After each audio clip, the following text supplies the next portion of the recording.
Sup, my fellas. Don't forget to leave feedback, and enjoy the story. There is a stone island with a purple tower hanging above the city. It is reported that this is the abode of fire, which is the last line of defense. We see a dragon, a deafening scream is heard.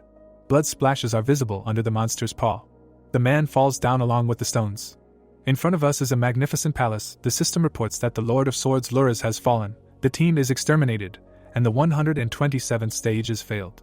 A notification appears that the remaining health of the boss of the abode of fire, the Dark Dragon of Death, is 94%. A smiling blonde shows 2 fingers. One of the users writes that even the strongest team was able to take off only 5% of the monster's health. Swords stick out of the stairs. Users discuss the death of the squad. One of them asks if no one can defeat this monster. The second believes that it was not worth going there at all. The third cannot believe that Luras died. The fourth is interested in how it is possible to defeat such a boss. The system issues several messages, the first of which asks to destroy the boss before the end of the allotted time, notifying that there are 32 minutes and 20 seconds left. The second window informs that in case of failure the population of the examined zone will be destroyed. The time is reduced by another 4 seconds. We see the planets. It is reported that the examined zone is the solar system.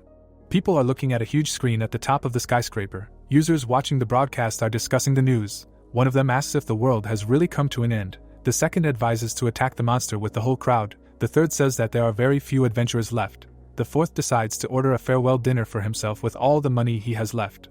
The young man looks up. He really does not want to die. The system announces the arrival of a new contender.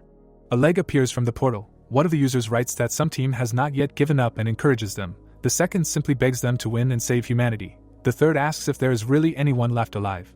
A young man walks between the columns. The system reports that the number of participants in his team is 1. The viewers see this guy from above. One of them writes that he went to say goodbye to his loved ones. The second assumes that this young man decided to just die beautifully. The dragon, grinning angrily, asks the guy why he came to him alone.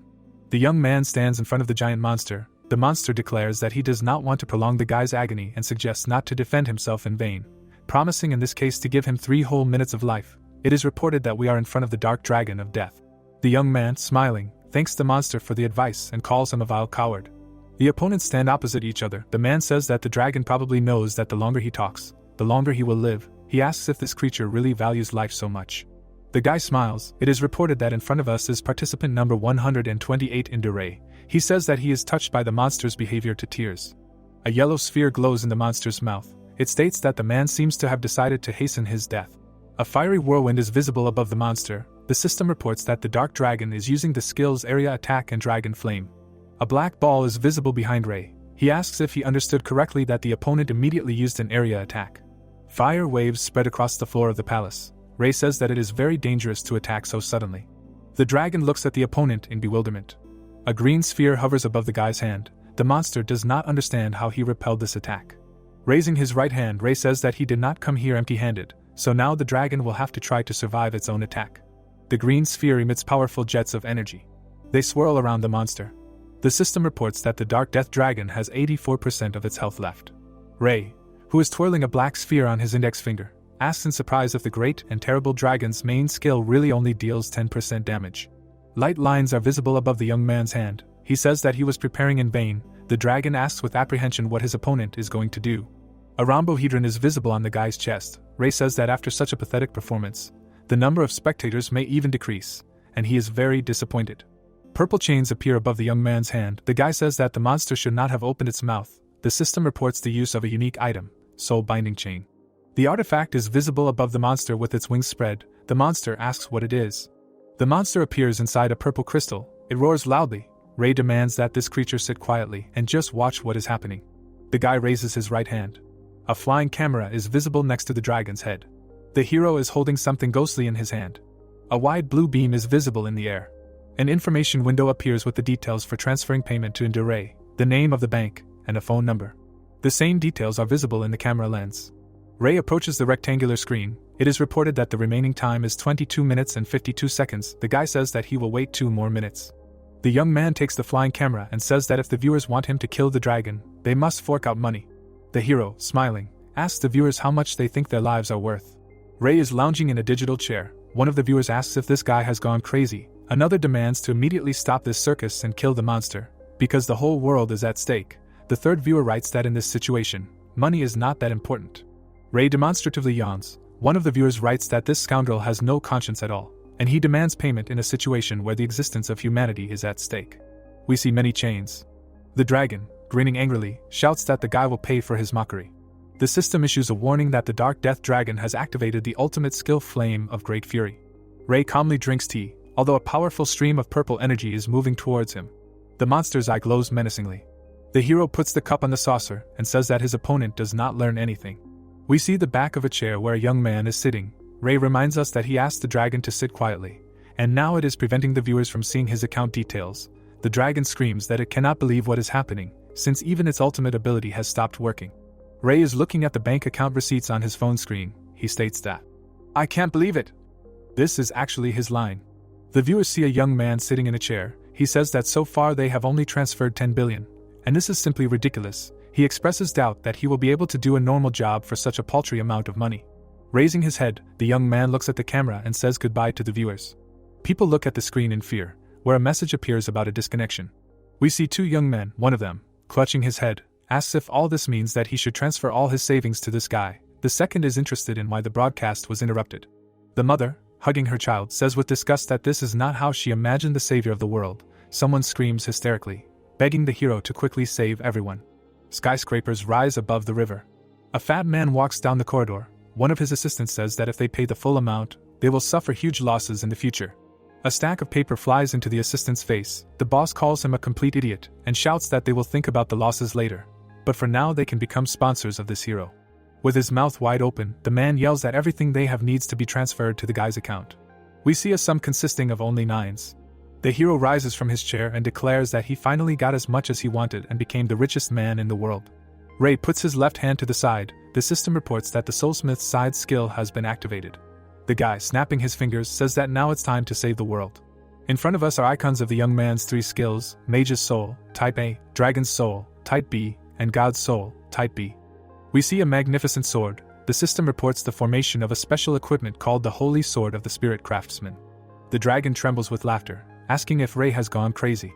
The boy calmly stands in front of the monster, who asks if the young man is really going to defeat him with the toothpick he holds in his hands. The monster breaks the chains that bind him and screams that the boy is finished, and he will destroy him with his own hands. The severed paw of the monster falls to the ground. Ray, jumping up, raises his sword to strike. He cuts the monster's neck into many pieces.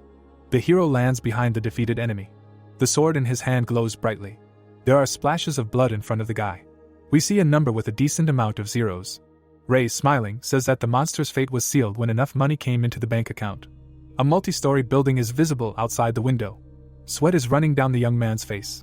The game's character sees a message that he has completed the entire game. The system congratulates him on successfully passing the last exam. The guy smiles happily and, not believing his luck, says that he really did it.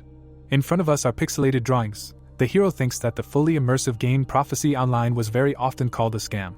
In front of us is an evil monster, a silhouette of a man with a shield and a tower resting on the sky. The guy thinks that this action game was distinguished by excellent development of the world, had a resolution of 16K, provided full immersion with a VR device, and the player in it could feel sounds, smells and tactile sensations. Among other things, it was an online RPG with an open world.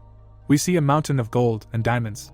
A jagged hole is visible in the stone. It is reported that those who complete the game to the end will gain unlimited access to resources that will not expire even after centuries.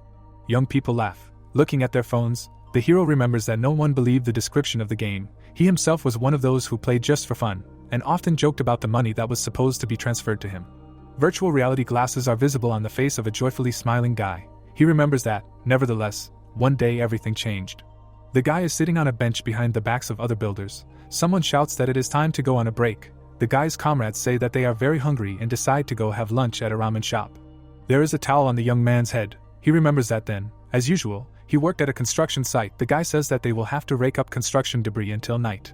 Ray opens a container of rice. He thinks that he couldn't get a normal job, so he started working as a laborer at construction sites. He was squeezed like in a vice and worked until he was sweating in the scorching sun, and his colleagues only made fun of him and mocked him. The hero eats while sitting on a bench. A message comes to his phone addressed to the best player of Prophecy Online. The guy looks at the screen of the device in surprise and doesn't understand why he received a letter from the developers if he seemed to have turned off the game notifications. The young man reads the messages that came to his phone. The first of them congratulates the best player of Prophecy Online, the respected Mr. Ray, On reaching the first place in the power ranking among all the players of the beta version, the second informs that a reward will be sent to his account and asks to confirm the transfer. The third sincerely wishes him success in the game Prophecy Online. Ray screws the cap on the bottle. It seems to him that this is some kind of fraud, which he will never believe. The guy looks at the phone screen, stating that his account probably has only zeros. Suddenly it turns out that he has just been transferred more than 1,000,000 yen. A guy comes up to the hero. He says that he wanted to ask something. The young man puts his hand on the boy's shoulder and asks what's happening to him, after which he assumes that he simply overheated in the sun. The builder with a bandage on his head looks at the running hero in amazement. He asks where he is going. Ray is incredibly happy. He understands that you can really make money in this game. We see various items of the gaming headset. The hero remembers that he believed the promises about unlimited access to resources that will not expire after centuries, and devoted all his efforts only to this game, but later he realized that he was too naive. We see some very nasty monsters. Ray remembers that this game was merciless to players, and they were like pawns on a chessboard. Before us is a strange hybrid of a monster and a Christian saint. The hero remembers that the level bosses destroyed not only players, but also their saves. Users are standing next to a deep well inside a building. Ray remembers that the exits from the dungeons always appeared in different places. The game character dies after receiving a powerful blow. The hero screams in horror. He remembers that the most unpleasant thing was that the pain inside this game was very real. Before us are frightened users of the game. Ray thinks that when players faced an all too realistic fear of death, they stopped playing. A young man, from whom other people leave, remains alone. The guy carries a heavy load on his shoulder. He remembers that at his job he earned exactly as much as was enough to cover only the most basic needs of life. Some bandits knock on his door. They ask if the guy will return the money and demand to go outside to talk. The guy remembers that in order to continue the game, he got into debt and loans. But he had no choice but to move forward in the hope of unlimited access to resources that will not disappear even after centuries. Next to the young man, you can see the system window. There are icons on the side of the window. Ray receives congratulations on completing the game. It is reported that the experience that was obtained will undoubtedly become the most important resource in the future. The message is signed by the developer of the game Prophecy Online. The guy puts his hands on the virtual reality headset. He happily looks up and says that he really did it. The young man looks at the screen of his phone. He touches the screen with his finger and reads a letter from the developer of Prophecy Online, which expresses gratitude for the support and participation in the game. Ray looks at the device screen. In front of him is another message, this time addressed to all Prophecy Online players. It says that not long ago the developers achieved their goal, as there was a user who was able to complete the game to the end, and now all the game's servers will be disabled. The guy looks at the screen in amazement, trying to understand when he will be given a reward. He does not take his eyes off the message, where gratitude is expressed for support and participation in the game. The phone falls edge down and hits the table. Cracks appear in its lower corner. Ray, kneeling, asks someone unknown where his reward for completing the game went. We see the balcony of the young man's apartment. The hero approaches his bed. He thinks that perhaps the delay is due to the fact that he earned too much money, and they simply cannot transfer it to him at once. Ray goes to bed, deciding to check the account tomorrow. On his phone screen there are only expenses. The hero remembers that after the first 1,000,000 yen he did not receive money from the game, and at some point he began to think how much better his life would be if he had just quit halfway. In front of us is a door. It is reported that this is happening a week later. Ray, next to whom there is a fan, is trying to understand what is happening there early in the morning. He looks at his phone and realizes that it seems that no one called him. A blue system window appears next to the guy. The young man sees many notifications. It is reported that the main quest has failed at the ice test stage, as a result of which Moscow is destroyed. The guy learns that a new main quest begins with the Earth test stage, and the remaining time is 43 days 7 hours and 58 minutes. The system offers to destroy the boss before the countdown expires. It is also reported that in case of failure, the exam zone will be destroyed. Ray looks up in bewilderment. He sees a TV picture informing that Moscow has been wiped off the face of the earth and Japan may be next. The announcer confirms the news that Moscow has been completely destroyed. Fire-breathing monsters are burning the metropolis. The announcer fearfully reports that the entire city has been razed to dust, and the Russian government has stated that there is no chance of survival in it. It is reported that strange creatures resembling dragons have suddenly appeared on Japanese territory. A helicopter hangs in the sky. A female reporter, pressing headphones to her ear, reports that the horror that happened to Moscow now awaits Japan. She states that, according to information coming from viewers, this catastrophe is 100% similar to the plot of a quest in a game called Prophecy Online. The hero's face is perplexed. The man with glasses, next to whom stands a young guy, says that he does not believe a single word, because they are not in some manga. It seems to him that the video footage is falsified, and the destruction is caused by a natural disaster caused by a shift in tectonic plates. The young man replies that their reporter sees everything with his own eyes. The boss says that he has no idea what kind of monsters are there, and assumes that they are dealing with camera interference. The monster, located under the helicopter, opens its mouth wide. The girl fearfully asks if it will reach them. It seems to her that this creature is looking in their direction for too long. The pilot hears on the radio a demand to fly away immediately. We see the lines of the oscilloscope. The young man touches his ear and tries to shout to Mrs. Hayes. Ray, looking at the screen, says that he can swear that these are not slabs. He has no doubt that this did happen. The guy jumps up. He remembers that he was absolutely calm when the whole world was in complete ass. The woman looks at the system window in fear. The hero pulls on his jacket. The woman touches the screen with her finger. She selects one of the icons. Ray looks at the window, which says that there are 43 days, 7 hours and 54 minutes left until the end of the main quest, the trial of the Earth. The hero closes his eyes. He remembers that at that moment only words from the game were spinning in his head, that the experience he received will undoubtedly become the most valuable resource in the future. The young man looks at his phone. He thinks that resources here were understood as strategies for completing the game, and he was the only one who completed it to the end, and thus saving the world was in his hands. We see the door handle. The hero leaves his apartment. Ray, smiling, thinks that with this unrivaled power he will be able to earn a lot of money. The hero goes forward. He thinks that since Prophecy Online has become a reality, now among the former players there will be a race for points. Ray runs to the nearest dungeon. He rushes past passers-by. The people whose dark figures we see are incredibly worried. One of them asks if Japan will really end. The second suggests running immediately. The third notes that there is nowhere to run, since no transport is working now. We see the hero's profile. A young man in sunglasses shouts loudly for this bastard to stay put. Ray stops. A blond man with a cigarette in his hands asks why this guy is walking around the city, but ignoring his creditors. The hero frowns at the guy and realizes that in front of him is the collector Takuo. The blond man, throwing away the cigarette but says that he was just going to visit the hero. He demands that he come to him. The cigarette flies straight into the boy's cheek. A blue system window is visible next to Ray, stating that the events took place a year ago. The boy sees messages. The first of them offers everyone who hunts for rewards in the game Prophecy Online, after passing the appropriate selection, interest-free loans in the amount of 200,000 yen. The second promises that users will be able to enjoy the game without concentrating on work. The third contains a condition that players who receive unlimited resources will have to give half. Ray happily reaches out his finger to the screen. He is very attracted by the interest-free loan of as much as 200,000 yen, which can be given after he completes the game. The boy confirms his consent. We see the contract. Ray remembers that in reality everything turned out completely differently. The organization really gave him 200,000 yen, but then, when he had already spent it, a contract arrived, which stated exorbitant interest rates. It also said that the hero had not passed the selection and he must pay 50% of the amount in 10 days. Takuo points a gun at the hero. Ray stands in front of the microfinance institution. He remembers that he had to get into several loans to pay off his debt, but when he was ready to pay the money, the villain stopped answering the calls. Ray hears that the number he dialed does not exist. The guy remembers that his creditors were just waiting for the interest to grow. Takuo looks menacingly at the hero and says that it's time to give the money. Ray, angrily looking at the villain, says that he was not even given a chance to pay off the loan. Takuo stands in front of the guy, hands in his pockets. He says that usually all debtors give some ridiculous excuses, and calls the hero a pathetic piece of shit. The blonde, smiling, says that he is not here to knock out the debt, after which he asks if the guy played the game Prophecy Online. In front of us is the right eye of the young man. We see fire-breathing monsters. Takuo says that the world is now ending just like in that game. The villain grabs the hero by the collar and shouts that he must tell everything he knows about the current situation. Ray, who is being held by the shirt, demands that the bastard take his little hands off him.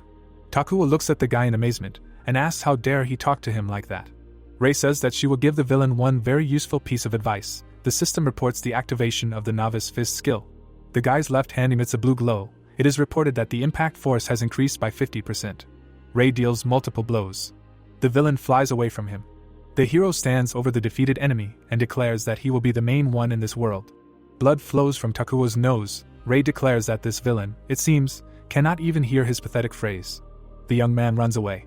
We see young people sitting in a car. A character in a hood asks what is happening outside the window. Then he realizes that he sees a skill from the game. A girl sitting next to him asks again in surprise. The guy, whose face we see under the hood, thinks that he did not expect to meet the initiate so soon. The young man clenches his fist. He thinks that soon all the laws will turn into nothing, the entire foundation of the world will be rewritten, and the situation is becoming more and more curious with each passing hour. The hero approaches the gate. The system reports that he is in front of the goat sanctuary. Ray thinks that he has no doubts left, since this place is exactly the same as in the game. The young man notices something to his left. A car stops next to him. Ray understands that there is already someone inside the sanctuary. Ray goes down the stairs. Something attracts his attention. The hero frowns, thinking that there is a smell of blood here. There are dead monsters lying on the floor. The hunter, who has just plunged his sword into the skull of another monster, looks at the hero and draws the attention of his other comrades to the fact that another fighter has arrived. Leaning on his weapon, this man says that if the guy got here, it means that he is a player. Ray angrily says that he seems to see those who have already managed to dominate here. Hunters stand next to the corpses of killed monsters. The guy says that these high-level monsters are called shining lizards, and if he had not dealt with them, the hero would already be dead. We see the back of the hero's head. Ray understands that in front of him are lizards of one of the lowest ranks. The young man, smiling, takes off his hood and says that, judging by the fact that the hero came alone, he has no friends, after which he offers the hero to become his subordinate. The young man raises his hand and says that the hero will just have to give half of his trophies, and in exchange he, who is much stronger, will protect the weak player. We see the allies of the impudent young man. Ray, rubbing his neck, apologizes, after which he says that he prefers to play this game alone. Raising his index finger, he adds that his interlocutors do not have a single chance against the boss of this dungeon. The young man looks at the hero with a very displeased look. He gathers his allies around him and suggests that they finish off the hero after they deal with the boss. The girl objects, saying that it would be too mean. The guy says that all the other players are just an obstacle in their way. The girl looks at the villain in amazement. He says that the less people know about the game, the better. The young man, pointing his finger at himself, says that this is his decision, and anyone who disagrees with him will die in an accident. The scoundrel's henchmen look at him in surprise. We see a horn monster. The squad leader says that the boss of this level is the Blazing Goat, and this is a rather difficult opponent, but after his death he recovers in 7 days, and the villain does not want the hero to get trophies from this monster, so his subordinates should not let the guy go inside while he himself will fight the boss. The system reports that there are 5 minutes and 22 seconds left before the gate opens. Above the gate, there is a bas-relief depicting a goat. Young people are standing in front of the puzzled hero. They look at him menacingly. Ray, smiling, asks if these hunters decided to fight him. The brunette in the sleeveless vest declares that this is exactly how it is, and Ray should not move from his place. In front of us is the hero's right eye. The guy understands that he could lay everyone down here in literally 1 second, but he does not want to dirty his hands. The hunters head towards the open gate. Ray thinks that he will have time to kill the boss when they all lose. The young man, smiling, looks after the young people. The system reports that there are 3 seconds left before the door opens, after which it brings the countdown to 0. The hunters enter the giant door. Ray calmly drinks tea from a bag. The guy looks after his colleagues. He is very interested in how far they can go. The commander of the squad, followed by his subordinates, is surprised that the hero did not follow them, and declares that it is better for them. A girl walking nearby asks what will happen if people realize that the guy did not die in an accident. As they imagine, the villain says that she is worrying too much about trifles and advises her to calm down. The hunters approach a huge semicircular wall. The leader turns to the shield bearer and demands that he be very careful. He shows a thumb and assures the commander that there is nothing to be afraid of, and as long as he has a shield, no boss is scary for them. It is reported that this young man uses a shield with an epic level engraving. The candle goes out. The hunters look around in fear. The squad leader asks where the wind they feel is blowing from. A giant fire tornado appears next to the young people. The squad leader looks up in horror. A huge monster's leg falls to the floor of the hall. The hellish goat holds a huge hammer in its hand. The monster's mouth spews flames. The monster easily scatters the hunters. The young people, flying apart, scream in horror. They fall to the ground very painfully. The commander looks up in horror. He understands that things are very bad, and does not understand what to do in this situation. One of the girls runs up to the commander and asks what they should do. He demands that everyone shut up and shouts that they will try to retreat. One of the hunters tries to open the door. He shouts that it does not give in. The squad commander tries to stop his comrades running up to him. He demands that they detain the monster. The scoundrel turns to the shield bearer and reminds that he promised to hold back all attacks. The guy looks at the commander in amazement. Not knowing what to answer, the scoundrel shouts that if he made a promise, he must act. The shield bearer turns to the monster and puts his shield in front of him. The young man looks at the monster in horror. He strikes with a giant hammer. The girl looks in fear at what happened to her comrade. The shield bearer lies on the floor among the stone debris. The hell goat takes the shield in his hand. He lowers it into his mouth. The monster easily bites this object in half. The hunters look at this sight in horror. One of them screams that this creature easily gnawed through the epic shield. The hunters are ready to give battle to a much less dangerous-looking goat. Some of them think that this should not have happened, because they were preparing to meet a fiery goat that even beginners could defeat, knowing the appropriate strategy. But after the version update, the hell goat appeared, which no one could defeat. The system reports that player 4762 failed in the battle with the boss. The young man remembers the hero who remained behind the gate, and realizes that even if the door does not open from the inside, it can be opened from the outside. The guy bangs his fists on the huge gate and demands that the brunette open it. He promises to give him all the rewards for defeating the monster. Standing in front of the huge gate, the squad leader looks up. He screams desperately that the guy must hear him and demands to open the gate immediately. Someone appears behind the villain. A huge goat throws the hunters in different directions with his hammer. The young people hit the floor of the room painfully. The squad leader, raising his head, declares that this monster is too strong, and at this rate it will destroy them all very soon. Ray appears in the open gate. He declares that it is not proper for a leader to beg for help from other people. The hero smiles. The squad leader, gritting his teeth with anger, looks at the young man and mentally calls him a bastard. He thinks that he can swallow any insult, and is going to use the guy as bait to save his ass. The villain clenches his fist. He shouts for all his comrades to immediately run out of the gate. Since this guy will distract the monster, the hunters make it clear that they understood the order. The hero calmly tells the girl running past him that he does not advise doing this. The huntress falls to the floor behind the guy. He calmly looks at her. The squad leader runs up to the closing door, realizing that he might not have time to slip through. He really does get stuck in the door and screams hysterically that his hand is pinned. The hellish goat comes up to the guy from behind and says that he is being too noisy. Smiling predatorily, the monster swings a giant hammer and says that the sounds it hears are making its ears ache. The young man looks at the monster in horror. Bloody splashes fly up. The hunters, left without a leader, sit under the wall and try to figure out what to do now. We see the tip of a sword. The hero says that now, on the contrary, it is as clear as possible what to do. Ray holds a sword in his hand. He says that although the squad leader was a complete idiot, he had a very good weapon. The hell goat raises its hammer over the hero and states that there seems to be another suicide in front of him. The monster states that it will help him die, of course. The monster strikes. Ray jumps and does a backflip. Hanging upside down, he states that the hell goat is talking some hellish nonsense. The guy calmly cuts the monster into many pieces. A deafening scream is heard. 2 severed horns fall to the floor. Ray stands next to the frightened hunters. They look at the guy in amazement. The hero, smiling, states that he has a great offer for these people, and he is ready to save their asses for only 10 million yen. The girl looks at the hero in shock. Ray, holding his sword with his hand, looks at the hunters. One of them asks why the price is so high. The guy, smiling, states that he needs 10 million from each for sparing their lives. A brunette in a black vest, clenching his fists, asks the hero not to talk nonsense, and says that they simply have no place to get such a huge amount. Putting his sword forward, Ray replies that the hunters can do as they please, but he offers to simply earn the stated amount. Scary monsters are visible behind the guy. He declares that the young people will give him 90% of the trophies from each boss they defeat. He says that he wanted to demand 100% payment, but so be it, he will give the hunters 10%, since he is not a despot, and not a scoundrel. The girl, angrily clenching her fists, asks the young man not to act strangely, and says that even to the previous commander they gave only half of their earnings. Flames appear above the heads of the hunters. Ray says that the young people can disagree if they do not want to. The hell goat appears behind the hero and, calling him a despicable mortal, asks how he dared to deprive him of his pride, namely his horns. The monster shouts that the guy will pay for it now. The monster spews a powerful stream of flame. The girl tries to defend herself with the staff. The hero jumps up, putting his fist in front of him. The hunters fall to the ground. The girl, trembling, looks at the hero. He is smiling, says that the young people almost died, and asks how long their luck will last.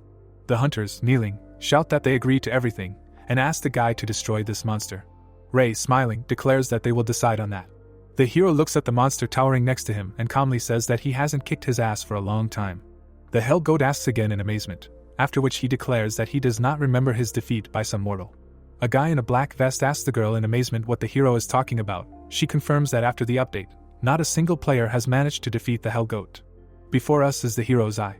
The young man is sitting on the monster, thrusting his sword into its crown. The guy remembers that in this game there was no update related to this boss, and after his victory over the hell goat, it simply changed its form, as a result of which players fought only against the fire goat.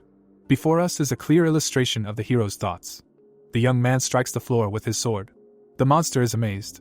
The monster's weapon lies on the ground. The hell goat asks how the guy was able to parry the blow of his hammer, and who he even is. Ray rushes to attack. He says that with such an attack even a veteran of level 50 will surely die, and for him such a blow will also be fatal. But as long as he knows the weakness of the monster, it will not kill him. The hell goat again raises his hammer to strike. Ray is moving actively. Traces of blows are visible next to him. He ends up above the enemy's head. The monster is surprised to note that it cannot hit the guy. The hero's blow lands on the head of the hell goat. The young man says that this monster is true to itself and moves exactly the same as in their last battle. The hunters look at what is happening in amazement. One of them declares that the young man seems to be winning. The young people greet the hero, calling on him to kick this goat's ass.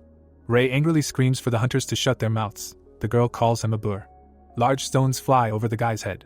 The enemy's hammer falls right in front of him. The goat declares that the hero is very agile, but this can be fixed. Ray hits his back against the wall.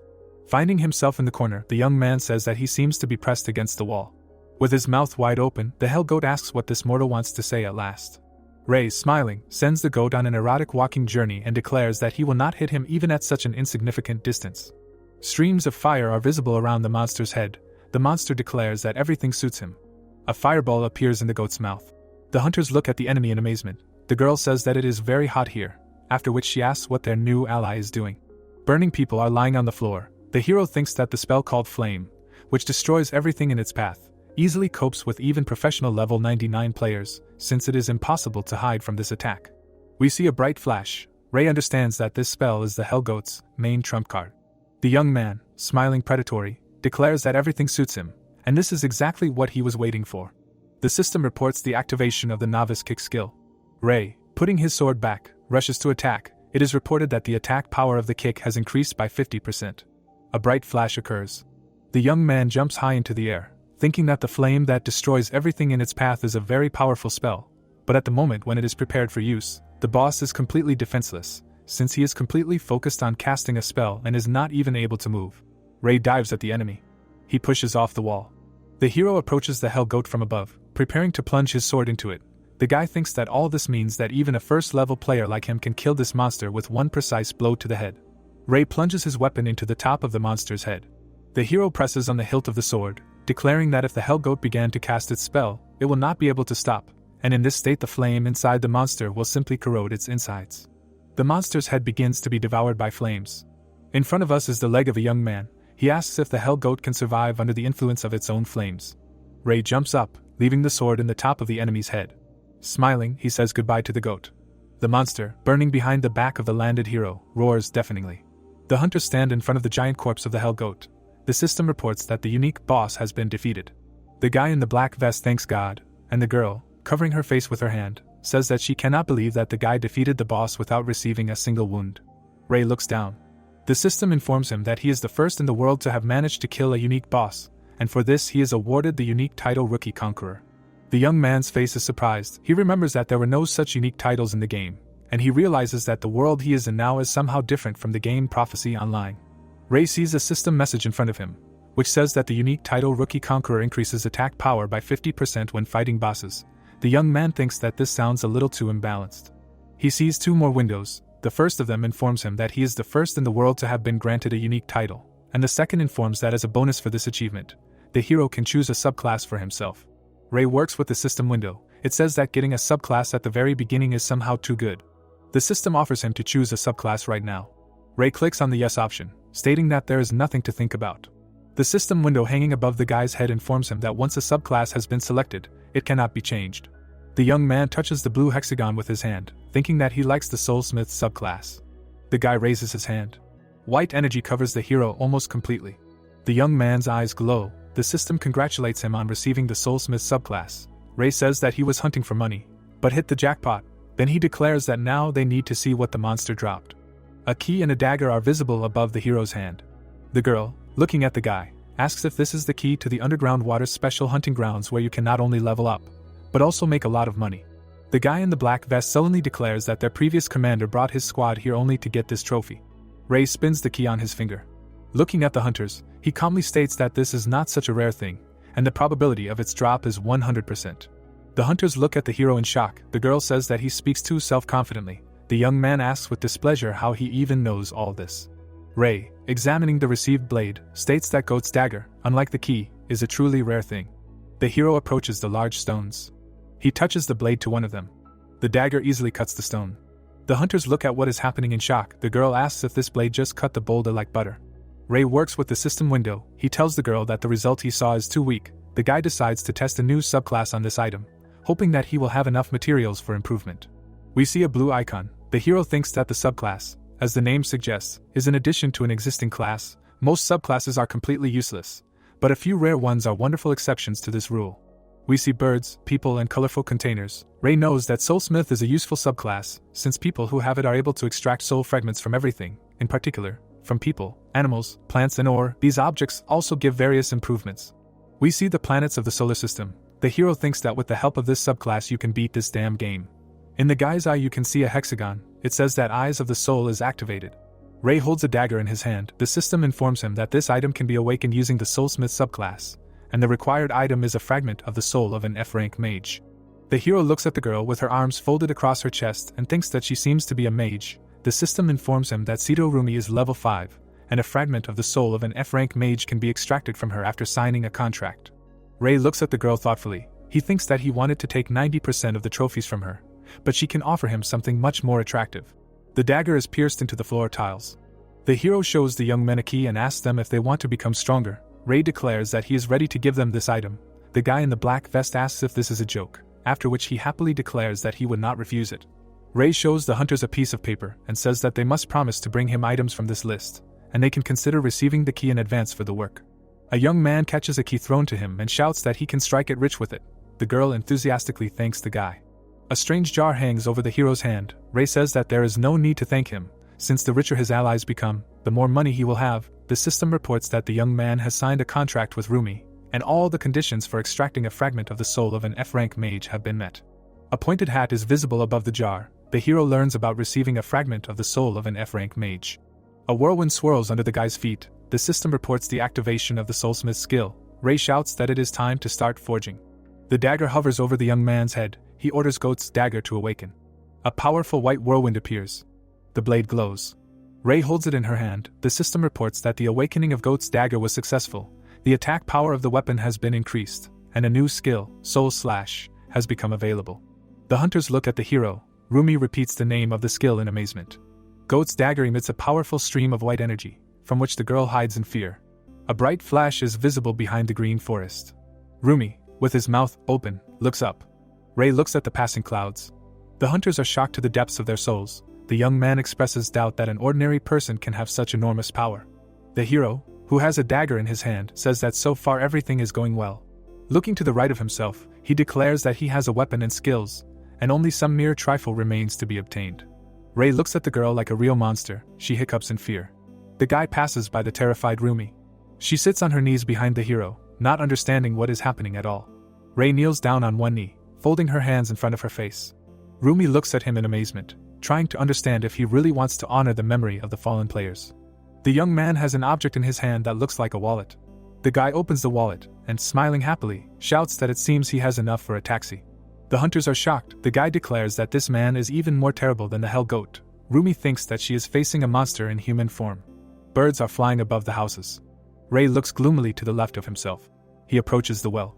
The hero goes down the stairs. He knows that at the bottom of the well, located in the old temple, there is a secret dungeon where you can easily farm experience. The monsters there are quite strong, and to pass this location, you need a group of at least 3 people.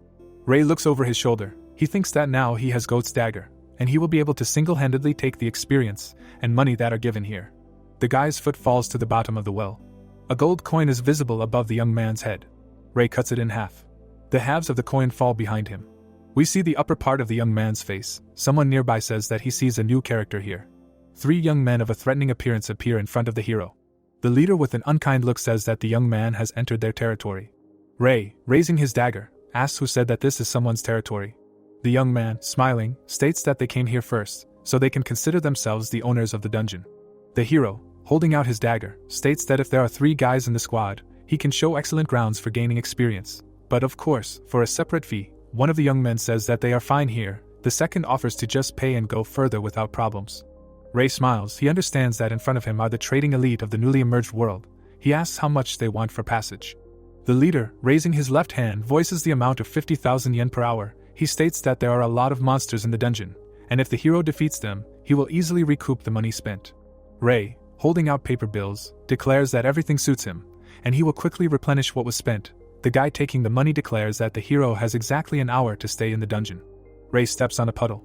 Blue crystals are visible on the walls around him. The system reports that he is in a wolf den. Hearing a menacing roar, the hero becomes wary. He sees the paws of an animal. It turns out that there are a huge number of wolves on the ledges of the walls around him. The animal grins menacingly. Ray understands that in front of him is a diamond wolf, a monster of average level, but with low health points.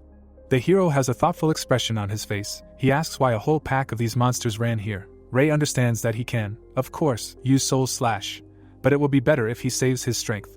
Uneven stones are visible under the guy's feet. We see a trace of a jump. Ray destroys many wolves.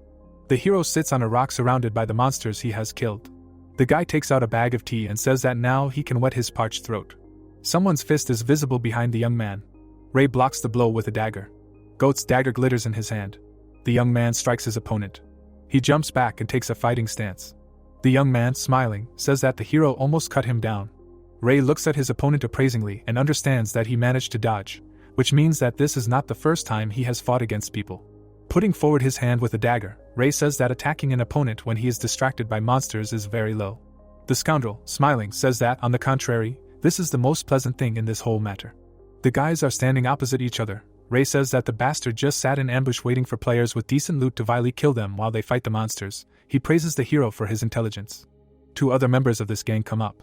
The hero, smiling, says that the wolf's lair is a haven for real hyenas, and now he understands why he was the only one who thought of coming here. Ray says that the bastards needed to recruit a stronger squad, since they are unlikely to be able to do anything against him. The leader looks at the young man in bewilderment. Ray, not far from whom the bastards are standing, thinks that he did not notice this right away, but the heaviest of them has a heavy hand. The guy in question smiles. Brass knuckles are visible on his hand. We see another member of the squad. Ray thinks that this slug with a sword puts amplifying magic on the weapon, as a result of which a fatal blow is almost guaranteed. The gang leader covers his face with his hand. The hero sees a ring on his middle finger. He understands that it can also cause him trouble. The decoration shines brightly on the villain's hand. The gang leader, adjusting his jacket, asks the guy for forgiveness, as well as permission to compensate for his comrade's mistake. The scoundrel throws coins into the air.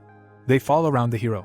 Ray looks at the guy indignantly, thinking that throwing money around is blasphemous, and this scoundrel has just thrown 10,000 yen to the wind. Raising his right hand, the leader says that it seems he gave the hero too much. He asks the young man to pick up the excess and give it to him. Ray, in front of whom the coins are scattered, understands that this is a trap. He tells the scoundrel that he has a very strange method of paying compensation to victims, forcing them to kneel and pick up money from the ground. Ray understands that there is a ring of explosive coin in front of him, and the money that is now lying in front of him detonates on command of the owner of the ring. The hero realizes that the villain decided to play on his greed and ignorance. The hero, throwing a dagger, declares that if the scoundrels give him the money he owes, then he will let them go unharmed. The leader, jumping to the bottom of the cave, asks how long the guy has been out of his mind. He asks not to forget that 3 will fight against him at once. Ray answers that he does not care how many of them are here, and he is ready to fight even 100 scoundrels. Evil energy flows from the young man's eyes. He tells his opponents that their fighting skills are not worth even 1 yen. The leader of the gang looks at the hero in fear. He stretches out his hand and initiates an explosion. Detonation occurs. The villain orders his subordinates to chop the hero into small pieces. He says that at first he thought of just blowing him up, but now he has changed his mind. A fist with brass knuckles approaches the boy's head.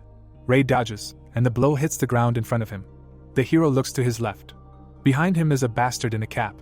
The bandits surround the hero. Ray stabs him with a dagger and says that he paid the bastards 50,000 yen so that they would leave him alone for just an hour, and in the end they broke the agreement. Ray looks angrily at the enemies and says that now these bastards are not only obliged to return the money they received, but also pay on top. The gang leader, smiling, says that everything suits him, and he will pay interest with his exploding coins. The bandit leader snaps his fingers and uses the coin explosion skill. Yellow coins fly in different directions. Ray tries to dodge them. The villain in the knitted hat raises his sword over his head. The hero blocks the blow with his dagger. The guy looks at the sword blade that flew off in bewilderment. A trace of the blow is visible above the head of the dodging villain. The leader of the bandits, who is watching the fight, cannot believe that the hero broke his henchman's sword. It begins to dawn on him that the young man is armed with an epic weapon. The 2 scoundrels continue to fight the hero. Their leader thinks that they are much higher in level than the enemy and definitely should not lose. Yellow coins are visible around the hero. Numerous explosions are heard near him. Ray, angrily looking at the leader, asks if it is okay to throw money around like that. The bully flies up to the young man from behind and swings to use his rocket strike skill. The guy strikes. The young man in the knitted hat flies away from the point of impact. Goat's dagger spins in the air. The brute joyfully raises his fists and declares that he got a great blow that should have destroyed the enemy.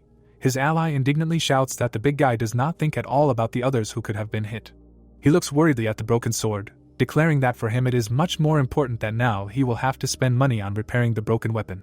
The leader of the bandits takes the goat's dagger from the ground and declares that no matter how rare the weapon is, in the hands of a weakling it is worth nothing.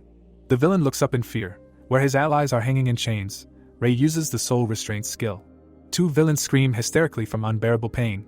The leader, with his mouth wide open, tries to shout to them.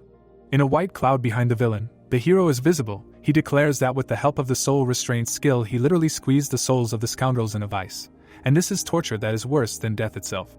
The young man, gritting his teeth in rage, rushes at his opponent. Ray intercepts his hand. The enemies look at each other angrily. The hero says that his opponent is too slow. He declares that this is not true at all. Taking hold of the flaps of his jacket, the villain throws coins around himself. Smiling, the guy shouts that he is going to blow up the hero now, who instantly activates the soul restraint spell. The chains bind the scoundrel's hands and feet. They strangle him, forcing him to make very strange sounds. The villain tries to understand why the coin explosion did not occur. Ray calmly says that soul restraints can immobilize an enemy and deactivate their skills if the enemy's level is much lower than the one using the skill. The guy says that it feels like he took candy from a child. The villain indignantly shouts that he is level 7, and he is one of the fastest developing players, so the hero's level cannot be higher than his. Ray, looking up at his enemy, says that for a newbie, this is indeed very good progress. Menacingly looking at the immobilized bastards, the hero says that since they are now ready for dialogue, he is ready to consider what they can offer him.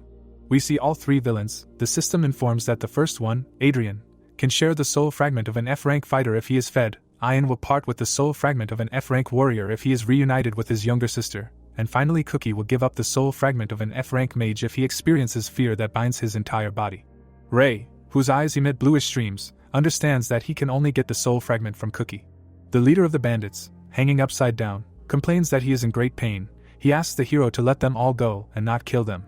Ray runs his finger along the blade of his dagger and declares that Cookie is talking nonsense, then asks what use they are to him if they are in their living state. Beads of sweat run down the villain's face from bottom to top. The guy asks what Ray means. The hero, holding Goat's dagger, states that he can cut up the villains for parts and sell their eyes, blood and other organs for a profit. Smiling, the boy says that in this case they will return the 50,000 yen due to him, plus interest. Ian, who is also chained up, tells his boss that the hero will not do anything like that to them. Ray looks up thoughtfully, realizing that he is bluffing, since despite the need for money, he will not be able to easily find buyers for human organs. The young man looks at the immobilized villains and says that he is not joking, and since they are not going to repay their debts, he will simply take what is due to him. Cookie fearfully asks the hero not to get angry and promises to do whatever he asks. The villain begs him not to kill them. The leader of the bandits looks up. The system reports that Cookie is experiencing fear that penetrates to his bones, and all the conditions for extracting a rank F soul fragment have been met. We see an elegant flask with a pointed hat on top. The system informs about the receipt of a rank F mage's soul fragment. The villains, freed from their chains, fall to the ground. They writhe in agony. Sheets of paper and pens fall next to Cookie. Ray says that the hunters must sign these documents. Indignantly screaming, the guys familiarize themselves with the text of the contracts. One of them asks why they have to give up 90% of their loot, calling it pure extortion.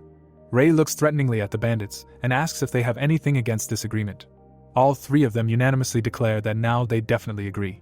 Ray looks at the signed papers. He calls the guys his obedient workers and says that if they violate the terms of the contract, he will simply take his share from their corpses. Sternly looking at the bandits lined up in front of him, the hero demands that they provide him with the contacts of the one who protects them. Cookie angrily asks why the young man needs this. Ray, sternly looking at the hunters, says that the newcomers cannot have the weapons that he saw with them, which means that they were given them by the one they work for. Cookie, falling to his knees, begs the hero not to go to this man. The guy says that if the boss finds out that they were defeated, he will bury them alive. Ray steps on the guy's head and asks if he is really afraid of this boss more than the operation to remove organs, which will be done without anesthesia. We see a trembling hand. Ian breaks away and runs away. He loudly screams that he wants to live. Ray puts his index finger forward and says that this fool has finally decided to escape. The chains wrap around the guy's throat. He screams in horror. Adrian and Cookie look at what is happening in fear. They say that they agree to everything. The hero says that he is confiscating their weapons and money. The guys begin to be indignant. Ian can barely breathe. There is an open tea bag on the ground. Ray thinks that now he can't even farm in peace, since someone will definitely try to hit him in the back, while he thinks that he is not at all against such stupid pranks. The guy smiles happily. He says that no one can compare with him in strength anyway. We see the hero's personal card. It says that Endure is level 36, the novice class and the soulsmith subclass. Then the statistical parameters and the already known information about the title and unique ability are listed. In front of us is a circus tent. We see the internal structures of this institution. In particular, the burning rings.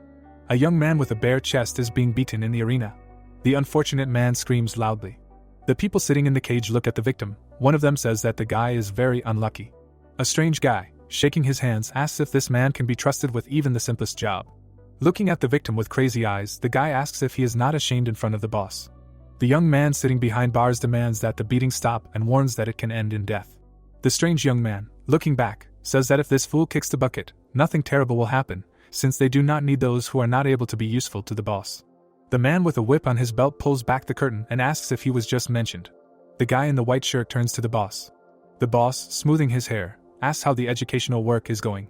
The boss sits down in front of the beaten guy and tells his henchman that he got carried away. He asks what will happen to this man if he really does have several broken bones. The clown puts his hands on the shoulders of the beaten guy and says that their guild values everyone, and even if someone let him down once, he does not deserve this treatment. The henchman who carried out the execution, his hands are shaking, he asks for forgiveness. The guy, with tears streaming from his eyes, thanks the boss for saving him and promises that next time he will cope with the task. The clown strikes with the whip. Blood splashes into the air. The boss whips his victim and shouts loudly that animals should be treated like animals. He says that no one needs broken bones, but a good spanking has never hurt any animal. The villain smiles disgustingly. Suddenly someone nearby shouts that they are back. The clown turns to the people who entered the tent. The villain looks at those who appeared with an unkind look and declares that they coped quite quickly. Cookie, raising his right hand, says that they came to report that even the three of them could not cope with the task assigned to them. We see the hand of the young man. Now we see the right eye of the clown. With a whip in his hand, he looks at Cookie and asks where the ring is that he lent him, and whether the guy understands that this object is much more valuable than his miserable life. Cookie fearfully asks to forgive him, after which he explains that the ring was taken from him by a man who is no different from a monster. The clown hits the guy with a whip. Cookie flies to the side. The guy with the painted face gets furious and asks what's going on in their guild, and why only incompetent asses work for him. Adrian and Ian look at the clown, thinking that all normal people have long since left this moral monster. The clown bends over Cookie lying on the floor and shouts that such an idiot is only good for one purpose, after which he calls his assistant, who answers. The clown demands that the guy release Johnny. We see the animal's paw. A toothy creature rises above Cookie sitting on the floor. It turns out that it is a tiger. Sitting on his butt, the young man assumes that the boss is joking. He shouts that he is not guilty, and has always faithfully followed all orders. The clown, smiling nastily, declares that it is time for Johnny to have lunch. Cookie, covering his face with his hands, screams shrilly. The huge cat puts its paw on the back of its victim, but the hero is already flying up to it. The guy kicks Johnny in the back of the head. Cookie flies away. Ray lands on the floor. The clown fearfully calls his tiger. Raising his index finger, the hero says that this hamster has not yet paid off the interest, so he does not deserve to die yet. Cookie is incredibly happy about the appearance of his former enemy. The clown fearfully strokes the tiger, asks if everything is okay with him, and asks him to tell Daddy where his dear boy hurts. Cookie puts his hands on the hero's shoulders and says that he is a little late, and he has already begun to think that the tiger will eat him. Ray says that it was very difficult to get here unnoticed, and asks to let him go. The clown strikes with the whip again. White streams are visible behind the hero. The whip flies apart into many small pieces. The clown looks at the guy in amazement, and asks who the hell he is. The hero, holding Goat's dagger, says that he is the new master of these young men. The guy with the weird hairdo, clenching his fists, asks if Adrian, Ian and Cookie have completely forgotten their place and how much the boss has done for them. The young men indignantly shout that their former commanders do not know a damn thing and do not even imagine how terrible a guy Ray is. They say that this man simply cannot be refused. The hero grimly states that he completely agrees with the previous speakers. Ray puts out his hand and, turning to the rest of the audience, declares that if they agree to work for him, he will free them from this circus with his idiotic clown. The recently beaten guy, surprised, asks if the hero can really save them from this hell. Ray, smiling, promises to do it. He explains that the young people will only need to give 50% of their loot. In addition, he promises to provide advice on how to complete the game, and says that all this is much more profitable than remaining under the control of this sadist. Adrian, Ian and Cookie are outraged to the depths of their souls. They shout that the hero will take 90% from them. He reminds them that they tried to kill him, and this greatly complicates the matter. The clown, whose back of his head we see, trembles with anger. He says that the hero injured his little Johnny, and now he has decided to take all his workers. The villain, menacingly looking at the young man, declares that he will send his entire company straight to the underworld. We see a tiger, who is clearly uneasy. The young people answer the clown that they live in Japan, where slavery was abolished many centuries ago, so they do not deserve such treatment. A yellow card appears above the scoundrel's hand, and he declares that, to the misfortune of those present, he has one wonderful item. In front of us is a guild certificate in the name of Andrei Lukashchenko, confirming that the cardholder is the head of the guild, who is granted the right to carry out all necessary procedures for the execution of administrative duties. The document was issued by Yamano Kenzo, the Director General of the Bureau of Management of the Players Association of the Ministry of Internal Affairs and Communications. Ray is perplexed. He does not believe that this is a guild certificate. The clown, raising his hands, declares that the Japanese government, apparently, was so scared of what was happening in Moscow that it gave the heads of the guilds documents granting the status and authority necessary to play this game. Andrei, showing his certificate, declares that even the police can do nothing to him, since he is now the law. The clown says that he can even kill everyone here if it helps him fulfill his administrative duties. The hero ironically says that a lot of very strange innovations have recently appeared in the country. Ray, smiling, puts the dagger on his shoulder and declares that if he had such a document, he could create a real empire for pumping out money. A strange assistant hands the clown a machine gun. Andrei calls the hero an idiot and declares that in order to receive the certificate, he must be a player of rank B or higher. The clown aims at the hero and says that it makes no difference, since the guy will die here and now. Smiling disgustingly, the villain opens fire, saying goodbye to those whom he calls worthless bugs. Ray frowns at the bullets flying at him. An elegant bottle with a hat is visible above the hero's hand. Ray activates the soul barrier skill. A protective wall appears in front of him, into which bullets hit. The system reports that level 25 and a fragment of the soul of a rank E mage are required to activate this skill, while the material is consumed upon activation and absorbs incoming damage depending on the rank of the fragment. The clown fires from a machine gun. He asks the hero if he really thinks that some barrier will stop him. Ray reminds him that Moscow launched nuclear missiles during the ice blast, but in the end they were unable to achieve anything. The hero stands behind the barrier, which calmly reflects the bullets flying at him. Smiling, the young man looks at the clown and asks if he knows why players do not go with firearms to monsters. The clown, who continues to fire from a machine gun, demands that the guy not come close to him. The weapon flies out of the villain's hands. The clown desperately knocks his fists on the hexagons of the barrier. He presses his shoulder against this barrier and tries to move it. In front of us is the hero's leg.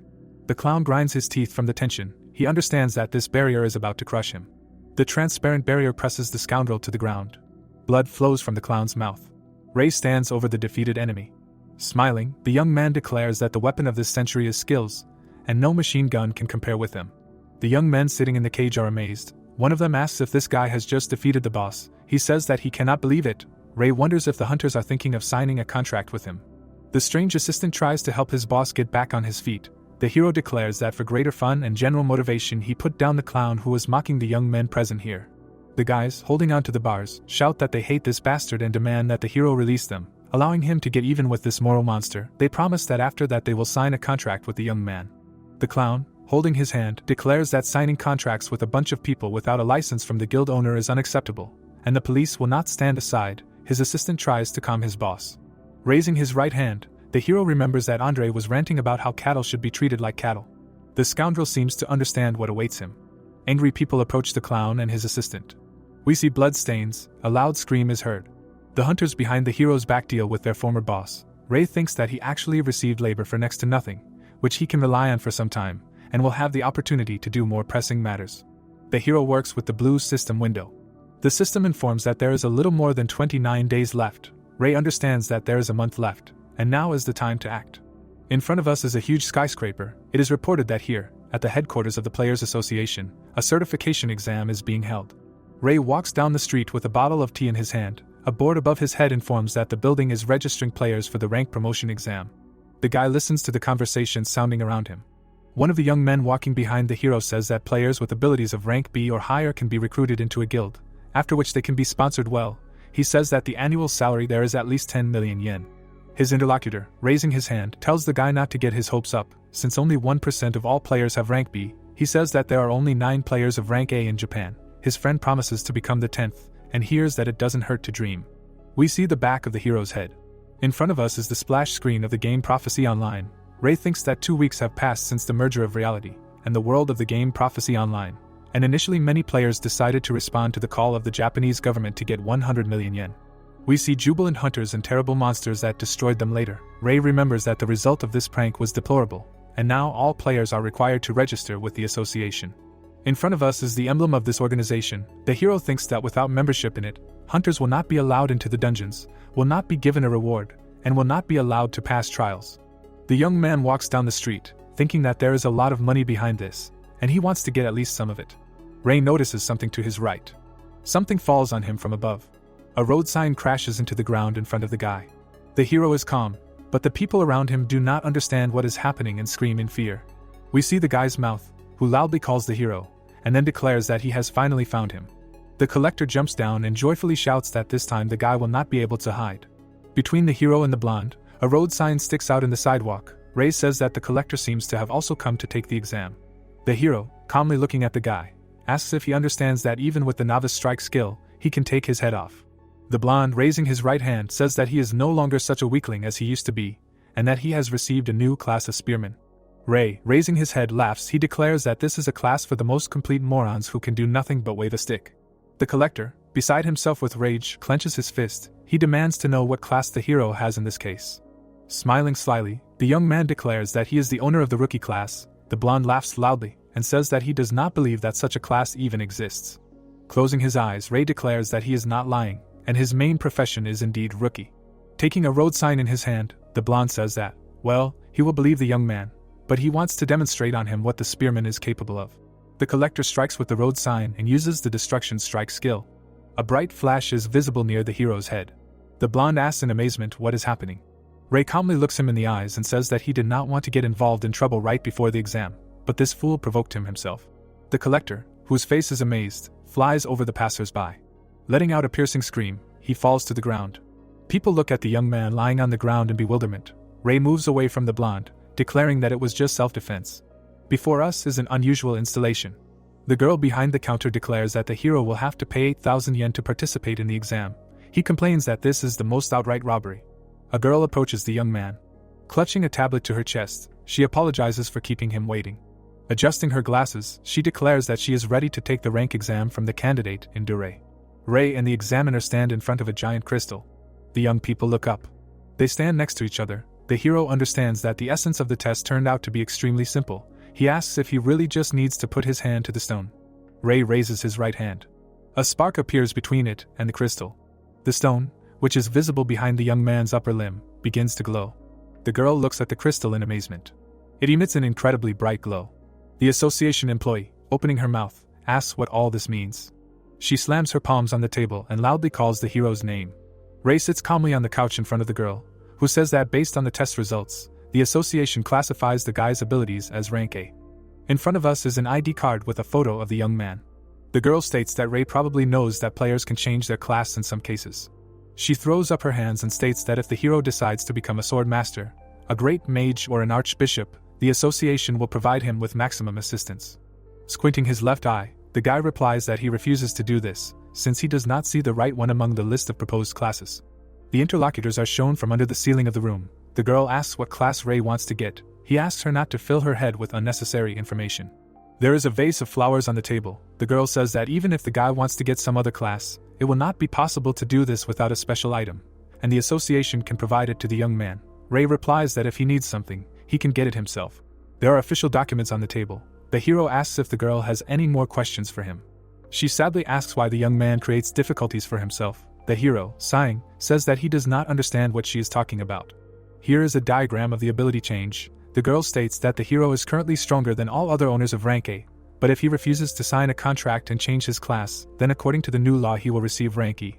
Raising both hands, the girl states that players with rank E have many restrictions. For example, they cannot create guilds, that is, by his refusal. Ray is only making things worse for himself. The hero, looking to his left, states that the government is not the first to come up with stupid rules. He thinks that if he needs a certificate of the guild owner, he can register the organization in the name of his subordinate, who has at least rank B. Above the guy's head, a man with his hands outstretched is visible. Ray knows perfectly well that there is only one class that can pass the final test of prophecy online, and until it becomes available for selection, he is not going to change his profession for the sake of a tick. Raising his right hand, the hero asks if he can get 100 million yen from the government if he passes the final test with rank E. The girl says in amazement that it is possible, but he will need to register as a holder of this rank. The employee of the association, looking at the interlocutor in amazement, says that he will be given an E-rank player ID. Ray walks down the city street. People around him are luring players into their guild. Someone shouts that his organization accepts C-rank hunters. An announcement sounds that the Artemis Guild invites players with rank D and above. The guy looks to his left with one eye and says that the touts do not waste time. and do everything possible to attract talent. Two girls approach him. One of them calls the guy handsome and says that he, judging by his appearance, is very strong. She begs the hero to join their guild. Ray calmly states that he is an E rank. The girls look at the young man with a smile and apologize for disturbing him. The hero frowns, thinking that his rank scares off potential employers. But he still does not intend to join anything, so he does not worry about it. Among the passers-by, a young man with a briefcase stands out. He looks at the hero carefully. We see the guy's face. He approaches the hero, says hello and asks if this is Indure. The guy holds out his business card. It belongs to Saito Shinji from Wings of Genesis. The hero repeats the name of the organization and the name of his new acquaintance in surprise. The young people standing behind Shinji recognize him. Someone shouts that he is the strongest player from the Wings of Genesis guild, but for some reason he calls the guy Fyodor. Ray looks at the card in surprise and asks why the young man was called by this strange name. He says that it is his old nickname, which he has grown tired of since the game itself. Ray frowns at the guy. He thinks that he is some kind of local celebrity, and most likely he should be sent to hell. The hero asks what he owes to this man. The blonde guy we already know appears on the scene. He also recognizes the representative of Wings of Genesis and asks if he is really looking for him. With his arms wide apart, the collector asks if Saito Shinji wants to get the incomparable B-rank player named Takuo. He says that he is ready to join the guild for a decent fee. The hero is not very happy to see this runt again. Ray thinks for a second. He realizes that Takuo received a B-rank, and it seems to him that he could only force something like this out of the examiner. Shinji raises his hands and, apologizing, asks who is in front of him. The blonde man says in amazement that the guy should know him. Grabbing the young man by the tie, he declares that he will now show everything he is capable of. Shinji's hand is visible next to the blonde man's head. The young man presses his elbow on the back of Takuo's head. He screams that it hurts a lot. Shinji, looking angrily at the moron, declares that he does not want to waste time on every little thing at the moment when the end of existence is quickly approaching. He demands that Takuo immediately disappear from sight. The blonde man discontentedly declares that he will not help the guy, even if he crawls to him on his knees with pleas for help. The premises of the cafe are visible outside the windows. Shinji apologizes to the hero for having to witness such an unpleasant scene. Ray asks not to apologize, since he always likes it when idiots are put in their place. The young men are sitting at a round table. The hero asks what his interlocutor wants from the holder of the E rank, who is of no use anyway. Shinji asks him not to get excited. The guy, smiling, says that he knows perfectly well that the hero did not receive a normal rank only because he refused to change his profession. Ray, sighing, says that the association workers talk too much and give confidential information even to ordinary players. Shinji, squinting, says that his guild is directly connected with the association, since before the end of existence they must all unite for a common goal, although the necessary information ultimately costs a lot. Between the young men on the table lies a check. Shinji says that if the guy agrees to join Wings of Genesis, he will be paid the same amount as was paid to the association for providing information about him. Ray looks at the check in shock, which states the amount of 10 million yen. The hero remembers himself as he was a little earlier, and understands that in that person's place he would have agreed without thinking. Sadly closing his eyes, Ray returns the check to the guy sitting opposite him and, apologizing, says that he is not very interested in joining the guild. Shinji says that offering such a low price to such a talent was a mistake. Folding his hands in front of his face, the young man asks if the hero is interested in receiving information. In front of us is the planet Earth. Shinji says that their guild cooperates with many countries and is considered to have the most extensive database. The guy promises to create all the conditions for the hero and help find everything he wants. Ray sadly looks into his cup and asks if there are any guild sources who managed to complete Prophecy Online. Shinji, smiling, spreads his arms and states that, of course, there are none, since there is no one in the whole world who was able to complete this game. Ray, looking intently at his interlocutor, says that in this case he will definitely refrain from joining the guild. Shinji looks at the guy in bewilderment. He takes the check and says that if Ray changes his mind, he should definitely contact him, after which he declares that he will pay for the coffee. Shinji moves away from the table where the hero continues to sit. The guy tries to understand why he gave up so quickly. It seems to him that he did not want to look annoying and thereby spoil the image of the guild. The girl at the counter says that Shinji owes 2,500 yen. He replies that he will pay by card. Ray, smiling, pours out the contents of the cup. Shinji understands that in fact he was just scared, since all his instincts told him to run away from here and not anger this beast. Ray puts his hand on the guy's shoulder and calls out to him. He hands the guild representative a piece of paper. Smiling, the hero states that if the guild needs help, they can contact him, and if he is satisfied with the fee, he will agree to carry out this or that mission. Shinji looks at the card in amazement and thanks the hero. Ray puts the phone to his ear and starts talking to Cookie. Shinji tries to understand who the hell he just negotiated with. In front of us is the headquarters of the Wings of Genesis Guild. We see someone's leg.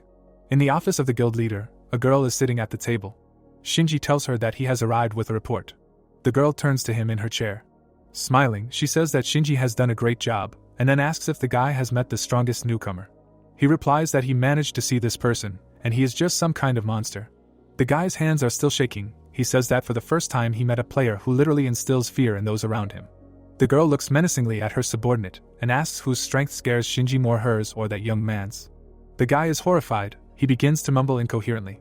The girl raises her personal hero card above her head and demands that Shinji pull himself together and understand that no one is going to kill him here. She adds that the answer should be obvious.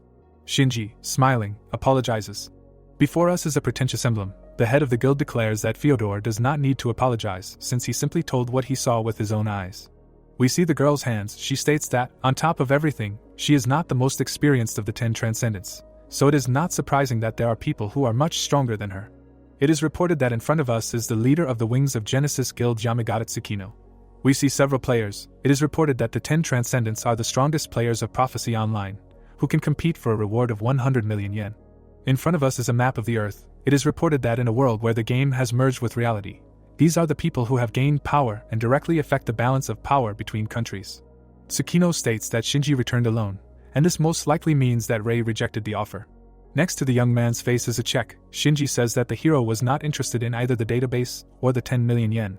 Tsukino, with his hands folded in front of his face, says thoughtfully that if Rei Indu is really the 10th, then he can earn much more on his own. There are colored pens on the table. Shinji says that if this guy really is the 10th, then it is completely unclear why he clings to the absolutely useless rookie class, because if he agreed to a rank increase, he would have unlocked items that enhance his parameters. A syringe with microorganisms is visible behind the strongman's back. Shinji reminds that such things are simply not available to ordinary players. Tsukino, smiling, says that Fedor expresses quite sensible thoughts. However, if what he said is true, then Rei is not just one of them. The hero is seen above the girl's head. She says that this person may be the last unknown of the 10 transcendents. Shinji understands that we are talking about number 1. Before us is the system Windows. It is reported that American intelligence has found the 9 strongest players and compiled a ranking of their strength. But they have not managed to find the number 1 of this ranking, as a result of which everyone began to assume that he does not exist at all. Tsukino states that, according to rumors, the United States is deliberately hiding the number 1 in order to single-handedly control his strength. Shinji, raising a trembling hand, states that he also thought so, but after meeting Rei, he was convinced that this guy could be number 1. Above the young man's head is visible the hero in question. Tsukino puts his hand on the table and says that if this is the case, then they have every chance of winning. The guild leader looks out the window. She says that Shinji must convey a message to the guild members: any aggressive actions towards Rei Indo will be severely punished. Raising her left hand, the girl states that they must not cross the dragon. Shinji states that he understands everything and will pass on the message to its destination. We see skyscrapers. In front of us is a vague silhouette. The hero thinks that after a few weeks he was able to rent an office in an apartment complex, and it became the base where his hamsters work. Someone calls out to the hero from behind. In the middle of the room is visible a rectangular table. One of the guys asks where it is better to hang the TV. Rei says that it can be left where it is. Cookie, opening a suitcase with money, says that this is the proceeds for today. The hero, examining a wad of banknotes, says that this is simply excellent, and asks how the leveling of the groups is going. Cookie answers that everything is going according to the recommendations given by Rei.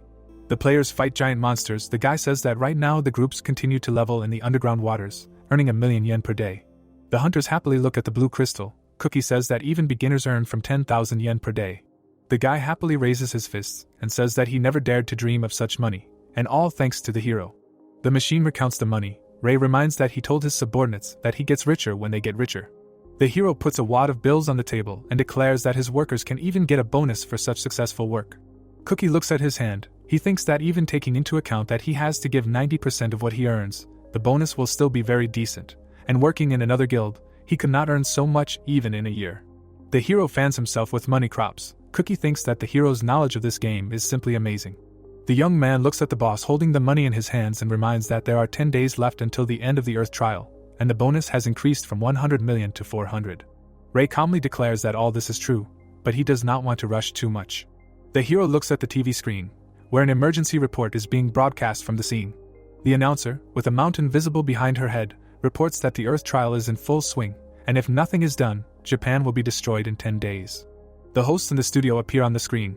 A young man reports that the situation has not improved in 47 days. His partner, looking at a piece of paper, says that they have just received a message from the Japanese government, according to which the reward for passing the Earth trial has been increased to 1 billion yen. Ray and his subordinates look closely at the screen. The announcer says that, in all likelihood, the government has completely despaired and hopes that someone will be found who can win before the cataclysm. Thoughtfully looking at the screen, Ray says that if they continue to delay this matter, then there will be contenders for this reward in the form of foreign guilds. He takes his jacket and says that the time has come to save Japan. Putting on a suit, the guy tells his subordinates that he is leaving. Cookie asks in amazement if Ray is really going to go there alone. Opening the door a crack, Ray confirms this assumption, and then declares that he simply cannot expose his hamsters, who bring him money, to mortal danger. The young people look at the hero with admiration. His eyes shine greedily. He declares that he is not going to share this billion with anyone. Cookie, smiling crookedly, asks if this is really the only thing. Stars shine above the mountain. Many people are standing in front of the huge gate. Shinji is talking on the phone. The hero appears on the scene. Shinji recognizes him, says hello, and says that the guy seems to have decided to come after all. Ray passes by the young man and casually declares that he does not intend to cooperate with him. The deputy head of the guild says that he is incredibly sorry, since he just wanted to discuss the money issue with the hero. Ray asks again in surprise. Shinji, looking at the hero, says that if he agrees to carry the cargo, he will receive 100 million yen. The guy asks to show what is meant. Young people are standing in front of many huge backpacks. Shinji, pointing with his hand at one of them, says that Ray must deliver this cargo to his comrades. The hero, sitting down in front of the backpack, asks what could be in there if they give 100 million for delivery. Shinji answers that it is food. The young man sees drinks and food inside. Ray holds a bar in his hand and asks what it is. Shinji answers that it is chocolate, the favorite food of the head of their guild. Tents are visible behind the young man. He says that their camp is located on the 5th level of the deepest part of the dungeon trial of the earth. But conquering this location is a very long process, and the squad that went there is running out of food. Ray, smiling, states that there must be some ulterior motives, since no one in their right mind would shell out 100 million yen for a simple food delivery, especially since they could have sent someone else there instead of waiting for him. Shinji, smiling, states that at first he wanted to say that Wings of Genesis is just a very generous guild, but in reality, everything is somewhat different, and the guy is absolutely right. We see players fighting monsters. Shinji reports that 39 groups have already been sent to the 5th floor, but none of them have ever reached it. Thoughtfully rubbing his chin, the young man says that it seems that now even the Earth's trial dungeon is different from the one in the game. Shinji stares at the guy. He realizes that he knows something.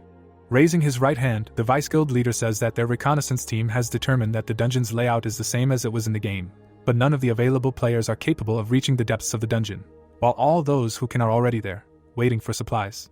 We see wounded players. Raising both hands, Shinji states that Ray is probably the only one at the moment who can reach the guild leader. The hero takes the backpack and states that this is an unacceptable shortage of labor, but if he is paid, he will only be happy to carry out this task. Looking over his shoulder at the interlocutor, Ray asks if he will be paid extra for speed if he delivers the cargo quickly. Shinji, who has a phone in his hand, asks for some time to clarify this issue. The hero looks at the guy talking on the phone, trying to figure out how much he will ultimately be able to get from this guild. Taking the phone away from his ear, Shinji states that he was told that if Ray delivers the cargo within a day, he will be paid an additional 50 million. The hero says that he is quite satisfied with this. We see the guy's legs. Holding onto the straps of his backpack, the young man states that he will do it not in a day, but in an hour. The young man is fighting a huge monster. It is reported that this is happening on the 3rd level of the dungeon trial of the earth. The guy raises his hands to block the blow. He shouts at the girl standing behind him that she should leave. She asks what will happen to him. The young man, smiling, thanks her for everything, and begs her to leave. The girl stretches out her hand and calls the guy by name. Ray rushes past the insect and destroys it. He screams for people to move out of the way and not interfere with him. The young man flies away and falls to the ground. The guy looks after the hero who ran past them and says that it seems they will live. His girlfriend thanks Ray for saving the life of her dear comrade. The players look at the hero in amazement, who is already disappearing into the distance. A backpack is visible behind Ray. The guy is surprised to notice that the monsters seem to have ended. Making huge jumps, he rushes through the cave. It is reported that this is happening on the 5th level of the dungeon. The young man, looking at his watch, understands that he managed even faster than was agreed upon, and he earned the easiest money in his life. The guy looks to his right in bewilderment. A player appears next to him and asks what the hero is doing on the 5th level. The fighter understands that in front of him, most likely, Ray and Du. The hero puts a huge backpack on the ground and says that the young man seems to be from the Wings of Genesis guild. He confirms this guess. Ray shows a can of food and asks where the person responsible for provisions is. The hero says that he brought the cargo from Shinji, after which he asks not to forget to pay for the delivery. The smiling young man says that he is responsible for the food supply. He says that the money has already been transferred. According to him, Shinji was sure that Rei would quickly cope with the task, so he did not delay the transfer. On the screen of his phone, the hero sees a transfer from the Wings of Genesis Guild in the amount of 150 million yen. Smiling, the young man says that the money really came, and that this organization is incredibly pleasant to deal with. The young man tells his comrades that they have waited for food. The players express wild joy about this. The hunters take apart the food. One of them, calling the hero a savior, says that they all already thought that they would soon die of hunger. Rei, standing next to the person responsible for food, says that, as far as he can see, the situation here is not the most pleasant. He confirms this assumption. In front of us is a huge cave with tents. A young man says that they lost many comrades in arms while conquering this dungeon. We see someone's legs. The players run away. One of them shouts that the monsters are advancing. The young people fall to the floor of the cave. One of them says that the monsters will not get them here. Someone who has been in this place for a long time asks what is happening. The hunters standing next to the hero cover their ears. Loud sounds are heard from the depths of the cave. A huge number of giant insects appear in front of the conquerors of the dungeon. Rei understands that this is a swarm. Flames are visible next to the guy. The hero sees that they are generated by a girl with red hair. The monsters burn above her head. They fly down, engulfed in flames. The hero, behind whom tongues of flame are visible, understands that he sees the secret technique Flame of Destruction, used by a special class elementalist. The guy did not even suspect that someone had already managed to master this class. The girl, whose leg we see, says that she is very glad to meet Rei and De. The hero, in whose hands the dagger is looking at her, she thanks the guy for deciding to take on the mission of her guild. The girl, smiling, introduces herself as the head of the Wings of Genesis Guild Yamagata Tsukino, and offers to continue working together. The hero looks closely at the girl. Tsukino approaches him. The girl's eyes shine brightly. She clumsily falls to the ground, putting her hands in front of her. Tsukino, smiling, apologizes to the guy. She admits that she has not eaten anything for a long time, so her legs are completely wobbly. Rei, looking back at the players fighting over food behind him, states that he understood that there were difficulties with provisions, but he did not think that everything was so bad here. A watchtower is visible next to the tents. Rei and Tsukino are sitting at the table. The hero says that, as far as he understands, Tsukino is the strongest in her entire squad. The girl confirms this. Greedily eating chocolate, Tsukino says that he is a member of 10 Transcendents, although he occupies the last place on this honorable list. Rei, sucking tea from a straw, asks again in surprise. He says that he heard a very strange name. The girl angrily jumps up from her seat and says that she completely disagrees with this statement. She says that this is what the top 10 players of Prophecy Online are called, and this name was given to them by the government. Rei, looking at the girl in surprise, asks how some government managed to calculate the strength of the players. We see men in suits. Tsukino reports that the relevant data was obtained by US intelligence agencies. A man in a cloak stands on a high cliff. The girl says that, nevertheless, the Americans never managed to find the player who occupied the first line of this rating. Tsukino, getting up from her seat, states that 10 Transcendence is sponsored by governments of different countries. Then she asks if the Japanese government was interested in the hero. The guy is very surprised by the information received. Putting a bag of tea on the table, he asks how much governments pay members of this 10. The girl, looking at her interlocutor, says that everything depends on the country of residence, but in Japan it is about 1 million yen. Rei remembers the transfer he received when he played Prophecy Online. The hero is incredibly angry. He thinks that it was because of such people that he became a gamer, almost throwing his whole life to the wind. The guy rubs his chin thoughtfully. He thinks that if he is still the number 1 in the rating, then perhaps he should keep quiet about it further, because if they find out about it, he might get into trouble. Rei puts his right hand to the side and declares that 1 million is not money, and even the reward for passing the Earth trial is much higher. Tsukino, raising his hands, says that the sponsorship may not be the most generous in this case, but the biggest money is now circulating among those who at least know something about passing this game, because no one has yet managed to defeat the boss of this dungeon. In front of us is a multi-eyed monster, which, apparently, is what we are talking about. A guy and a girl are sitting opposite each other. Rei asks if Tsukino is really unable to defeat this monster even when entering 10 Transcendence. The girl answers that no matter how strong she is still just an ordinary person, but perhaps everything would be different if she had the level and equipment of the Prophecy Online game character. The hunters greedily eat the food brought by the hero. Tsukino admits that in the current situation she will hardly be able to defeat the boss. The hero puts his hand on the table and says that everything is clear to him. He gets up from his seat, reminds her that he has completed the assigned mission, and states that if the girl needs any further help, she should just let him know, and if the payment is acceptable, they can come to an agreement. Leaving the girl at the table, Rei heads for the exit. He is going to kick the ass of the boss of this dungeon and earn the billion that was promised for this. Tsukino jumps up from his seat and asks the guy to wait a little.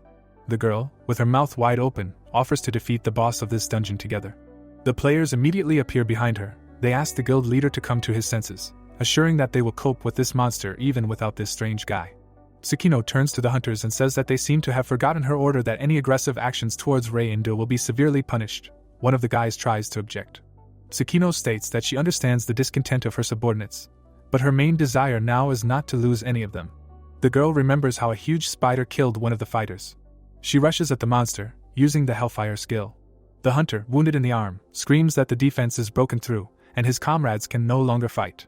The girl climbs to the top of the cliff and orders everyone to retreat. She demands that those who can still move help the wounded get out. The fighters shout to their commander that if they leave her alone, she can get hurt. The girl explains that they must leave to avoid even greater casualties. The brave guy, covering himself with a shield, shouts for Tsukino to leave, and promises to delay the monster. The girl demands that he leave with everyone. The next second, the brave fighter dies. The girl is shocked by this terrible picture. Blood spills all around. Tsukino grinds her teeth in rage. She says that she wants to save each of her fighters. The guild leader sadly says that Rei and Do will help them avoid great losses, and she is sure of it. The fighters look at their commander with displeasure. Clenching his fist, Tsukino shouts that they must clear the Earth's Trial Dungeon and restore the balance of power in Japan to honor the memory of their fallen comrades. One of the guys turns to the girl. The hero, standing with his back to everyone present, declares that it was a heart-rending speech that touched even him, but the guild leader might not have been the most eloquent. The young man, smiling, looks at the girl and declares that he is capable of defeating the local boss even alone.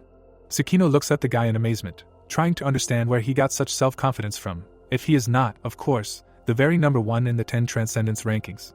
The girl looks at the guy's back, wondering if they are all wrong and how this guy is going to fight the monster. She realizes that in the coming battle she will be able to find answers to them. Tsukino runs out of the tent. She reminds the guy that he said that she can ask him for help. The girl shouts that she is ready to hire him for a group that will go fight the boss. A smile appears on the boy's face. He understands that he can make good money on this. Rubbing his chin, the hero looks at Tsukino and says that for some reason it seems to him that the girl needs not only defeating the boss, but also something else. Raising his right hand, Tsukino admits that the hero will do them a big favor, so she is ready to pay the hero compensation for the inconvenience caused. A gleam appears in the boy's eyes. He declares that if each of the group members pays him 10 million, he will agree to take them with him. Raising his left hand, the boy declares that he has 2 conditions. His allies must pay in advance, and then not tell anyone what they see in this fight. The players look at the guy indignantly. He says that he will have to defeat the boss and save the lives of all the party members, and that is why the price is so high. Tsukino, smiling, says that she agrees. One of her fighters asks the girl to think carefully. Spreading her arms, Tsukino shouts to her subordinates that they will go fight the boss, and will have to help Rei and Do in this fight. She orders everyone to prepare for the campaign. The hero, smiling, looks at his new allies. He tries to understand how much money the Wings of Genesis Guild has if Tsukino so easily agreed to part with this amount. Rei, behind whom the players are visible, frowns at something. Giant insects fly above the squad. The hero and Tsukino are waiting for the fight, smiling. One of the fighters behind them asks how many of these creatures are there. Rei tells the girl that he can kill all of these bugs, especially since he is well paid for it. The guild leader declares that he will cope with them herself. Flames rage around Tsukino. Laughing loudly, she screams that she will not allow these creatures to disrupt her negotiations. A giant insect burns in the fire generated by Tsukino. The hero looks at what is happening with admiration, realizing that the girl is very strong. One of the hunters says that he did not expect anything else from the guild leader. The girl puts her hand on the hilt of her sword. An earring in the shape of a crescent moon dangles from her ear. Tsukino turns to the hero and asks if he is following her. Rei shows his ally the phone screen and says that the advance has already arrived. The guy remembers that this is the same girl who was greedily gobbling up chocolates just 10 minutes ago. The squad members look in the direction they are supposed to go. Rei says that it's time to save Japan. The young people go forward. The hero promises that they will finish this dungeon once and for all. Behind the hero, the players are fighting monsters. One of them, a bald guy, asks Tsukino if she is sure about this guy. The hunters look after Rei, who calmly deals with insects. The bald guy says that, considering how much he was paid, he should demonstrate more serious fighting skills, and now he uses completely ordinary attacks. Tsukino, smiling, advises the young man to look at the monsters defeated by the hero. There are insect corpses on the ground. The girl says that there are no visible injuries on them, but they are definitely dead, and this proves that Rei's skills are incredibly high. The bald hunter is sternly silent. We see Tsukino's profile. She thinks that the hero does not even try to dodge, and his blows really do not shine with originality. The girl looks at the back of the boy's head, trying to understand what he will show in the boss room. Huge stones hang above the heads of the squad members. It is reported that they are on the 5th level in front of the entrance to the boss room. Rei thoughtfully looks up, thinking that he has not seen this door for a long time. The bald player begins to panic. He says that he is shaking. The girl in the yellow robe asks if he needs a little healing. Tsukino calls his subordinates friends and urges them to move forward. Putting forward a sword, the girl declares that they will now avenge their fallen comrades. The players visible behind the girl look scared. Tsukino orders them to use their most powerful attacks once the door opens. The players indicate that they understand the order. The Wings of Genesis Guild members are ready to rush into battle. Tsukino gives the order to attack. A giant spider hangs above the players' heads. The monster has many yellow eyes. It is reported that it is Vermilion Spider, the boss of the 5th floor of the dungeon Trial of the Earth. The players rush to attack. Tsukino uses the skill Hellfire. The other two fighters use Fire Fist and Phoenix Fury respectively. A powerful flash of fire occurs around the spider. The hunters clench their fists in joy. One of them asks if they really succeeded. Ray says that the monster is still alive. Tsukino looks scared. Vermilion Spider strikes with one of its limbs. Webs stretch out towards the players below. Tsukino, who is closest to the monster, asks why this is happening, since insect-like monsters should be vulnerable to fire damage. Ray, who is being looked at with displeasure by one of the fighters, says that the girl is right, but the fighters' attacks are very weak, so they do almost no damage. Tsukino watches as the spider shoots out a huge amount of web. White streams scatter the players in different directions. The girl drops to one knee and shouts for the fighters to beware of the web, as if they get caught in it, it will be very difficult to get out. Another portion of the web rushes at the people. Curses are heard. Ray hugs the girl and the guy from behind. They scream in fear. The hero picks up the young people and carries them out from under the blow. The young man lowers them to the ground. The guy hits his back painfully. The fighter, however, smiles. He apologizes for the fact that the hero had to hurry. Ray looks at the guy with displeasure and tells him not to apologize, after which he states that the death of allies will have a bad effect on the size of the final reward. The hero turns away from the guy he saved and says that he can continue to behave recklessly, exposing himself to attacks, since for each subsequent case the guild members will pay their savior an extra million yen. The guy screams that this is pure extortion. Tsukino and her fighters continue to fight the spider. The hero, who is standing on a hill, thinks that he can continue to drag out this fight, making money on the stupidity of those he saves. But Ray understands that he must take into account the direct connection of the guild with the government, and that such behavior can come back to haunt him in the future. The hero puts his hand to his forehead and uses the Eyes of the Soul skill. As a result, Ray learns that the condition for obtaining a soul fragment from Tsukino looks very unusual. The girl holds the sword with both hands. The system says that she has a soul fragment of a D-rank swordsman, and in order to get it, she needs to give her the biggest surprise in her entire life. Ray pushes off the ground, thinking that he should probably take a risk. Drawing a huge arc in the air, the hero approaches the giant spider. The boy raises his dagger to strike. He cuts one of the parts of the monster's body. A severed limb is visible above its head. Vermilion Spider prepares to bring down its leg on the boy. The blow occurs, stones fly in all directions. The players cover their faces with their hands to protect themselves from debris. Tsukino loudly calls out to his ally. A huge cloud of dust spreads under the giant monster. Tsukino thinks that it is all over, and the boy who was their last hope is dead. Ray stops the limb of the giant spider with his hand and asks if it really intends to kill him, having such insignificant strength. The hero holds the enemy's leg with his left hand. The system informs that he is using the strength of the soul skill, which requires any E-rank soul fragment to activate. The guy in armor asks in amazement how Ray could survive, and how he manages to block the boss's attack with just one hand. The hero spins the giant monster by the leg. Vermilion Spider flies back, leaving a deep furrow in the ground. Ray, with a dagger in his hand, approaches the monster lying on its back. The young man sees a rather nice pattern in front of him. He thinks that this spider's weak spot is its belly. The hero's dagger leaves a bright white trail behind it. The blow hits the monster's belly. The players, joyfully throwing up their hands, shout that the guy managed to defeat the boss, who asks in surprise where they got that from. Red streams rise up. Ray informs his allies that the fight is just beginning. A red cloud forms above the monster's body. Tsukino, raising his sword above his head, asks in amazement if Vermilion Spider has really changed its appearance. Red and black streams rise around the monster.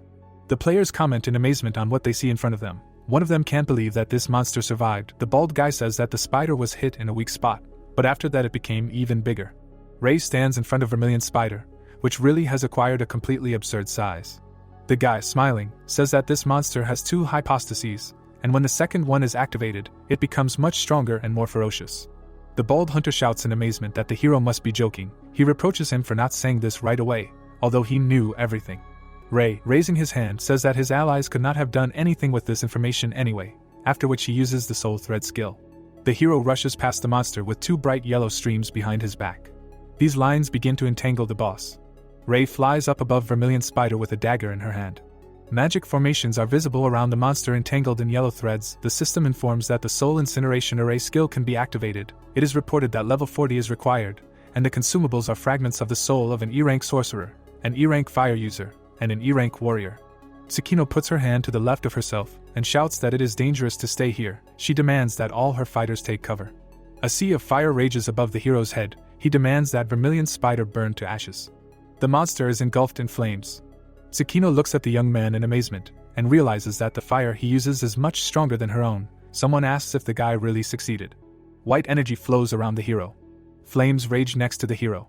The Wings of Genesis Guild members surround Tsukino and happily inform her that the fight is over and none of them were hurt.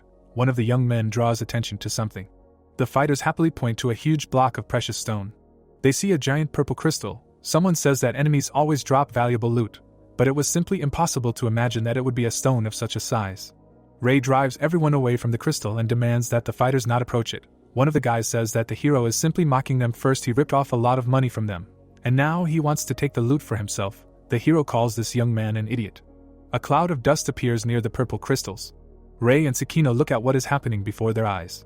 The hero stands in front of a spider that has turned into a huge gemstone with a dagger in his hand. He tells his allies that the boss of the Earth Trial has turned from an obsidian spider into a vermilion spider, and this is his final form. The monster raises its incredibly long antennae above itself. One of the players shouts that this is a real mockery, and the monster does not want to die. An order sounds to stop chatting and prepare for battle. Tsukino looks at the monster in fear. Vermilion Spider throws opponents in different directions with its huge antennae. The monster destroys the walls of the cave. Huge stones fly down. They fall next to Tsukino. The girl screams that the monster's area attacks have become much faster and more powerful. A spider antenna flies past the guild leader. Tsukino looks to his left in fear. Ray, running next to her, demands that the girl not get distracted. He says that if she wants to survive, she must take her fighters and lead them away from here. Falling stones are visible above the heads of the young people. The head of the guild asks his ally what he intends to do. Ray replies that it seems obvious.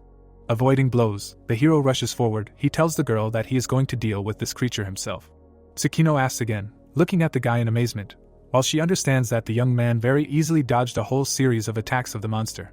Ray, looking at the girl, says that in this form the boss attacks indiscriminately, and will not calm down until all his opponents are killed. He states that while the girl and her subordinates have the opportunity, they need to run away. Purple spider antennae are visible next to the guy. Ray says that it is one thing to dodge the monster's attacks, and quite another to defeat it. The hero strikes one of the monster's tendrils. The crystal smokes, but remains intact. Vermilion Spider, under which clouds of smoke are visible, makes strange sounds. Ray looks at the tendril next to him and says that, as he thought, even Goat's dagger is not able to injure this monster, and if so, then it must be hit in a weak spot.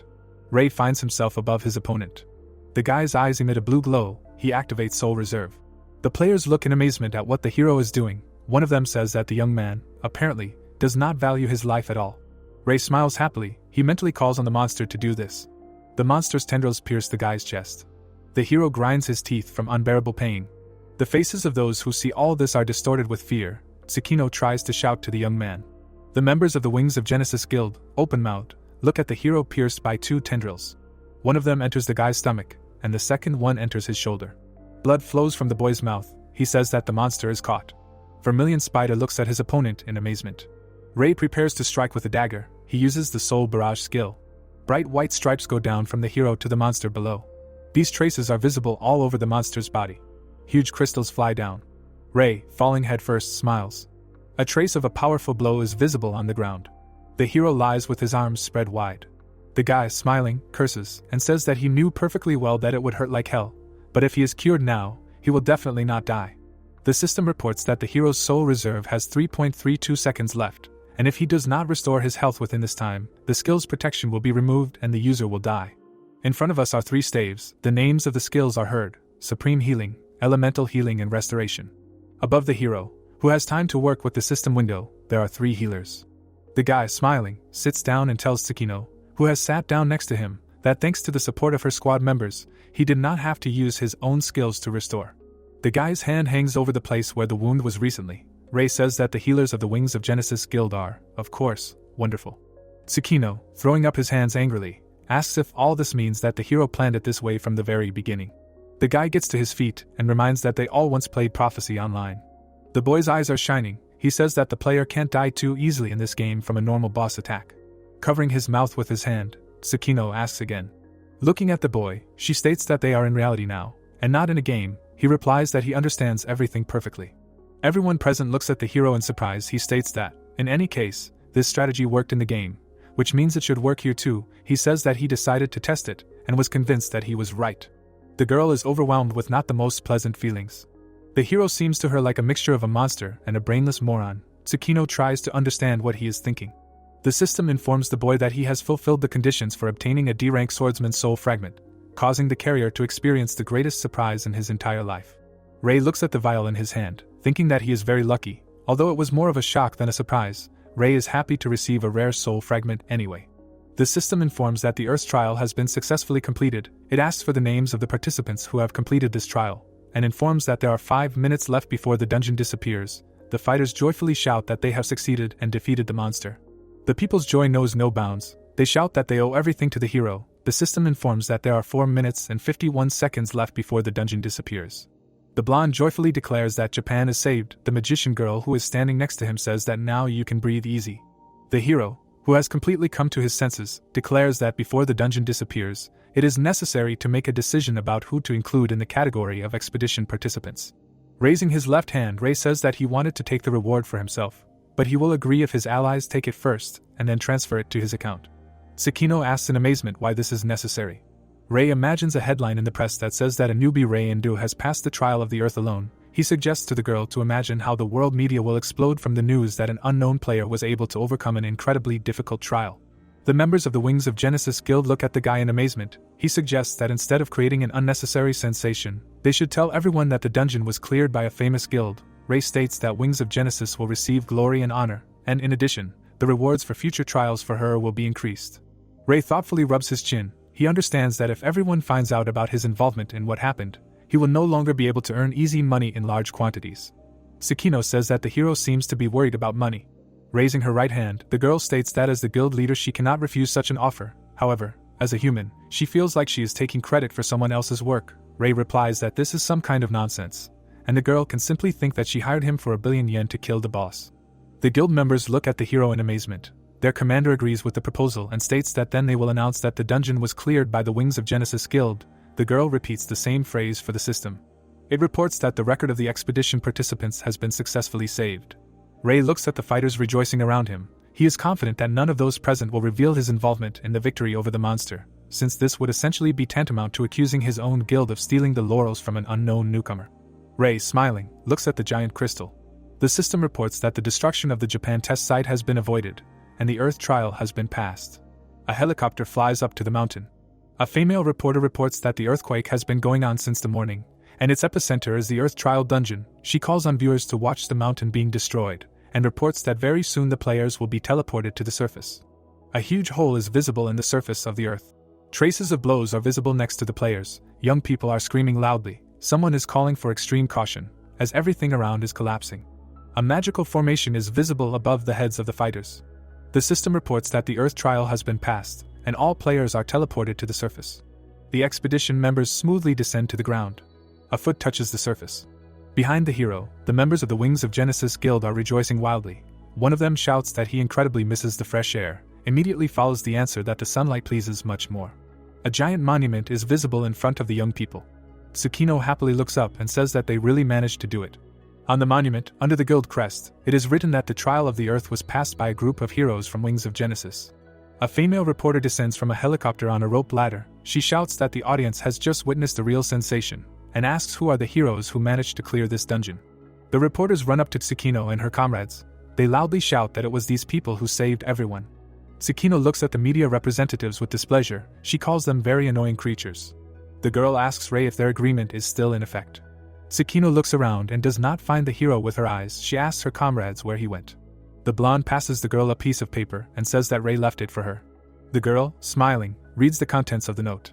It says that if there are any problems and the money is at hand, Tsukino can contact the hero, and he will try to solve any issue. The girl says that now she understands what kind of person this Ray Inda is.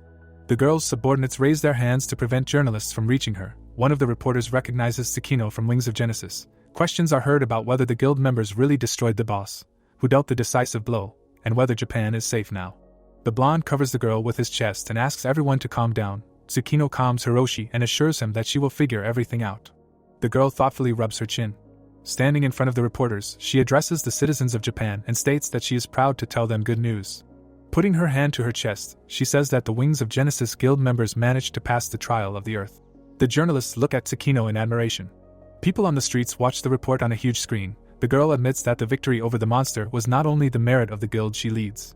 Her foot steps on a branch. Tsukino says that the conquest of the dungeon was only possible thanks to the joint efforts of all the players. Cookie, spreading his arms out to the sides, happily informs the hero that the car has arrived. Ray replies that his subordinates arrived just in time. A mountain is visible behind the guy. Tsukino, taking the opportunity, expresses gratitude to all those players who took part in passing the trial of the Earth. Bowing low, the girl thanks everyone who was involved in this expedition. One of the reporters admiringly shouts that Tsukino is incredibly modest, and he is simply delighted with the head of the Wings of Genesis Guild. The girl smiles. Raising her clenched fist, Ray thinks that Tsukino got what she wanted. He sits thoughtfully in a torn t-shirt in the back seat of a car. The guy thinks that he does not need popularity, but money. Besides, excessive attention would bring more problems than good. The hero's eyes glow. He thinks that Tsukino is an ideal candidate to serve as his face, which he can hide behind if necessary. The car drives between tall trees. Ray says that he is hungry and asks to stop somewhere. The driver makes it clear that he will do so. We see many pictures depicting members of the Wings of Genesis Guild. A female reporter reports that she has exclusive news and says that Japan is no longer in danger of destruction, since the Earth trial was passed by the Wings of Genesis Guild. The meeting participants frown at the screen. The reporter reports that Japan is only the second country after the United States to pass the test and escape the cataclysm. The people present at the meeting look very unhappy. In front of us is a skyscraper. We see the emblem of the Gold Farm Players Guild. Ray, sitting in a chair, looks at the screen of his phone and is happy about the transfer of 1 billion yen he just received. His subordinates frown among themselves, repeating the amount that was just announced. One of the guys asks his comrade to forget about this money, since they will never see it. There are stacks of coins on the table. Someone asks what they are even doing here. Young people roll money into some white mass. One of them asks why this needs to be done at all. His comrade tells the young man not to ask stupid questions, and if the director said that this is how it should be, then he must silently carry out the order. On the table in front of the hero there is a sign, on which he is designated as a clerk. One of his subordinates says that the orders of this man are absolute. Ray asks Rumi how things are going with the guild registration. The girl standing in front of the table reports that the registration has been successfully completed. Rumi looks at the guy in surprise and asks if he is sure that she should become the head of the guild. It is reported that this girl is listed as the head of Gold Farm. In front of us is a guild certificate in the name of Sito Rumi, which grants her the right to carry out the necessary procedures for the performance of administrative duties. The hero says that only players with rank B or higher can create their own guilds, and he, as you know, has rank E, for whom such a function is not available. Folding his hands in front of his face, Rumi tries to object. We see the faces of the two interlocutors. The girl says that she simply does not understand why she was chosen, because there are people who are better suited for this role. Ray replies that he considers her to be the ideal candidate. Rumi is surrounded by the hero's other subordinates. The guy thinks that thanks to the information he has, the Gold Farm Guild members were able to raise their ranks to B or even higher. Young men, sitting at tables, tell the girl how much they were able to earn today. Ray thinks that each of his wards has their pros and cons, and if Rumi's earnings are bad, then she surpasses everyone in diligence and friendliness. The girl raises 2 fingers and praises the young men, stating that they still have 2,000 yen left to earn. The hero thinks that this is the ideal guild leader. Cookie, showing the screen of his phone, says that they are already being discussed on the internet. We see several screenshots. One of them asks what the Gold Farm Guild is. The second shows an article containing an interview with the head of the new and promising guild, Sito Rumi. Ray, sitting in a chair, asks if all the guild members have really reached rank B, after which he declares that he is very glad that he ended up remaining a simple clerk. In front of us is a sign of the head of the guild, Rumi. The girl asks why the hero needs this organization, because he could earn a lot of money without it.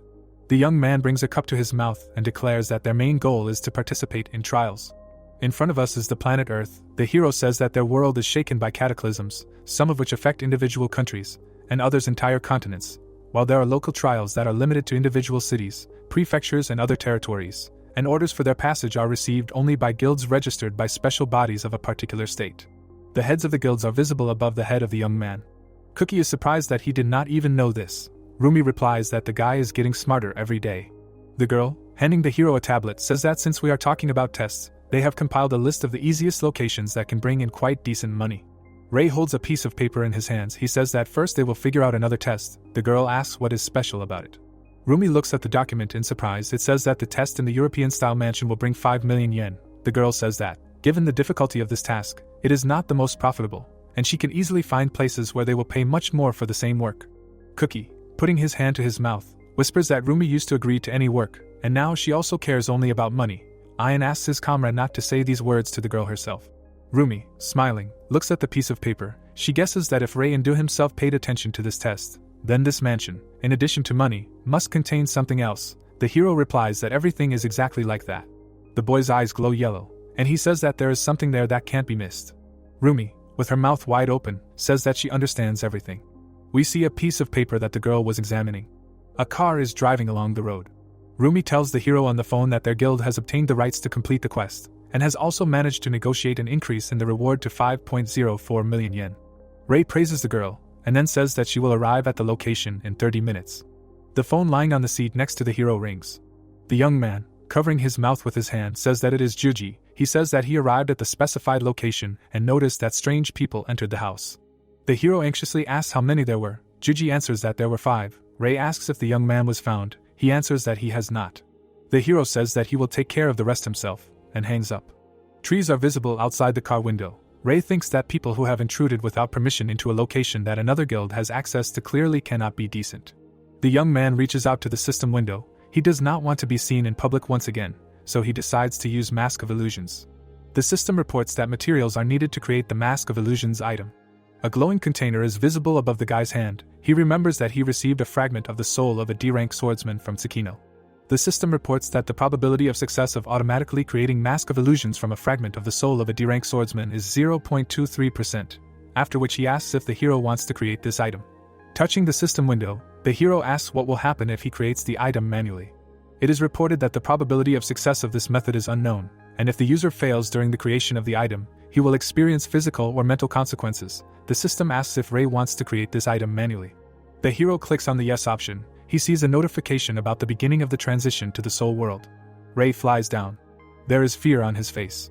The guy approaches the glowing puzzle pieces. The system informs him that he needs to harmonize the soul with the object, and that the probability of success depends on how he copes with this task. Ray hangs upside down. The system informs that due to the fact that the basic success rate is below 1%, the difficulty will be increased, and the time limit is 60 minutes. Ray rearranges the puzzle pieces. The time gradually decreases to 5 seconds. In front of us is the assembled puzzle. The time for its processing reaches 0. The system informs that the soul is in complete harmony. Ray smiles. He sees that the probability of success has reached 100% and the transition to the material world is performed. A purple mask hangs over the guy's hand. We see this object up close. The system informs that the Mask of Illusions was made thanks to the Soulsmith's subclass skill. Ray asks Ian to drop him off here. He replies that he will stop now. The car drives away from the hero. Ray puts a mask on his face. He turns into a blonde. The guy thinks that now people will see him as a different person. The young man approaches a mansion hidden behind trees. He goes through the door. Corpses are visible next to the guy. Ray thinks that they tried to burn them, and the smell of burnt meat still hangs in the air. The hero goes down the stairs, realizing that they are most likely already waiting for him at the bottom. A bright passage is visible in the middle of the bookcases. Books are flying next to the guy. Ray thinks that the secret door is open, and the people who entered are apparently looking for a hidden test. We see a map of the world. The hero thinks that tests, depending on complexity, are divided into large scale and small scale. In the first case, entire states are involved, and in the second, populated areas such as cities or villages. We see banknotes. Ray thinks it is logical to assume that small-scale tests are not so difficult, therefore, it is not possible to make good money on them. However, among them there are exceptions, which are hidden tests. Monsters are visible under the young man entering the glowing passage. Ray thinks that hidden trials only appear in secluded corners of small-scale trials. The difficulty level there is significantly higher and is not at all connected with the difficulty of the main trial, and their main charm is that they often hide unique items. Ray goes down the spiral staircase. He thinks that, in other words, such trials can only be found by those players who have information about prophecy online. The hero, on whose face is a mask, looks carefully ahead. He sees people in black robes in front of him. The guy takes off his hood and says that it seems that in front of him is a representative of the Gold Farm Guild, and that they were waiting for him. The transformed Ray looks carefully at this person. We see the back of the hero's head. The young man asks what kind of Gold Farm Guild this is. The blonde says that he seems to have made a mistake. Raising his hands, the young man declares that none of this matters, and what is much more interesting is that the hero appears to be able to pass the hidden test. Ray calmly declares that he is not going to complete any task for anyone. The blonde man, smiling, says that the hero has misunderstood everything, and there is no need to complete it. An elegant artifact hovers above the guy's hand. The young man declares that the test has already been completed, and the hero appears to have come here to get the evolution box. Ray holds a weapon behind his back. He is very surprised that the test has already been completed, but calmly tells his interlocutor that he really did come for this box. The guy throws the artifact to the hero. He catches it with his left hand. The blonde man, smiling, declares that he is giving this item to the guy as a token of his gratitude. Raising his hands, the young man says that in return the hero must fulfill their request. Ray, surprised, asks again. Waving his arms, the blonde guy states that the hero must not allow other players to pass the small-scale trial, and it does not matter how he does it.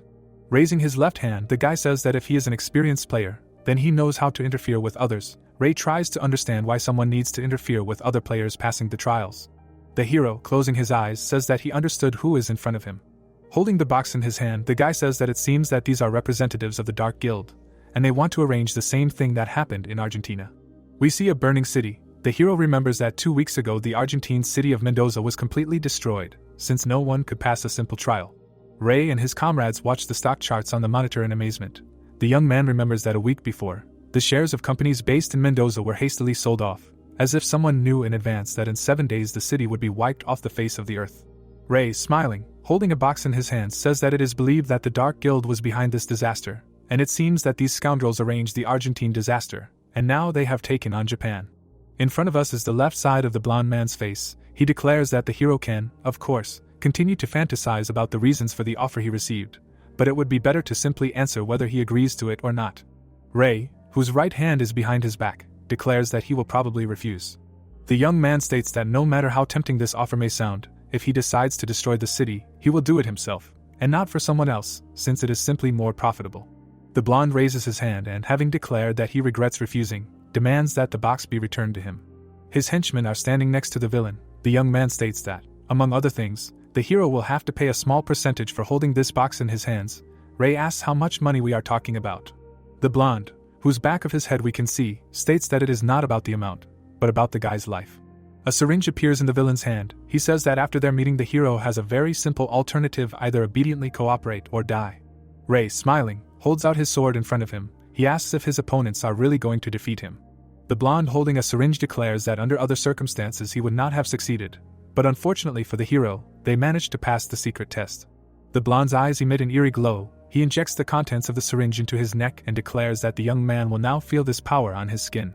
People in black robes give themselves injections. The blonde says that the player's skills are useless against the power of the Dark Guild. Syringes fall to the floor. The representatives of the Dark Guild begin to twist from the substances they injected into themselves. The blonde, holding his head, giggles. Ray, holding a sword, calmly looks at this circus. Syringes lie on the floor. The hero understands that they contain doping. The villains clench their fists in joy, feeling a surge of strength. Ray looks at them and tries to understand why they are standing still, despite the fact that their physical capabilities should have noticeably increased. A smile appears on the guy's face. He understands what the scoundrels are up to and decides to play along with them a little. The blonde stands with his hands in his pockets. He presses the red button. A powerful explosion occurs. The members of the Dark Guild laugh happily. Their commander goes forward, declaring that all the players are some kind of simpletons and fall for the simplest tricks. He says that these people believe that thanks to the game mechanics they have become almost gods, so they remain mostly too naive. We see the scoundrel's leg. He says that all they needed was to distract attention and then blow up the box. The blonde, above whose head a chandelier is visible, says that they do not need useless tools. The bastard's face shows surprise. He sees the box lying on the ground and asks where the hero's body went. Ray, remaining invisible, strikes at the heads of his opponents. The blonde spews a powerful stream of flame from his right hand.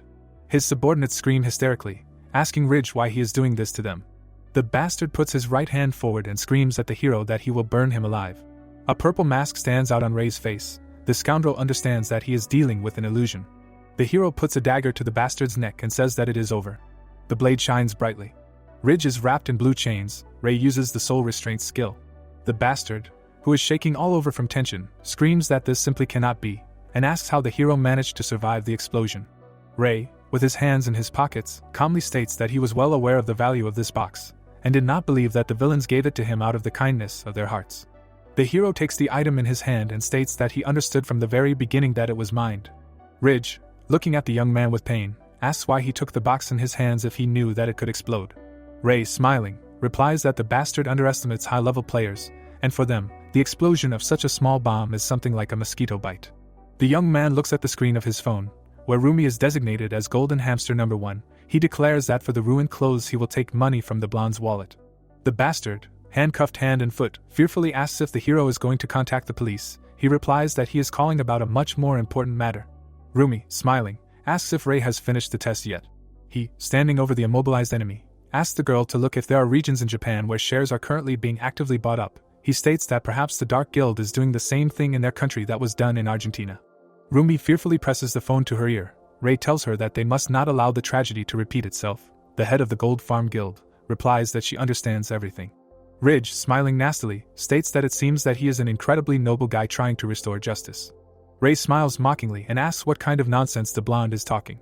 Blue chains are visible near the guy's head. He states that the Dark Guild is deliberately collapsing the sales of shares of local companies, which are now being sold cheaply, and if his people buy them up, he will make a ton of money out of thin air. Ridge, disgust written on his face, tries to look behind himself, where the hero is standing. He asks if the guy is really going to go to war against the Dark Guild. He, smiling, replies that if there is a lot of money at stake, then he will enter this conflict with great pleasure. Then he says that, in principle, they can cooperate. The villains begin to come to their senses. Ridge irritably asks who in their right mind would agree to cooperate with such a person. Rei, in front of whom is an open box, asks Rumi if the re-education course is prepared, the one that will require characters with the ability to recover. Medieval torture instruments are visible above the head of the astonished girl. Rumi says that everything is ready, but they have not yet conducted experiments, and do not know how effective and humane such methods will be.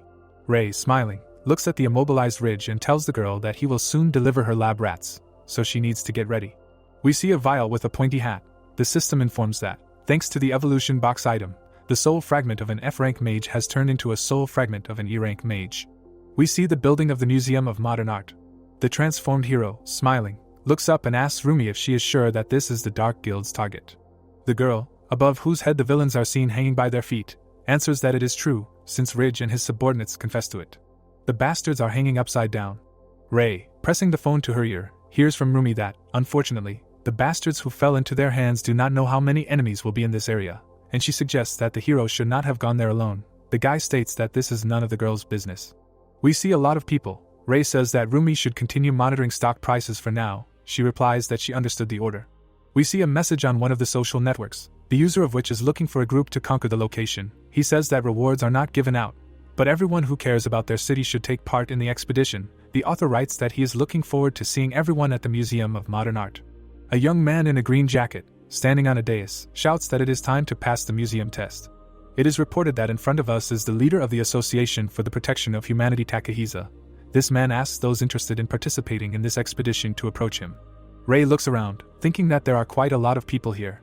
The guy smiles. He counted more than 100 participants. Takahisa, spreading his arms wide, shouts that it is difficult for him to convey the feeling of admiration and pride from how many people came today to protect their city, and that he is grateful to each of them. Rei looks around the crowd. He can't believe that so many people have decided to participate in a test that doesn't have any reward. The hero realizes that a spy could easily sneak in among such a crowd. The hero's left eye emits a bright red glow. Rei thinks that he should find the villain before they all go inside. Raising his left hand, Takahisa shouts that the test will begin soon, and the participants should not be afraid to call for help if they meet a strong enemy. The guy promises that the association workers will help the players. Rei, smiling, thinks that Takahisa is not offering any strategy, and this is extremely stupid. However, such freedom even plays into his hands. Takahisa puts his hand to his head. The hero thinks that he seems to guess who the spy is here, and tries to figure out what would be the best way to deal with these people. Behind the hero, silhouettes with glowing eyes are visible. The young man thinks that out of 107 players, 106 turned out to be spies of the Dark Guild, and the only exception was himself. Rei walks next to other young people. Takahisa, standing next to him, points somewhere with his finger and asks everyone to be careful. The players find themselves inside an exhibition hall. We see a sculpture depicting an angel. Rei, looking at the exhibit, says that it looks expensive and rich. The young people standing around are holding spray cans in their hands. One of them, smiling, is preparing to press the sprayer. Flames rage in the exhibition hall. Rei jumps over the young people trying to kill him. Taking out his sword, he inflicts many blows. Raising his right hand, the hero smiles. He says that his opponents are blindly rushing into battle, spitting on the complete superiority of the opponent. He calls them obedient and fearless dogs. Takahisa appears in the exhibition hall, asking in fear what is going on. Rei looks at the guy running up to him and says that some idiots suddenly attacked him, and he had to calm them down. Takahisa says that this is some kind of nightmare, and expresses hope that the hero is not injured. A curved knife is visible in his hand. Rei grabs this weapon with 2 fingers. Takahisa, whose hand is shaking badly, is completely at a loss. He says that he cannot move his knife and tries to understand what kind of force is preventing him from doing this. The bastard does a somersault in the air and rests his hand on the floor. Rei, who took the weapon from the enemy, says that this knife is not an item from the game, and Takahisa will not even be able to scratch any player with it. The hero, standing in front of the enemies ready to pounce on him, offers to stop this farce and states that he is well aware that everyone in front of him is associated with the Dark Guild. Raising his hands, Takahisa states that if the hero knows everything, then it will be even easier. One of the guys holding his hand asks what kind of Dark Guild is this. He says that the order for this test came from the Environmental Protection Group. Takahisa, smiling disgustingly, says that everything is correct, and the Environmental Protection Group is a business partner of the Dark Guild. The villain raises his hands and suggests that the hero calmly discuss everything. The interlocutors stand opposite each other. Takahisa says that his priority is not to kill the hero, but to protect this place. He states that he does not want to be hostile to the young man. Grinning, the villain looks at the hero and says that if he agrees to cooperate, he will be paid an allowance of 50 or even 100,000 yen. The young men are indignant. The brunette asks why Takahisa was going to pay this guy 100,000 if they are only supposed to get 30. The guy standing next to him asks if the Dark Guild really promised someone a fee of 30,000 yen. The indignant young men surround Takahisa. The hero understands that in his recent past he could also have fallen for a similar scam. The guy's eyes shine brightly. He says that he has to refuse. Thoughtfully rubbing the back of his head, Takahisa says that he is very sorry. Menacingly looking at the hero, he says that in this case he will have to finish him off. Takahisa, raising his hands above himself, tells the players that he has a special offer for them, and whoever finishes off this guy will receive 100,000 yen bonus. Armed with museum pots, the hunters rush to attack. Someone calls to kill the hero. Rei puts out his hand, seeing many determined enemies in front of him. The young man looks to his right. He quickly rushes past dozens of players, striking each of them.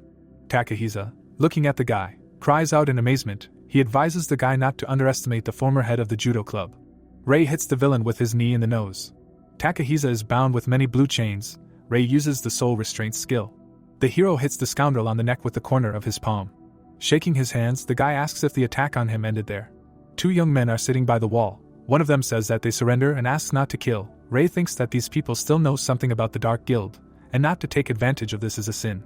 The young man brings the phone to his ear and tells everyone that he will not kill anyone if they cooperate.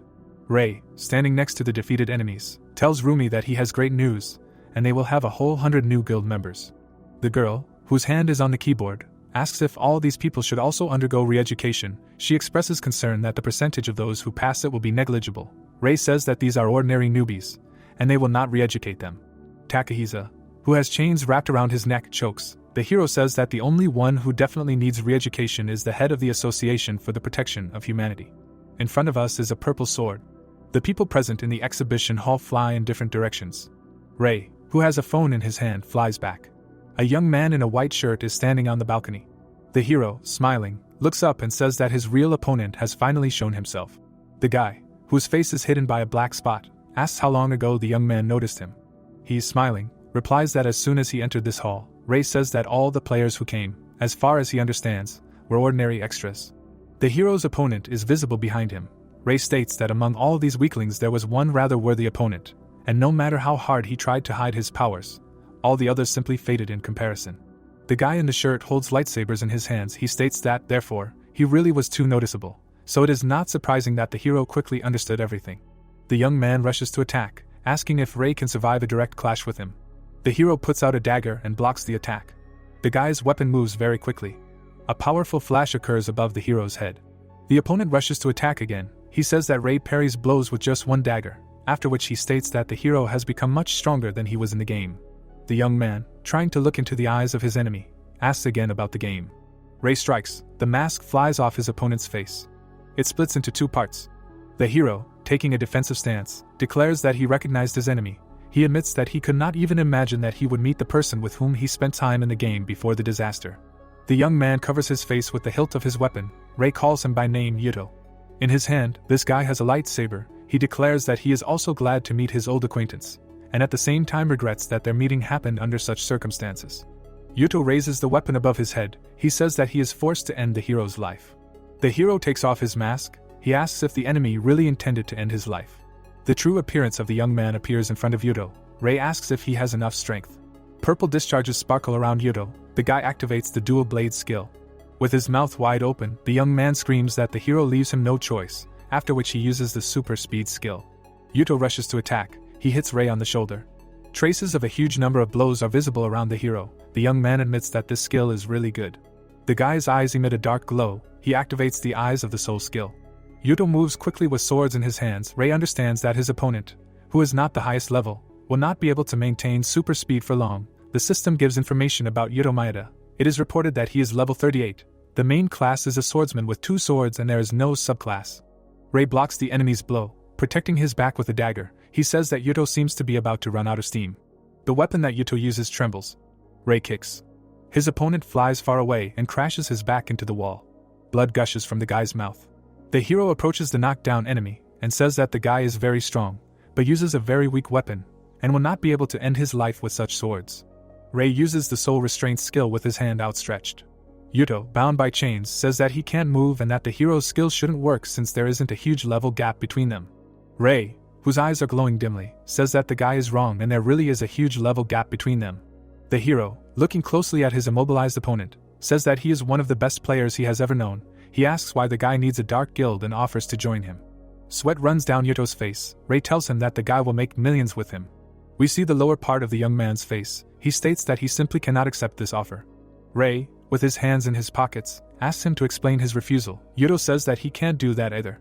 Snapping his fingers, the hero increases the pressure of the chains. Yuto lets out a piercing scream and says that he still can't tell, because if he spills the beans, he might do something terrible. Rei looks at the guy and asks who he is and where, by the way, Hisashi is. The hero, looking at his opponent, asks if Hisashi is really being held hostage. Sweat pours down Yuto's face. The guy says that the hero can see right through him. The chains squeeze the guy's body. Rei says that Yuto hasn't changed at all. A monster engulfed in flames stands in front of the 3 young people. The hero remembers that Prophecy Online repelled potential players with its difficulty, and it was simply impossible for casuals to survive in it, especially when it came to dungeons. 2 players are visible next to the hero. The young man thinks that for this reason it was important to have strong comrades in the game. We see 2 smiling guys. Rei remembers that his comrades were Yuto and his younger brother Hisashi. The young men fight a giant monster. The hero thinks that the bosses he could easily kill alone, they destroyed together, but when the difference in levels became too great, they stopped playing together. The comrades' paths diverge. Rei remembers that he still has their contacts in the game. Rei and Yuto are sitting on neighboring benches. The hero says that he never expected to meet his former comrade under such circumstances. Raising his head, the young man asks Yuto where the attackers are keeping Hisashi. He, sadly lowering his head, says that he has no idea, since these scoundrels do not even let him see his brother. Yuto kneels in front of the hero and shouts that he has a soulsmith subclass, which means that he can find out where the villains are keeping his brother. Rei, closing his eyes, lowers his head. He says that he has such a skill, but now they are not in the game, but in the real world. A boy approaches a magnificent painting and asks how much it can be sold for. He tells his former comrade that now he is only motivated by money. Raising his hand, the young man declares that if Yuto wants to save his brother, he will have to give up the entire contents of his wallet. The boy kneels and, shaking all over, begs the hero to save Hisashi. Rei asks if the boy has his brother's things with him. Yuto hands the hero a cap and declares that it belongs to Hisashi. Rei says that this item will do just fine. Next to Rei, a cap and a bottle are visible. He uses the soul search skill and sets Hisashi Maeda as the target. The system first reports that the target is not found, and then that it is already dead. Yuto looks at the blue window in shock. We see the faces of 2 young people. Both of them are shocked that Hisashi has died. In front of us is a character with glowing eyes. The system informs that the young man was killed by Raven. Yuto's hands are shaking. He calls the one who killed his brother a bastard. Rei, standing in front of the guy, asks if he knows this person. Yuto says that it was this bastard who forced him to work for the Dark Guild and took his brother hostage. The young man's face is distorted with rage. He promises to kill this scum with his own hands. Kneeling, Yuto reaches out to the hero. He says that if he needs money, he will earn as much for him as needed, and in response he asks only one thing to help avenge his brother's death. Before us is the hero's face. We see a portrait. Rei says that it is also very painful for him to hear that the guy died, because Hisashi was like a younger brother to him. Yuto looks at the young man with pleading eyes. He asks him to go to Raven with him and destroy this scum. Rei apologizes, moves away from the young man. The hero says that he simply does not have enough time, since money will not earn itself. Yuto begs the guy to stop. He pays attention to the sound coming from the phone. The hero sees 2 messages from Tsukino. The girl asks if it is true that the hero fought in the museum trial against the Dark Guild. how he agreed to it, and who paid him. Ray is amazed. He cannot understand where the girl gets information about him from. Before us is a correspondence between two young people. Ray writes that it was his personal initiative, after which he asks why the girl is interested in his affairs, and is it connected with the fact that she has an order for him. Tsukino says that the government is looking for people to destroy the Dark Guild base and is ready to pay 1 billion yen. The guy, looking at the phone screen in amazement, repeats the announced amount. He cannot believe that an ordinary order for elimination is estimated at 1 billion. Tsukino looks at the phone screen. The hero asks her how she knows about this order. The girl writes that the government asked the Wings of Genesis Guild for help, so the hero must keep information about this mission a secret. We see the faces of two young men. Ray asks why the girl is sharing this information with him. She states that he is not a stranger to her. We see two more messages from Tsukino. She writes that, according to rumors, the Dark Guild headquarters holds assets worth over 10 billion yen, and if they fulfill the order, the government will turn a blind eye to what is happening there. Ray, behind whom a painting is visible, approaches Yudo and asks if Raven could be at the Dark Guild headquarters now. The young man looks at the hero with hope in his eyes and states that Raven is the leader of the Japanese branch of the Dark Guild, and he hardly ever leaves his headquarters. Ray says that everything is clear to him. Smiling, the young man states that his plans have changed. Raising his thumb, he declares that he will help the boy get revenge. Ray texts Tsukino that the Gold Farm Guild is taking on this order. Ray and Yuto are walking along a city street. Tsukino texts the hero that the police seem to have found the Dark Guild's base and are already heading there. The guy, next to whom his new ally is visible, asks the girl if this base is on the 12th floor of the building. Tsukino is surprised. She asks how the hero found out about this if she herself recently received this information from the government. Ray looks at the screen of his phone. He writes that he was conducting a personal investigation into the Dark Guild, and is already heading there. The guy looks at his device in surprise. Tsukino asks if the hero will be able to help the police, because if the Dark Guild fights back, the guards of order may not cope with them. Ray asks how much he will get for this. Tsukino looks at the screen of his device in surprise. The hero writes to her that he will agree to take 1 million yen for saving one life of both the Dark Guild members and the police. The girl replies that she will discuss these conditions with the government, but in case of refusal, Wings of Genesis will take payment for the guy's services. Ray smiles. He says that he has accepted the order for execution. The young man, looking at his ally, says that the police, apparently, are also heading to the Dark Guild base. Yudo, smiling happily, suggests that they hurry. Ray, looking at the guy, says that he will go alone, and he should wait here. He states that the Dark Guild does not yet know whether Yudo is alive or not, and he wants to hide this fact from them and catch him off guard. Touching the visor of his cap, Yudo says that he will do as the hero wants, and will wait for him here. The guy waves his hand and asks the hero to be careful. He states that if the police have already discovered the Dark Guild, then the villains could have set traps all over the building. Ray replies that he will keep this in mind. In front of us is a skyscraper. The hero approaches a yellow tape stretched across the sidewalk. He lifts it to pass. A young man who appears next to him apologizes and says that due to a gas leak the passage to the building is temporarily blocked. Ray, looking out from under the ribbon, says that the Wings of Genesis Guild has asked him to participate in this operation and asks if he has the right address. The young man apologizes for his mistake and offers the hero to follow him. He approaches the table where the people in suits are standing and says that a player from the Wings of Genesis Guild has arrived. The unpleasant man states that it seems that they have received reinforcements. Unnaturally twisting his right hand, he asks what use this unprepared character is to them all, and boldly declares that they will figure it out themselves. The man, raising a finger, irritably declares that he is the boss here, so his orders must be followed without question, after which he demands that the hero dare not meddle in other people's business. The man, raising his fist, stands in front of the Special Forces fighters and orders them to move forward. Ray, looking at this picture, says that, in his opinion, this is a very bad idea. A powerful explosion is heard at the top of the skyscraper. The guy says that he warned about this possibility. The people around him begin to panic. Someone screams that debris is flying right at them. Yellow streams appear around the hero. He uses the soul thread skill. The streams twist into spirals. A yellow web appears above the smoking skyscraper. The young man looks in amazement at the stone that stopped right above him and asks if they are all saved. Ray tells the young people looking at him that they should also save the fools who have already managed to get to the top. Pushing off the ground, he quickly takes off. The guy flies to the floors where the explosion occurred. He lands. The hero sees the Special Forces soldiers lying on the floor and tries to understand if he is too late. Ray stands over the squad leader groaning in pain. Covering his nose with his hand, the young man states that the life of one person in this case is worth 1 million yen, and if they die here, he will lose a significant amount of money. Yellow streams wrap around the fighters. Ray lowers the resulting cocoon to the base of the skyscraper. The hero crawls under the yellow tape, declaring that he has nothing more to do here, and he leaves. The surrounding people thank him. Someone asks who this guy is. Ray puts his hands in his pockets. approaches Yuto and states that he has already finished the job, who replies that the guy did it very quickly. Yuto hands the hero a bag of juice and asks how it went, who replies that the villains managed to escape, and they were just wasting their time. Piercing the bag with a straw, Rei asks if the Dark Guild could have another base. Yuto, standing behind the hero, replies that he only knew about the one they just visited. In front of us is a phone and various vials. Yuto says that he threw away the items the guild gave him, including a smartphone, the same day he met Rei, but they can go back to the museum together and try to find at least the phone there. The young people walk down the street. The hero says that they shouldn't do this, since the villains will then find out about their location. He says that, in addition to everything, he already has an action plan. Yuto asks what it is. Rei walks in front of his new ally. He says that it is difficult to engage in criminal business and organize a hideout while being in the sights of the police, especially when there are thousands of cameras around the city that can easily recognize faces. In front of us is an image of one of the cameras. Thoughtfully rubbing his chin, Yuto says that, most likely, the scoundrels will choose a place with a minimum number of cameras and which is very difficult to find. Yuto raises his hand and says that a low-level dungeon with insignificant rewards would perfectly fit this description. Rei declares that the guy is thinking in the right direction, and he has already ordered his army of money hamsters to look for such a place.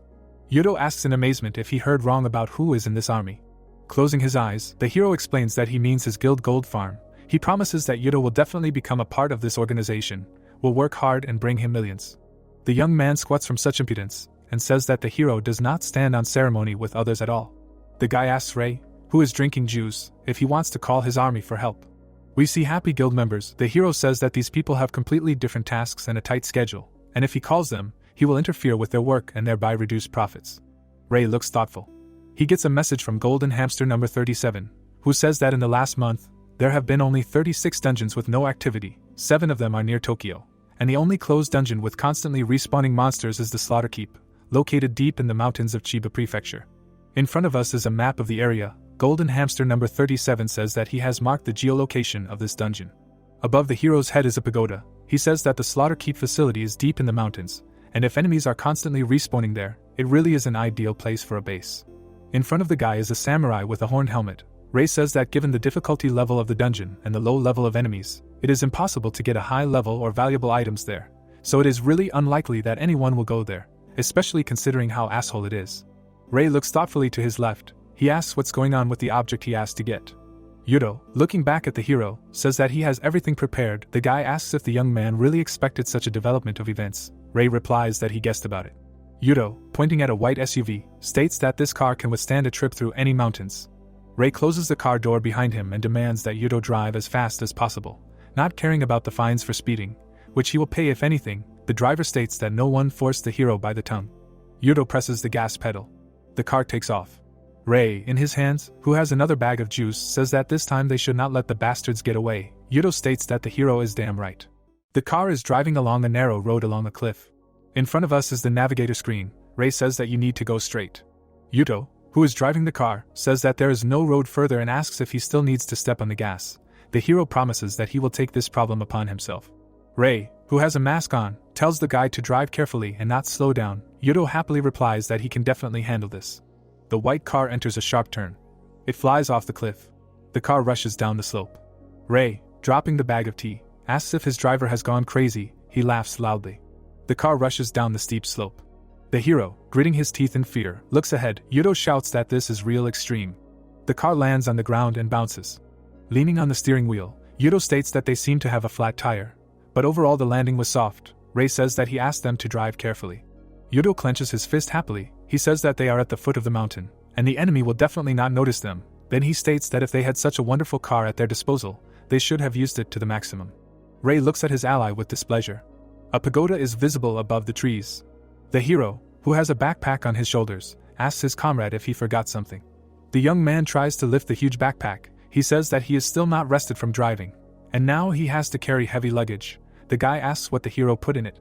Rei, looking over his shoulder at his ally, says that there are weapons in the backpacks, and if they are going to go against the army together, then they need to have an entire arsenal with them. People are standing at the gate. It is reported that the Slaughter Keep is in front of us. Hiding behind the trees, the young men look at the opponents.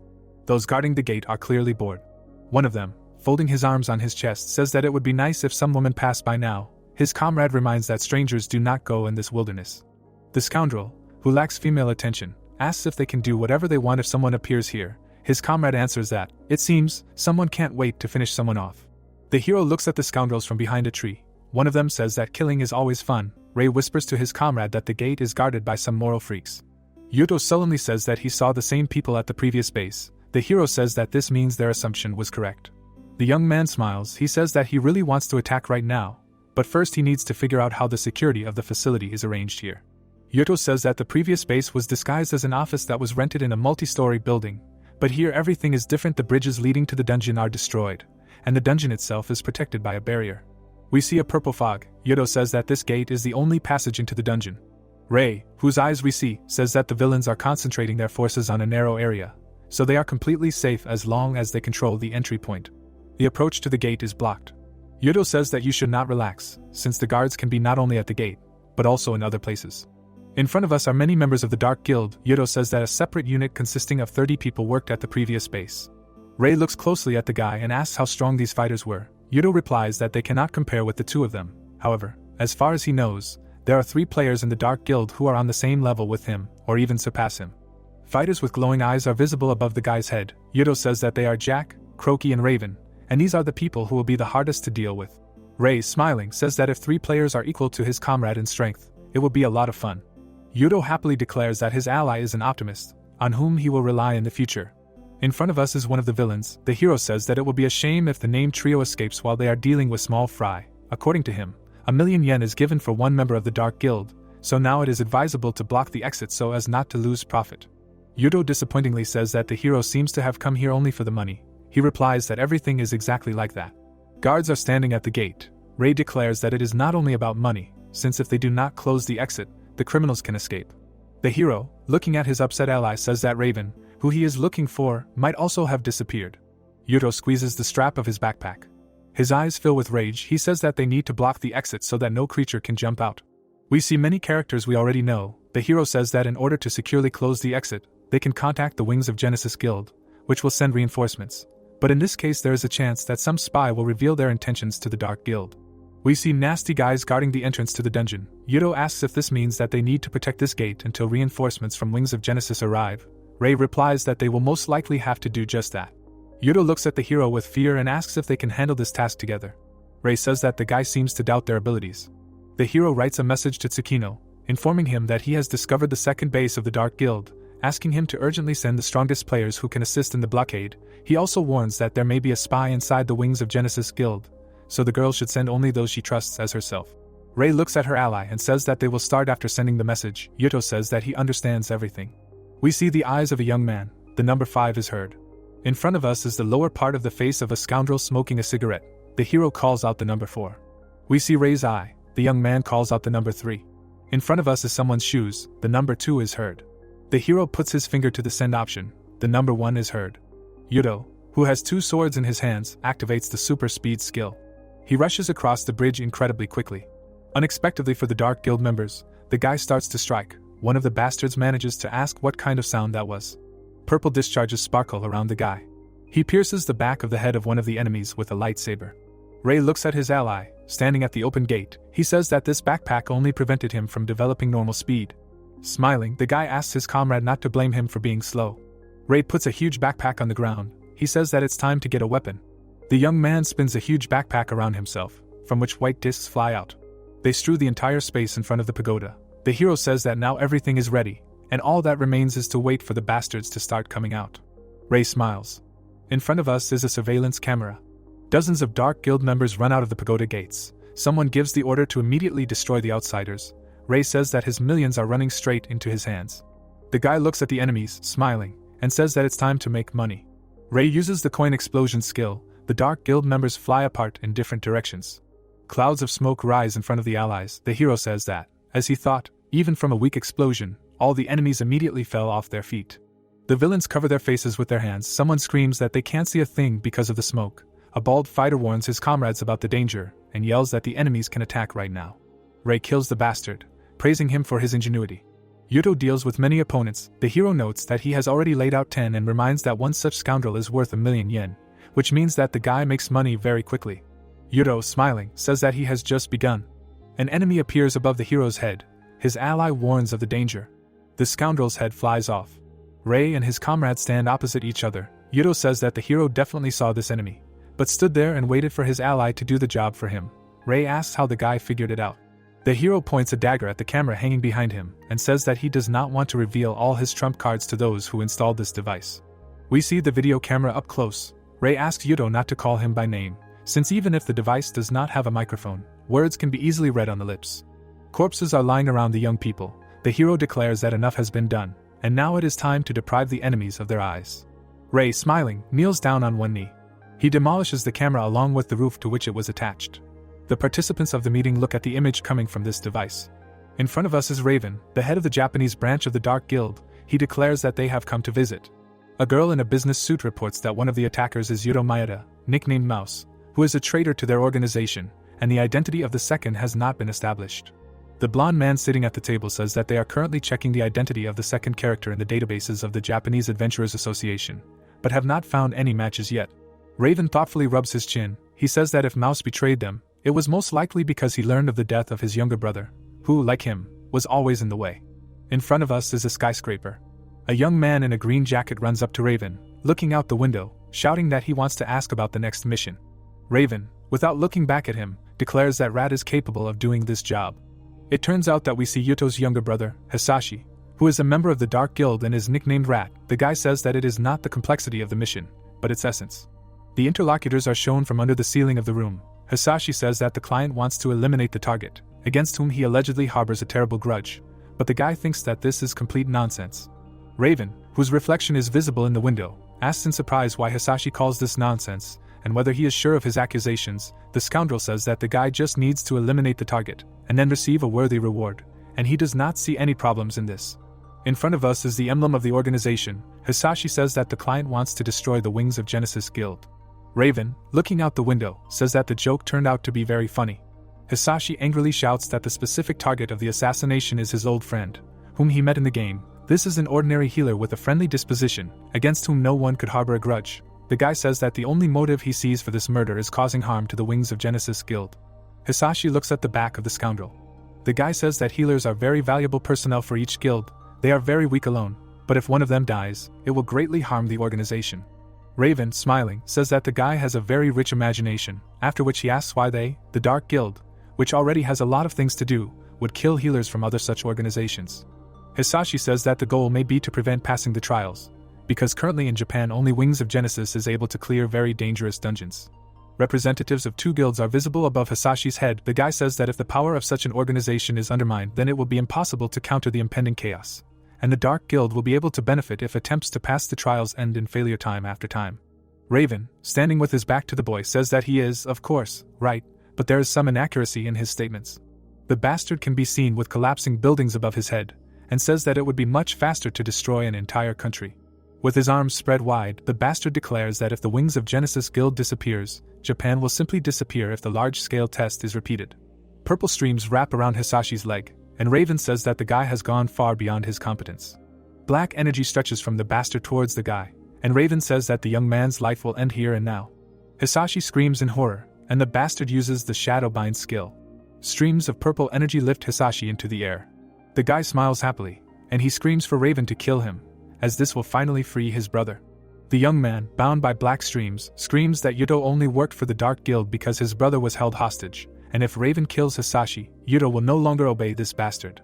The bastard, smiling, asks if the young man really thinks that there is no other leverage over Mouse. Hisashi joyfully screams that no one can make his brother obey. Raven asks the guy why. In his opinion, Yuto never communicated with him. A huge spear appears in the hands of the bastard. The villain's eyes glow. He screams that if Hisashi dies, Yuto will not even know about it. Raven plunges his weapon into the guy's chest. He flies far back and crashes into the organization's emblem. Blood gushes from the guy's mouth. Raven says that he is very sorry, and if Hisashi had minded his own business, he would have lived longer. The gray-haired old man sitting at the table thoughtfully says that this is why he suggested simply cutting off a couple of the guy's limbs, making him a cripple, in which case Hisashi would simply become his new toy. The old bastard twirls his mustache, and it is announced that before us is a member of the Dark Guild Croaky. Raven, raising his left hand, states that if he left the person alive who knows about their plans, information could leak, and he simply could not allow this. The old man states that the branch head is right. Croaky, folding his hands in front of himself, happily says that if their plan is carried out, and Japan disappears, he will be able to warm his bones in a luxurious resort in Hawaii, the Maldives, or even Dubai. The child sitting opposite the old man says that Croaky has some old man's plans for life in his head. He demands that the little bastard repeat his words. The boy, smiling, declares that a vacation at the resort gets boring after just one day, and the old man is more suited to playing with his stupid toys. It is reported that in front of us is a member of the Dark Guild, Jack. The old man gets up from his seat to reach the impudent fellow. He once again demands that he repeat his words. Raven orders Jack and Croaky to stop arguing. The big guy sitting next to the old man asks him if he has considered the possibility of transferring to work at headquarters, because if they destroy Japan, then a place in the main office will be guaranteed for him. Croaky declares that he is not attracted to working with papers, and is more accustomed to working on the front lines. A weapon appears in the old man's hand. He says that he likes killing people more than sitting in a stuffy office, and besides, constant movement is much healthier. Raven, raising his right hand, says that the old man is in his repertoire, after which he asks what is happening downstairs at the gate. The girl says in fear that they sent soldiers there, but it seems they all died. Raven, standing up, says that if weak mercenaries were sent there, they simply could not cope with Mouse. The bastard declares that he will personally deal with those who dared to challenge them. The villain takes a weapon from the rack and declares that Croaky is going with him. Just like Jack, the child happily declares that he is always ready for such things. The old man walking next to the boy says that Raven is very serious, then asks if the branch manager is throwing too much force against two rats. Raven, looking over his shoulder at Croaky, replies that rodents should not be taken too lightly, since a cornered rat can bite out a cat's throat. The bastard remembers the hero looking at the camera. He says that the guy who is with Yuto is a complete mystery to them, and it seems to him that he should be killed as soon as possible, so as not to run into any surprises. Raven spins a huge spear. He lowers its shaft to the floor. The villain confidently declares that these two will taste the tip of his spear. Rei and Yuto are standing next to the corpses of the defeated enemies. The hero, surprised, declares that they easily dealt with the opponents, and asks how many bastards they laid down. Yuto, smiling, declares that he did not count, but is sure that they have already dealt with half of the enemies. Rei says that if there are still half left, then this is very good, since they will be able to earn a little more. The owner of very elegant shoes comes forward. Yuto, looking back, sees Raven behind him. The guy grinds his teeth in rage. The hero asks what is happening to him. The young man answers that it is Raven, the head of the branch. In the bastard's hand is a spear with a very strange tip.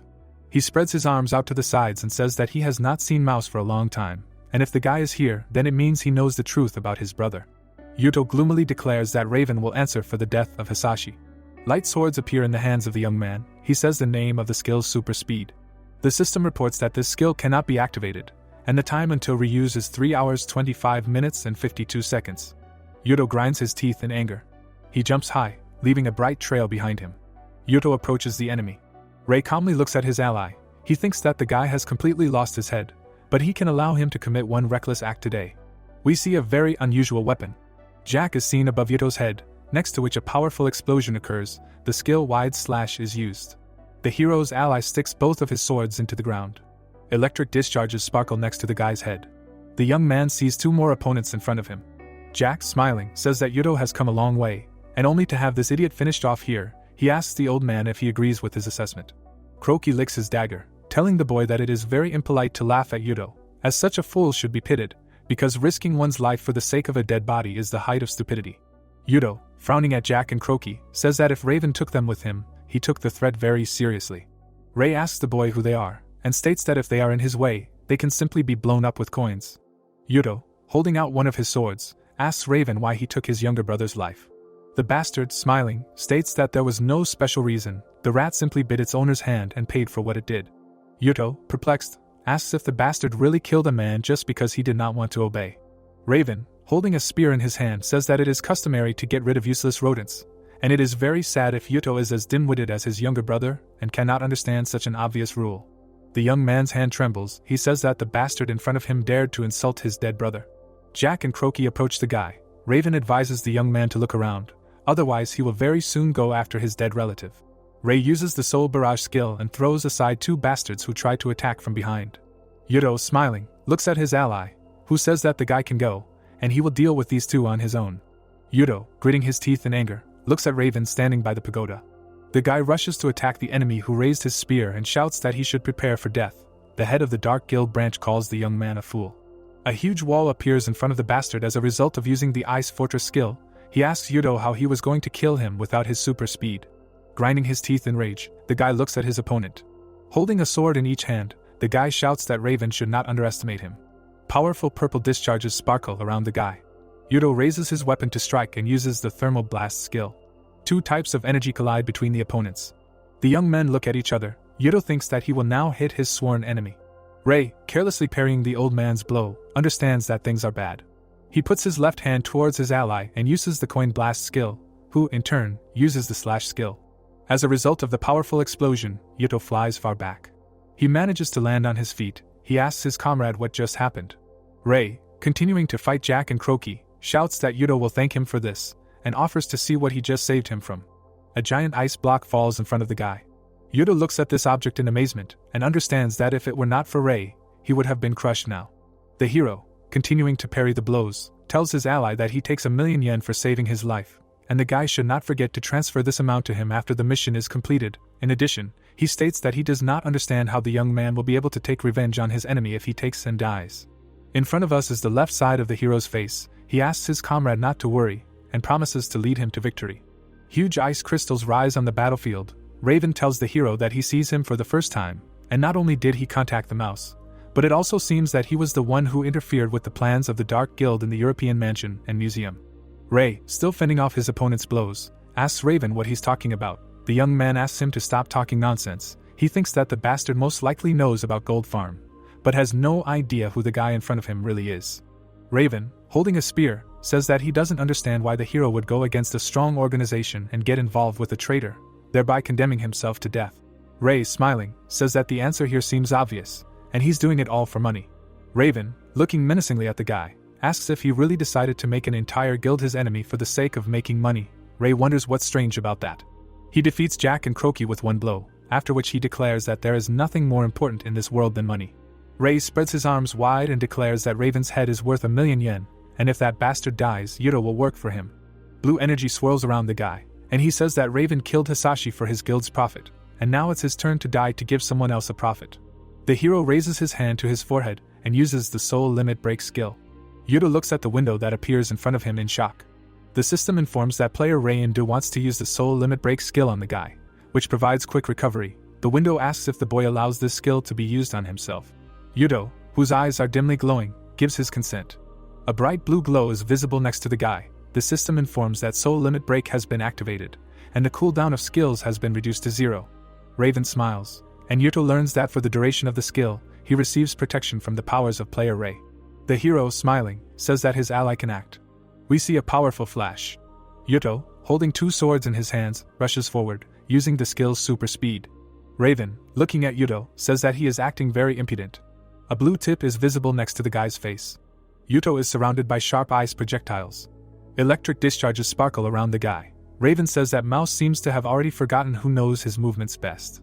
With his mouth wide open, the scoundrel says that the guy's speed and sword skills are truly worthwhile, but he has 3 weaknesses. Yuto tries to dodge numerous blows. Raven says that the first drawback is that the young man only fights at a short distance. Yuto, gritting his teeth with rage, looks at his opponent, who says that he himself is armed with a long spear and has comparable speed of movement, so he is not afraid of the enemy's attacks. The scoundrel's eyes glow brightly. He says that Yuto's second weakness is his low attack power. The tip of the bastard's spear emits a bright glow. Yuto holds the sword in front of his face. Sharp ice spikes are visible under the guy. Raven states that the third drawback is the skill's time limit, thanks to which you can simply wait for the super speed skill to end and finish off its owner. We see the guy's eye. Yuto thinks that he is really no match for Raven, but even now he has a chance to win. The opponents exchange blows. Raven asks what exactly Yuto is unable to do, after which he says that he should not forget that all his intentions are visible as if on the palm of his hand. The young man, who has a sword in each hand, thinks that he knows the main advantages of his enemy, and he only has one skill that is truly worth fearing backfire. We see a schematic representation of the action of this skill. Yuto thinks that it increases the recoil of the blocked blow, and Raven can attack with double the force. And now, thanks to the fact that Rei transferred part of his powers to the guy, not only the power of his attack will increase, but also the power of the recoil, so you need to strike before activating this skill. Raven raises his spear above his head. Gritting his teeth in anger, the bastard asks where his opponent got such strength from. Yuto, looking at the enemy, says that this will remain his little secret. Rei stands with his arms wide apart. Yuto thinks that thanks to the help of his ally he can fight Raven on equal terms.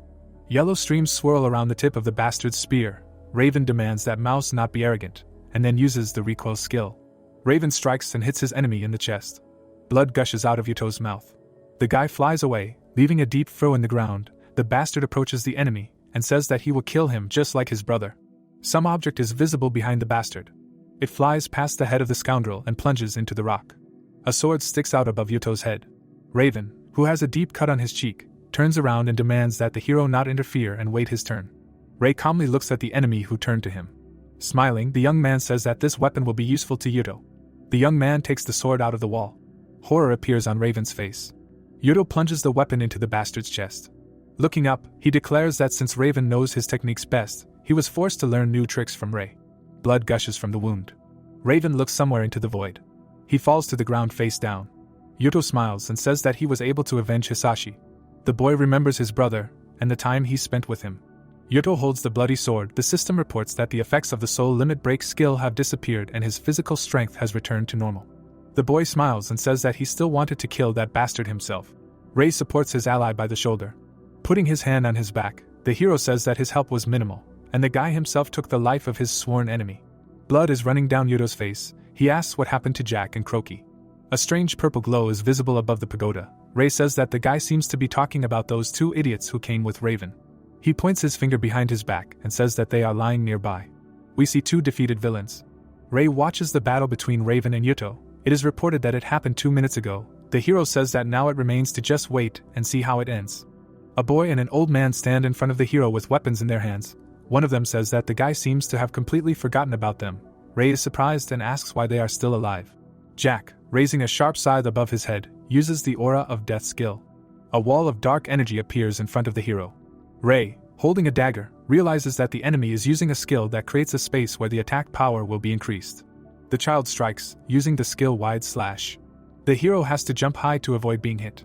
A dagger thrown by Croaky flies towards him from behind. The old man uses the skill penetrating charge. The bastard opens his mouth wide and shouts that the hero will not be able to dodge his weapon without a foothold. Ray looks back at the projectile approaching him from behind.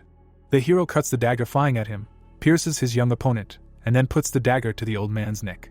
The boy's eyes glow menacingly. He tells the old bastard that only idiots part with their weapons during a fight. Blood splashes upward.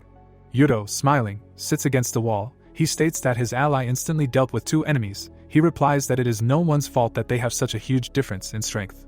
Yuto, smiling, apologizes to the hero and says that it seems that he can no longer help him. Since he is not even able to move, Ray says that the guy can rest, and he will earn the rest of the money himself. Another enemy appears in front of the guys. He says that no one will be able to rest.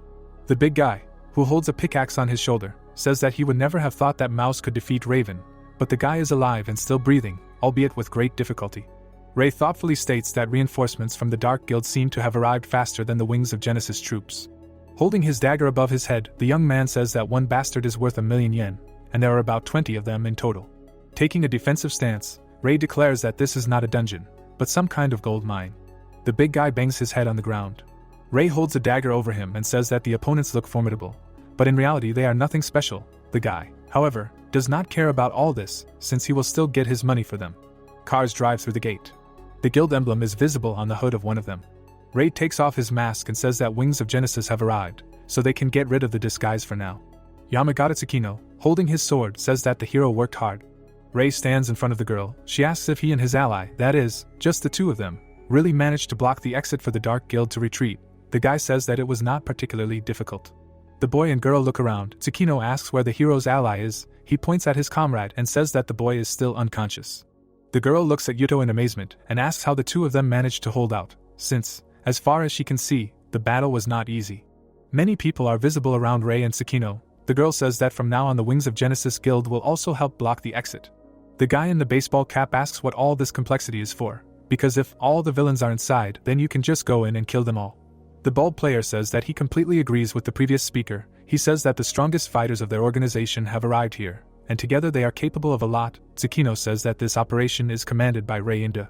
Raising her hand, the girl says that disobeying the orders of this man will be severely punished. We see a strange yellow object. The girl holding it in her hands demands that everyone calm down. It is reported that Hoshino Iori, a member of the Wings of Genesis Guild, is in front of us, asking the bald player what he was listening to, since Tsukino made it very clear. The bald player, angrily clenching his fist, shouts at the girl to mind her own business. She demands that the shaved idiot repeat his words and asks if he really thinks he can shut her up if she is a woman. The hero looks at the disputants with displeasure and says that their opponents have strength in numbers, so now is not the time to act recklessly. The guy, sighing, declares that if anyone has objections, then he is ready to listen to them. He is not going to cooperate with those who do not like his tactics and bear responsibility for their lives. The bald player and his comrade raise their hands. They demand that everyone who agrees with their proposed plan do the same. There are no volunteers. The guy in the baseball cap asks Tsukino in bewilderment if she doesn't agree with their strategy either. The girl apologizes and says no. We see the hero's eyes. Covering his mouth with his hand, he asks Yuto to keep an eye on the two characters. He replies that he understands everything. There are quite a lot of people under the pagoda. Someone orders the prisoners to be sent to the guild building. We see food being prepared. The Wings of Genesis members walk between the barbecues. Iori hands a chopstick with food to Tsukino. She says that 3 hours have passed since their arrival, but the guys from the Dark Guild still haven't shown up. The hero, standing in front of the barbecue, says that the villains must have found out that reinforcements have arrived for the besiegers. In front of us is a pagoda. The young man says that this is a real battle of nerves, and the bastards will not be able to sit inside for long, since they will eventually run out of food, so his allies can only wait. Yuto holds a plate in his hands. He says that at least they have delicious grilled meat. The hero discontentedly states that the products were purchased by the Wings of Genesis Guild. Tsukino, sitting on a chair, says that it is impossible to maintain a blockade without delicious food and pleasant company. Iori states that they can stay here as long as they want if they create comfortable conditions. The moon shines above the head of the guild leader. She states that it seems that their picnic is coming to an end. The girl, looking at the screen of her phone, states that 2 suspicious men are approaching them. Rei, taking off her apron, asks if there really are only 2 of them. The bald player, raising his right hand, states that if this is really the case, then the opponents went for reconnaissance, and not to fight. Rei asks why the guy thinks so. Devouring the meat, the hero states that in the case of players, quality is important, not quantity, and 2 strong fighters will cause more problems than 100 weaklings. He asks Yuto if he has any guesses as to who the guild could have sent here. The guy states that this organization has warriors much stronger than Raven.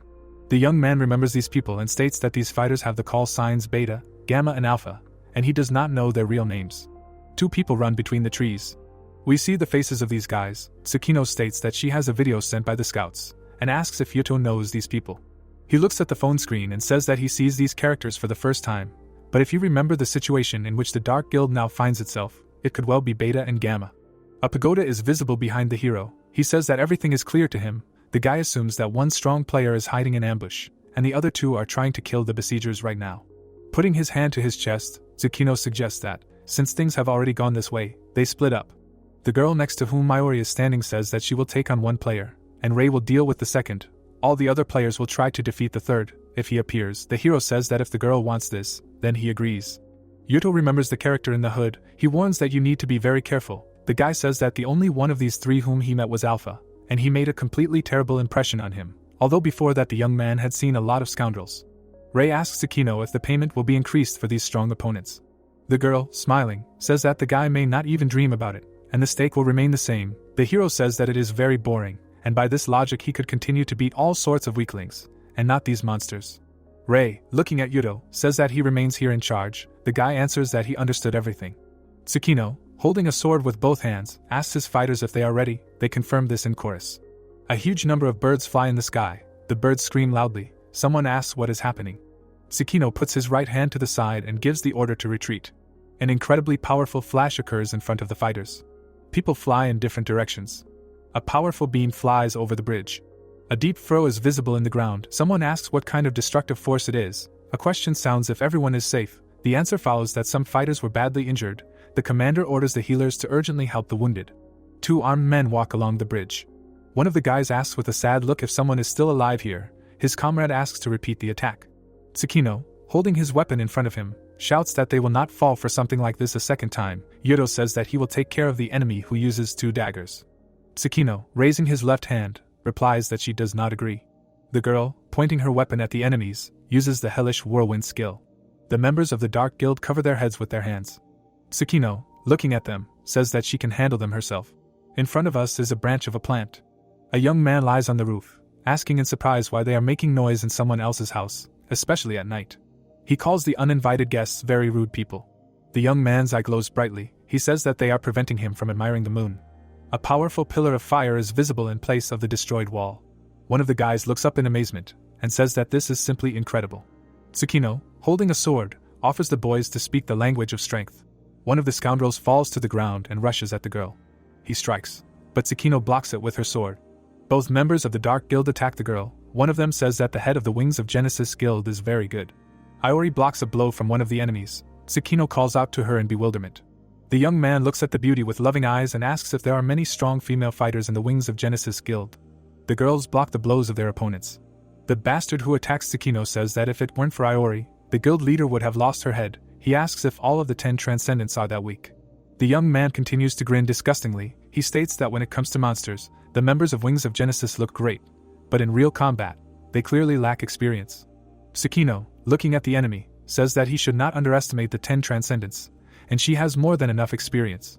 The Dark Guild member shows sharp teeth. He states that the girl seems to have misunderstood something, because he is talking about experience fighting not against monsters, but against people. The guy hovers over Tsukino and gives the order to activate the skill. He blows his nose. What flies out of his nose hits the girl's shoulder. Tsukino falls to one knee. The girl looks at her bloody shoulder in amazement. The enemy blurs before Tsukino's eyes. She does not understand why she cannot see normally. The system reports that Yamagata Tsukino has been inflicted with the fatal poisoning status. The healers look at their commander in fear and call out to her. They raise their staffs and use the mass healing skill. Yellow stripes are visible near the girl's face. The right side of the guild leader's face turns purple. The healer looks at Tsukino in fear and screams that it seems her spell did not work. The blonde, smiling disgustingly, says that no healer will be able to cure Tsukino of this poison. A blade falls to the ground. The girl's sword burns with a bright fire. She says that in this case she will simply kill the bastard before the poison spreads throughout her entire body. A wall of fire is visible between the opponents. The bastard jumps up and begins to tease the girl, assuring her that he is simply terrified of such strong blows. The Dark Guild member smiles and says that such crazy attacks only work against monsters, but there is no point in them now if the girl simply cannot hit the enemy. The villain strikes, the trace of which is visible in front of Tsukino. The guild leader looks at the enemy with hatred. Flames rage in front of her. The girl uses the hellish whirlwind skill. The bastard laughs mockingly and shouts that he already said that all this is useless, and there is no point in these attacks if they do not hit anyone. Behind the villain, a fighter with a giant hammer is visible. He strikes and hits the Dark Guild member right on the back. A trace of an incredibly powerful blow is visible on the ground. The guy uses the destruction hammer skill. The blonde holds his bloody hand, calls his unexpected opponent a bastard, and says that he hit him right on the hand. Bright stripes are visible behind the guy's back. The Wings of Genesis Guild members attack the enemy. One of the girls uses the ramming strike skill, the second uses the precise arrow skill, and the young man uses the circular slash. A powerful explosion occurs. Tsukino, smiling, says that area of effect skills are only effective against weak and inexperienced targets. A fire element magic attack can disorient the enemy, but he can easily dodge it, and in this case, you should use the numerical advantage to drive the enemy into a corner. Tsukino falls to the ground. Healers run up to her. The guild leader asks the defeated enemy if he really thinks that she is an idiot who is not prepared for battle. The dead villain lies on the ground. The system reports that the player Chofirin has died, due to which the fatal poisoning status will be removed from Tsukino. One of the girl's subordinates, supporting her by the shoulder, says that blinding the enemy with a fire flash worked. Tsukino replies that, as it turns out, their training was not in vain. The girl, smiling, says that the strength of Wings of Genesis is not in one person, but in unity, and this is what she wants to strive for further as the guild leader. Clouds of smoke rise in front of the young people. Someone jumps. Yuto uses the thermal strike skill, strikes his opponent and hits. Blood gushes from the brunette's shoulder. He thinks that Mouse, who betrayed the Dark Guild, turned out to be much weaker than him. Yuto rushes to attack his enemy. Iori is visible behind the scoundrel. The guy thinks that the problem is not in Yuto, but in her. The girl deals a lot of blows. Her opponent knows that Hoshino Iori's weapon is a dagger, and her possible class is an elite thief. She lives in the city of Musashino. She is 28 years old, she is single, and in the past she was an actress in the theater. The girl's physical abilities are at the level of an ordinary person, and although she is one of Yamagata Tsukino's closest assistants, she does not have any special combat merits. The guy is trying to understand if the agents who supplied him with all this information were mistaken, because he cannot hit this girl with all his desire. Iori deals a successful blow to the opponent's chest. He thinks that as soon as he attacks the opponent, Yuto begins to breathe down his back, and they attack him at the same time. The guy realizes that the agents did not tell him how good Iori is in battle. Two bright lines are visible behind the villain's head. A green whirlwind swirls around him. The assault blade skill is used. The Dark Guild member looks at Iori, gritting his teeth from the strain, thinking that now he only has to close the distance and hit. Yellow shackles are visible around the young man. The bastard is amazed. The threads entangle his face. He remembers that the agent reported to him about this skill, but he said that the owner of this skill is in Dure. Using a spell, Iori immobilizes the enemy. She uses the skills Soul Thread and Soul Incineration Array. Screaming shrilly, the villain burns. Someone appears behind the girl and says that Rei did great. She replies that all this is only thanks to Iori. The young man puts his hand to his chest and says that he does not feel his merit. The player in the baseball cap looks at the guy with the girl in amazement and asks how the hell to understand this. Rei folds her hands in front of her chest and deactivates the skill visual exchange. A very bright glow is visible above the bald player. Iori puts her hand to her forehead and says that she was incredibly nervous and pretending to be a hero was too difficult for her. The bald fighter looks at the girl in amazement and states that Iori actually turned into Rei. He asks in confusion what the hell is going on. The girl raises her index finger and states that she has the skill visual swap, which she used to switch places with Rei. According to her, Wings of Genesis specializes in developing dungeon strategies, so they decided to give a professional, which is Rei, the privilege of fighting against other strong players. The hero, smiling, states that it was Tsukino and Iori's idea, which worked out great. The guy thinks that he is not particularly skilled in PvP battles. The hero steps forward and states that there is only one opponent left, and he demands that Alpha come out. Rei looks at the enemy standing on the top floor of the pagoda and asks how long he plans to look down on them. Alpha, thoughtfully rubbing the back of his head, says that it seems to be Endure Rei in front of him, and advises him not to get too cocky. Alpha, smiling, states that no matter how many weaklings there are in front of him, their fate will not change, and this location will turn into a mass grave for them. Rei looks up calmly. Alpha raises his sword above his head and throws himself down on his opponents. A powerful stream of yellow energy falls to the ground. The hero stands with his sword lowered to the ground, shouting for Tsukino, Yuto and everyone else to evacuate immediately. The boy's allies flee the battlefield. The tip of a sword is visible above the boy's head. The boy barely manages to dodge the blow. Many blades are visible above his head. Alpha, laughing loudly, declares that Endure Rei will not escape from him. The hero tries to dodge the projectiles flying at him. He makes a series of movements, letting the blows pass him by. White marks are visible near his head. Rei holds a dagger above his head. We see several white hands. Enormous swords are visible around Alpha.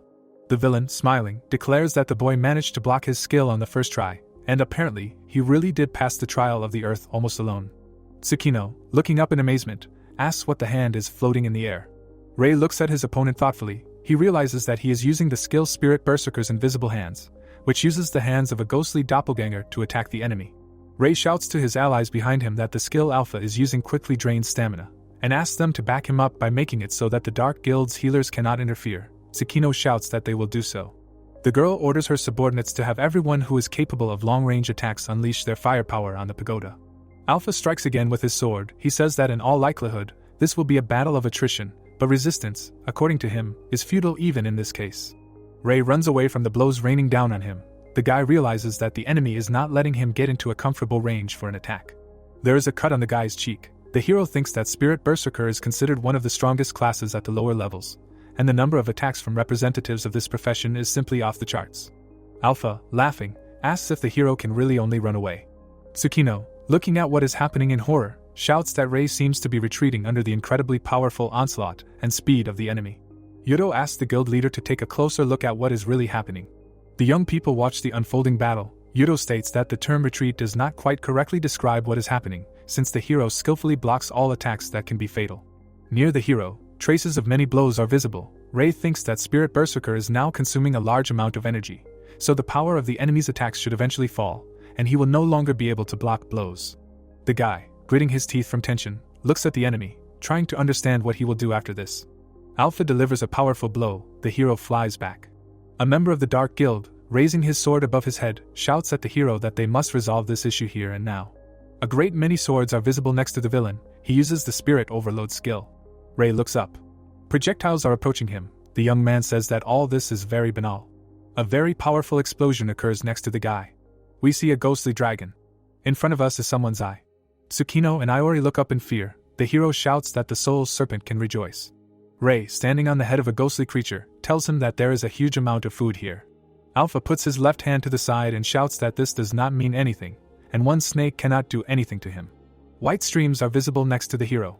The healers use their skills to damage recovery, elemental cure and advanced call. One of them, clenching his fist, shouts that the healers are not able to recharge the hero in time, as he is taking too much damage.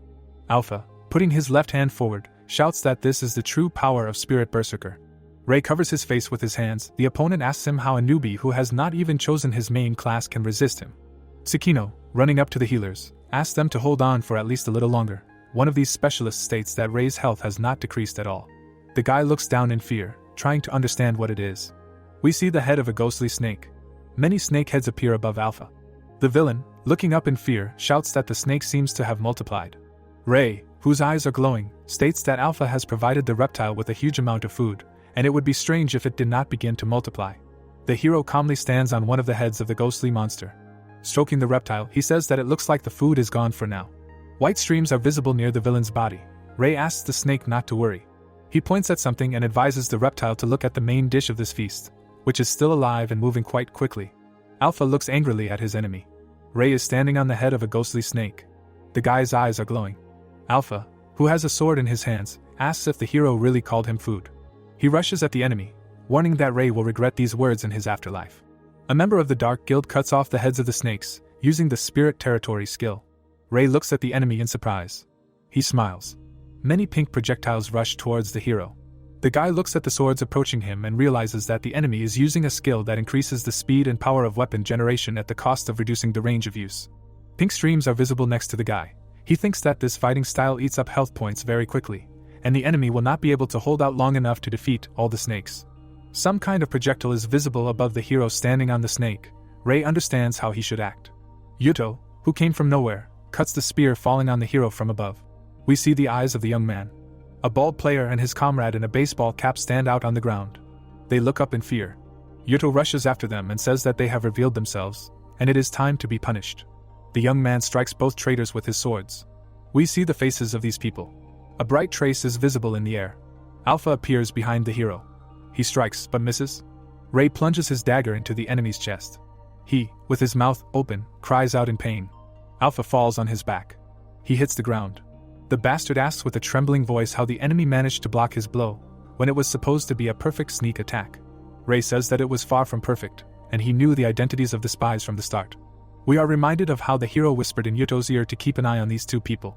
Alpha, with blood pouring from his mouth, curses into Rei, asking if the boy really thinks he can survive after turning the Dark Guild against himself. The hero, standing on the head of his dragon, says that now that the main forces of the Dark Guild have been destroyed, they can begin collecting the trophies. Many people are standing near the trucks. The Dark Guild members are connected to each other. Rei receives a statement for 452 million yen, a million for each of the defeated. We see a box filled with gold. The loot is loaded onto trucks.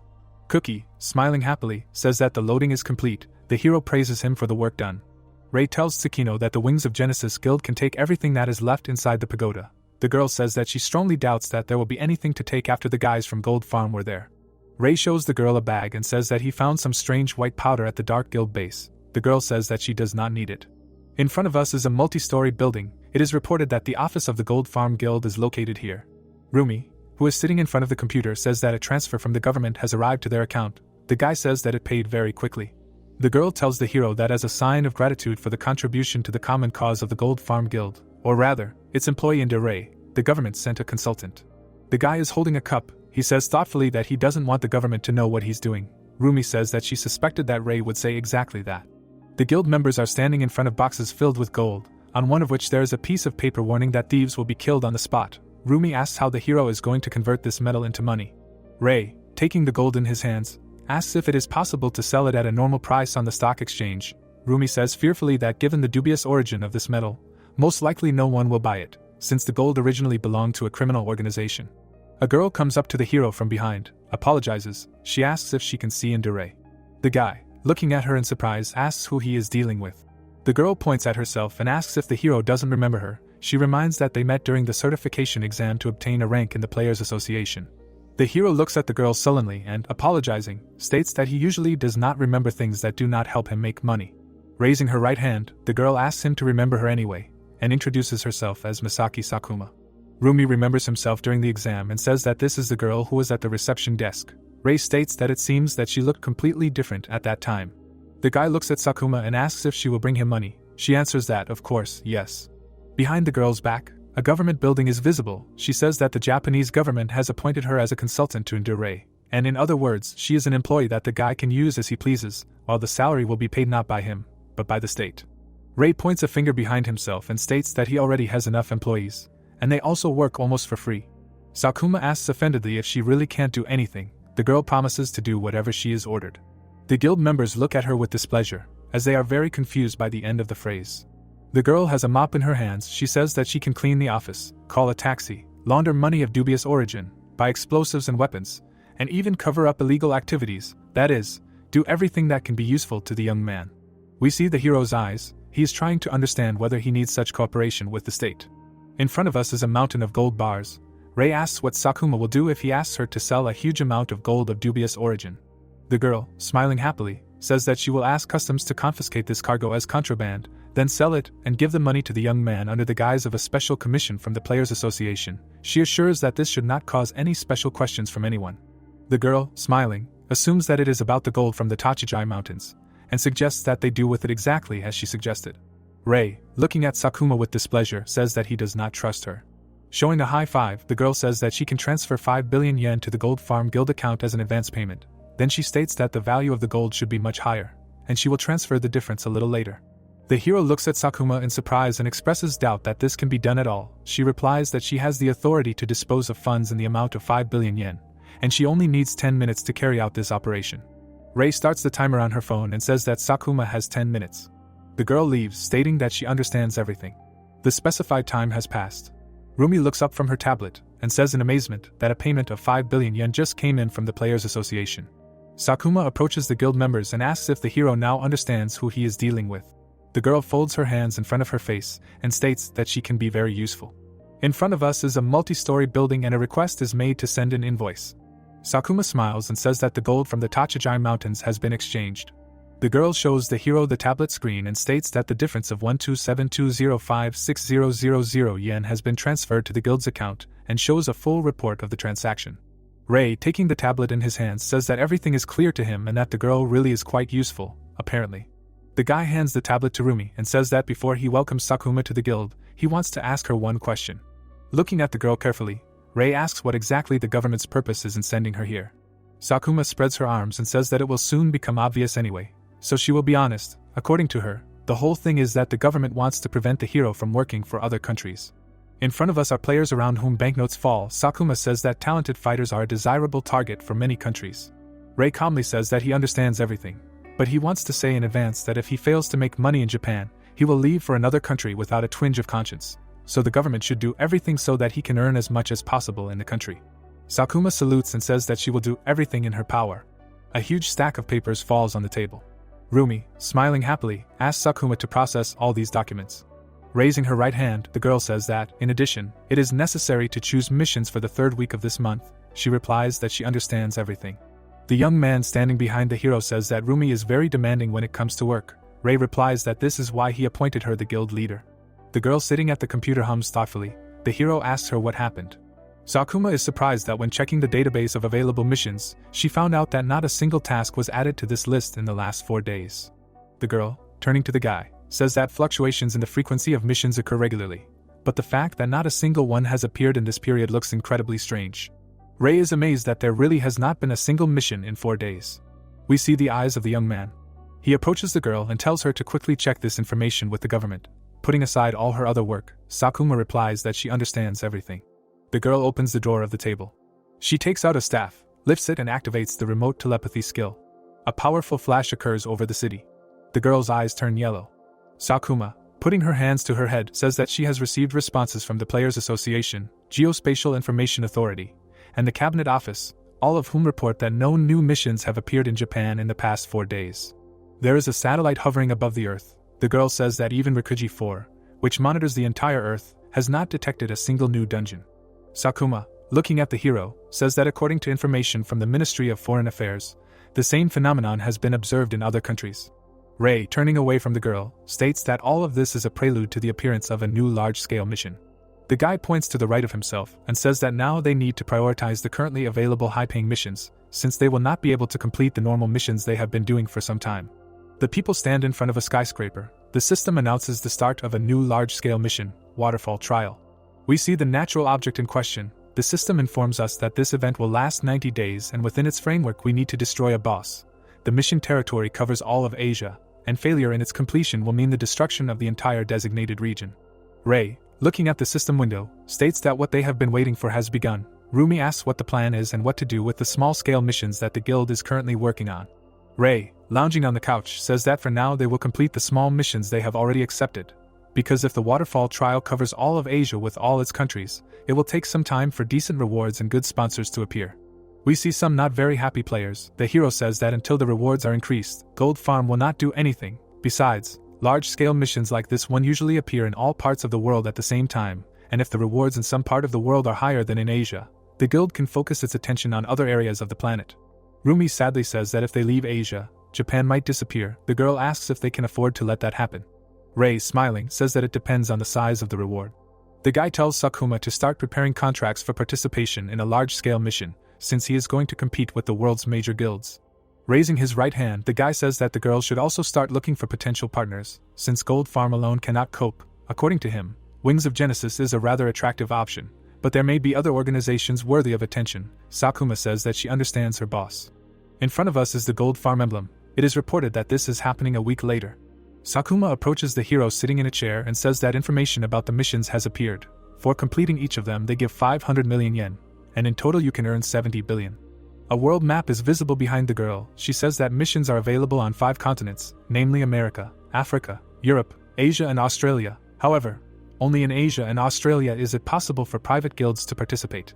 The hero rubs his chin thoughtfully. He says that 70 billion is incredibly cool, and as he expected, large-scale missions are not comparable in profitability to regular tasks. He states that the reward is fixed, so receiving a contract will depend on the reputation of the guild. Sakuma, smiling, says that she is very glad that they decided to take Wings of Genesis as partners. Rumi and Tsukino are sitting at the table. The girls and another guy are heatedly discussing the details of the agreement. Sakuma says that as an ally of Tsukino from 10 Transcendence this is a huge advantage, and in addition, Wings of Genesis offered the most reasonable price for their help. Tsukino secretly looks at the hero. Sakuma says that according to the agreement, Gold Farm will receive 70%, and Wings of Genesis 30%, and these are very good conditions. The girl, smiling, waves her hand to the boy. Ray, sitting in a chair, asks Sakuma if she thinks they can get at least one contract. The girl replies that to be honest, she finds it difficult to answer. Raising her hand, Sakuma says that if we consider the competition, Wings of Genesis and Gold Farm together are around the 100th place in the world rankings, and if we consider the number of members, they are not comparable to the large Chinese and American guilds at all. There are many players in front of us. The girl says that most of the large guilds prioritize numbers, and clear low-level dungeons one after another through massive invasions. According to her, guilds like Wings of Genesis and Gold Farm, which focus on elite fighters, are much rarer. We see a player standing on a cliff. Sakuma informs us that the identity of the number 1 rank 10 Transcendence is still unknown, while there are rumors of a player from Thailand who cleared a national-level dungeon single-handedly. Sakuma throws his hands up in joy and says that in 2 weeks there will be an international conference to determine the teams that will participate in the missions, and until then they will gather information and prepare. In front of us are magnificent skyscrapers, and it is reported that the action takes place 2 weeks later in an international conference hall. Representatives from Japan stand out among the crowd. Sakuma shows the hero a tablet, who says that means only 4 teams are allowed to participate. The hero, looking at the girl, asks if the large international guilds did not want to receive a reward of 70 billion yen. Sakuma explains that initially more than 10 organizations expressed interest in participating, but they were unable to gather enough fighters. We see a meeting room. The girl states that for large-scale missions the number of worthy players is limited. The Japanese delegation takes their seats at the tables. Sakuma says that high-level players can earn gigantic amounts of money without taking part in such risky operations. Tsukino, sitting next to the hero, says that all this is clear, and her guild also had to work hard to gather volunteers. The girl, looking at the hero, asks how many fighters Gold Farm will put forward. Ray answers that all those available. Tsukino says that she understands. The hero, raising his right hand, looks at Sakuma and asks if they have any chance against the teams that have applied to participate, and more specifically, against Blaui Vogel and Black Dragon. Sakuma, under whom people in suits are visible, states that Blaui Vogel is a world-famous large guild, and she announced that she will take on the Australian mission, which she will almost certainly be given. The girl, behind whom the conference participants are visible, states that if we talk about the Asian mission, then most likely they will have to compete with Black Dragon. People in traditional Asian costumes are visible above Rumi's head. Sakuma says that Black Dragon, however, does not have any completed missions of a national scale to its credit. Rumi says that, as it seems to her, if Wings of Genesis unites with Gold Farm, they should easily win this competition together. Sakuma, looking over her shoulder, says that he really hopes so. The hero turns his attention to a guy sitting down in an empty seat. In front of us is a man covering his mouth with a fan. The conference participants are sitting at tables. An old man shakes hands with a blond man in a suit. An announcement is made that the contract for work in Australia has been received by the guild Blaui Vogel. The man, raising his left hand, thanks everyone for their trust. The girl says into the microphone that the winner of the contract for the mission in Asia will be announced next, and the team from Japan will be the first to present their strategy. Tsukino, standing up, declares that it is her turn. Rei says that she is counting on the girl. Sakuma wishes her luck. Tsukino, standing behind the podium, finishes her speech by saying that this is why she thinks that the combined efforts of Gold Farm and Wings of Genesis will be enough to pass the waterfall trial. The audience applauds the girl. The hero sits with his arms folded across his chest. Sakuma, looking at the guy, says that the audience's reaction looks encouraging. Rei agrees with her. The hero looks at his competitor, who is standing up from his seat. He understands that a lot will depend on how he performs. The young man, smiling, thanks Tsukino Yamagata for what he claims is an incredibly boring presentation. The girl looks at this man in bewilderment. The competitor, with his arms folded across his chest, says that in order not to completely lull the audience, he suggests turning to a more interesting question. A young man with shining eyes raises his hand and declares that we need to talk about the dead weight that most guilds have nowadays, namely healers, who have poor defense, limited mobility, and virtually no attack power. A girl who is a representative of this profession looks at the speaker in amazement. The audience whispers. The speaker says that a team of researchers from his guild has found that in 70% of cases, the death of squads occurs due to healers. Yudo looks angrily at the speaker, who declares that in this regard, representatives of this profession must be gotten rid of. The young man, above whose head a frustrated girl can be seen, declares that their guild has completely gotten rid of healers and those weak classes that heavily depend on them. In front of us are 3 fighters. The representative of the rival guild declares that their squads consist of sword and staff masters, as well as fist fighters. The guy has his subordinates behind him. He states that the above-mentioned classes can protect themselves with the aura that surrounds them, and while they have it, they are invulnerable and do not need healers. That is, squads consisting of them have no weaknesses. We see terrible monsters. The speaker says that during the Prophecy Online game, the same composition was used to clear continental-level missions, Trial of Storms, Trial of the Abyss, and Trial of the Eastern Lands. The young man states that although his guild has no experience in passing the Trial of the Waterfall, he sincerely believes that it can be passed using the above-described method. Those present, smiling, look at the speaker. Rei puts 2 fingers to his lips. With a heavy sigh, he says that they are finished.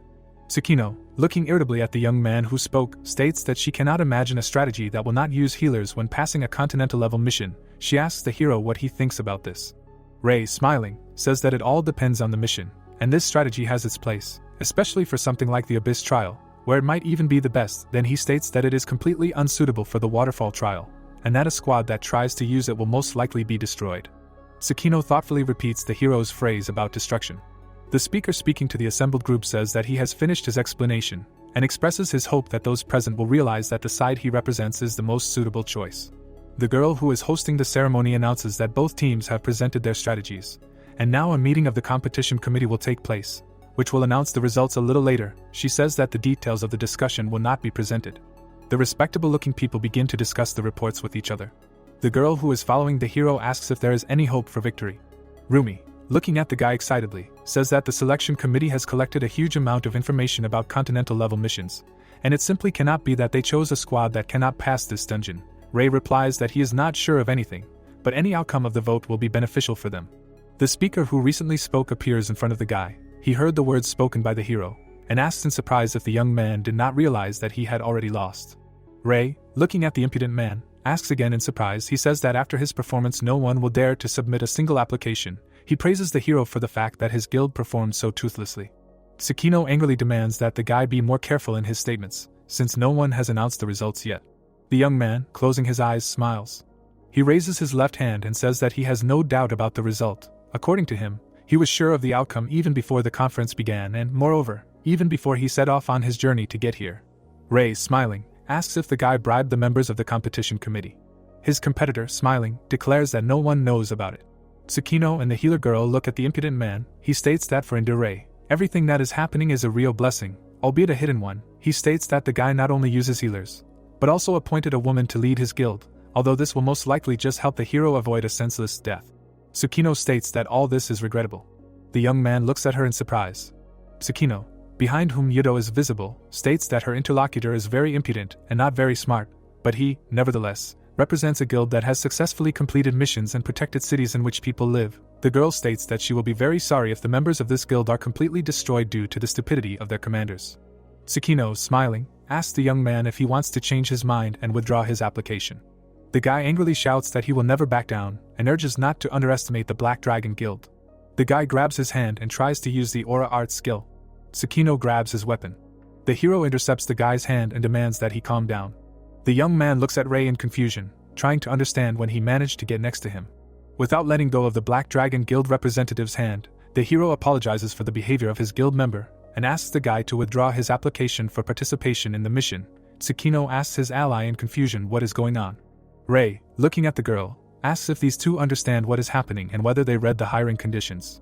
In front of us is a system window. There are dead people lying on the ground. Under them you can see a knight with a shield and sword. The hero reminds his interlocutors that if the party that entered into the contract loses the ability to complete the mission due to losses incurred or for other reasons, the guild that took second place according to the results of the competitive selection will begin to fulfill the contract. And in this case the reward will be increased proportionally to the time remaining until the end of the mission. The hero spreads his arms wide and says that in other words, if the Black Dragon Guild is defeated, Wings of Genesis and Gold Farm will simply earn more. The young man puts his hand to his forehead and laughs loudly, asking if the boy really thinks he can win if Black Dragon is destroyed, calling Wings of Genesis a girl guild and Gold Farm unknown upstarts.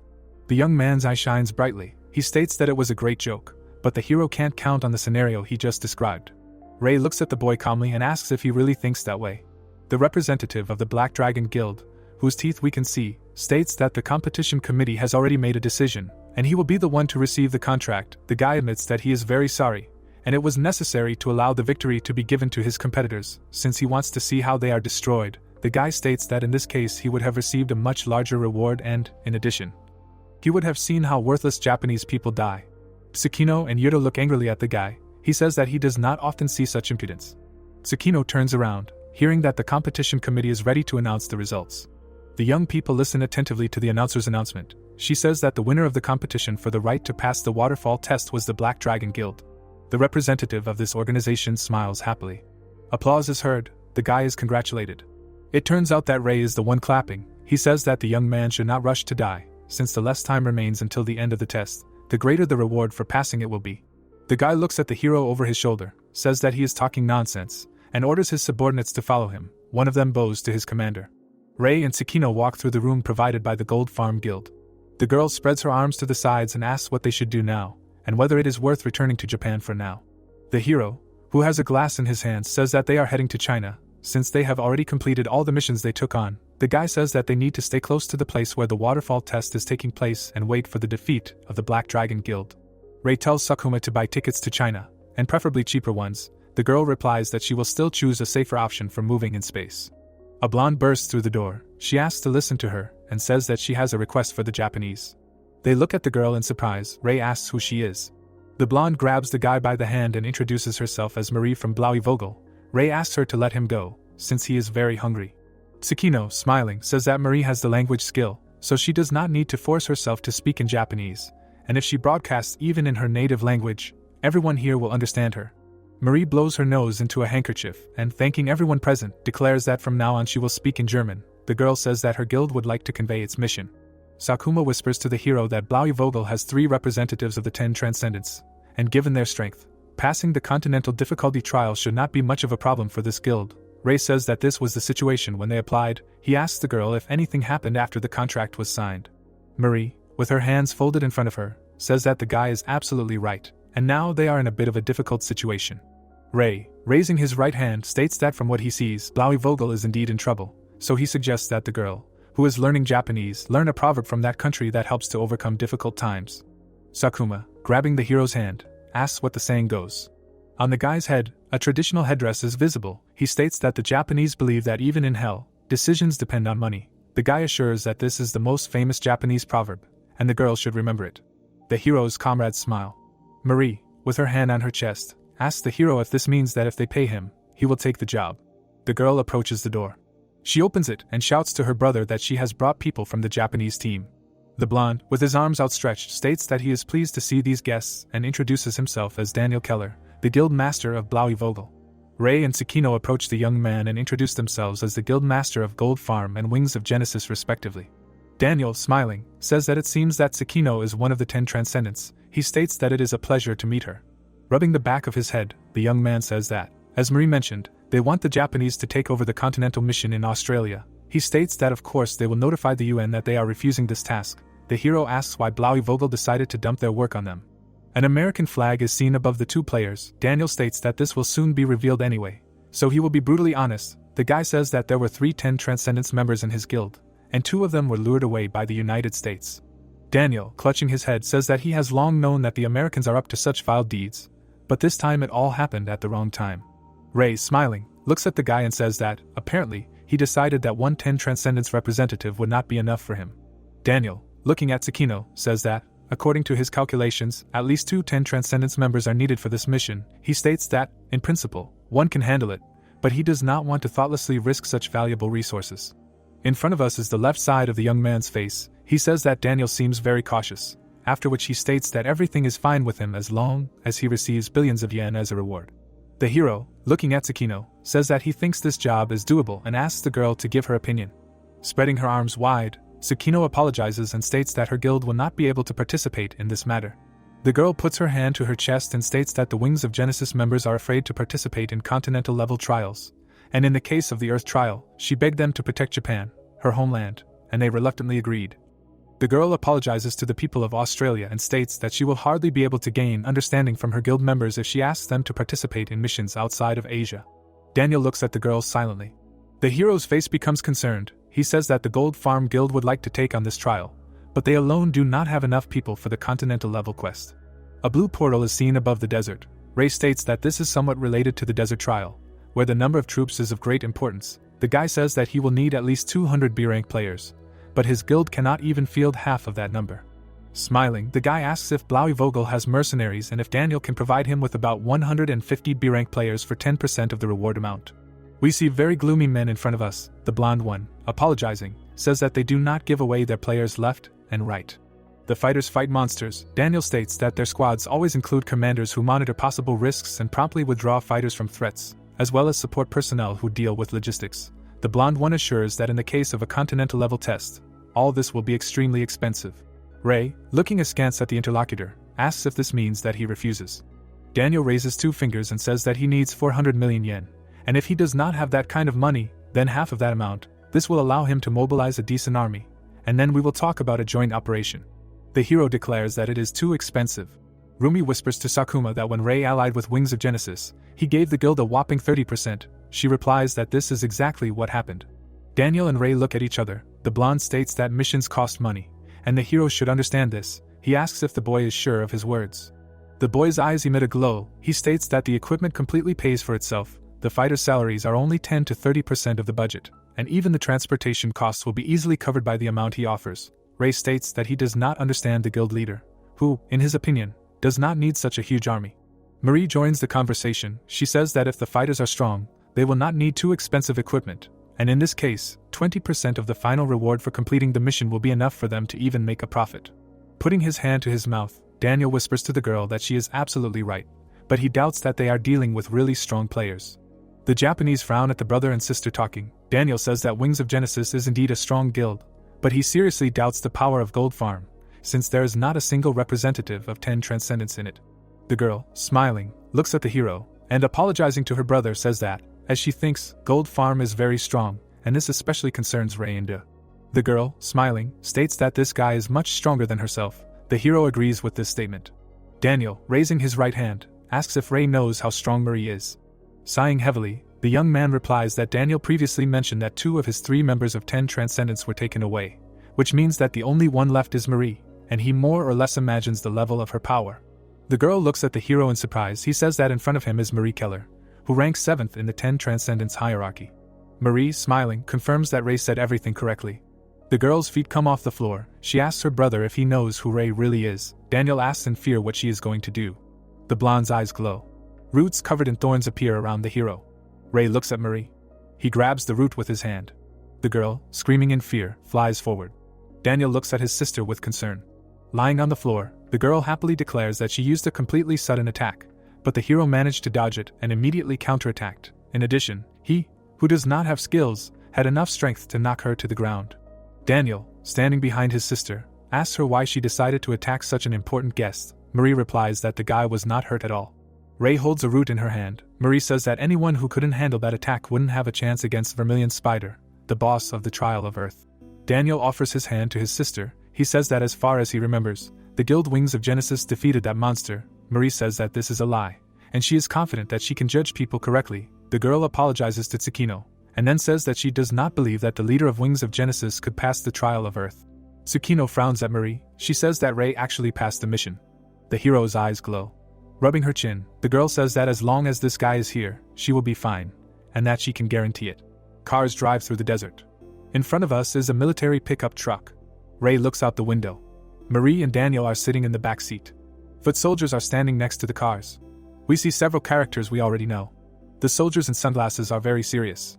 Daniel is saying something to his sister. Ray looks at him and asks if they can begin. The soldiers look at Daniel as he approaches the hero. One of them says that they say this commander is from the Gold Farm Guild. The second one is perplexed why they will be led by a person from a small Japanese guild. The soldiers talk to each other. One of them says that he is already fed up with all this and strong players are usually incredibly selfish. In his opinion, the new commander was brought in to compensate for the loss of deserters, whom the Americans lured away for huge amounts of money. Daniel, spreading his arms, orders the soldiers to listen carefully. He says that a joint operation of the Gold Farm and Blaui Vogel guilds is about to begin. The blonde points at the hero and introduces him as Ray Indu. The guy says that this man will be the senior commander in this operation. The hero takes the floor and states that he was the one introduced as Ray Indu. The soldiers listen attentively. The boy says that he will now try to clarify one thing. Looking at the soldiers with determination, the young man declares that he will not allow anyone to die in this battle.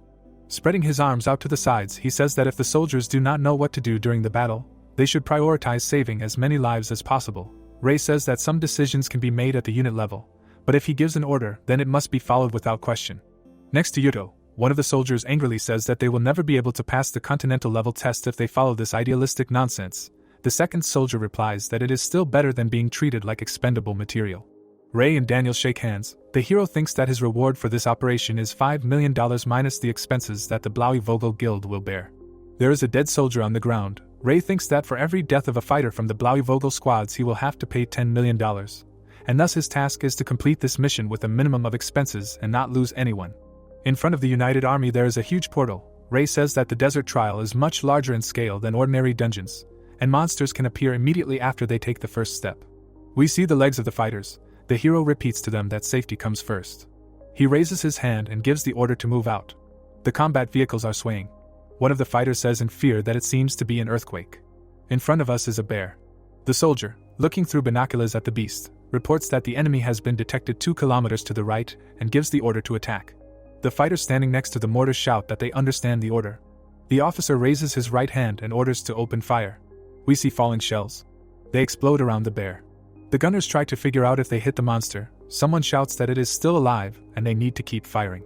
Serious fighters in sunglasses put their hands forward. The coin explosion skill is used. Explosions are heard near the monster. Thoughtfully rubbing his chin, Ray looks at what is happening.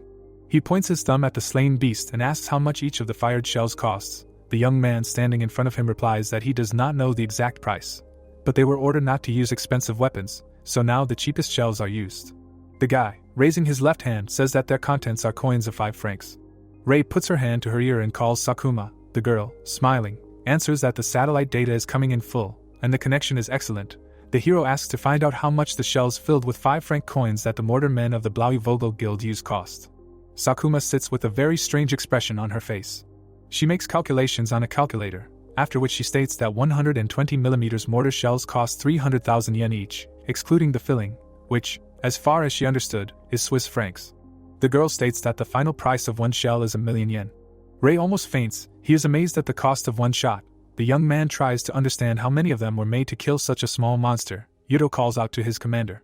The hero, on all fours, says that from now on they will be engaged in the destruction of monsters themselves, and they just need to be informed of the location of the monsters. The order to cease fire sounds.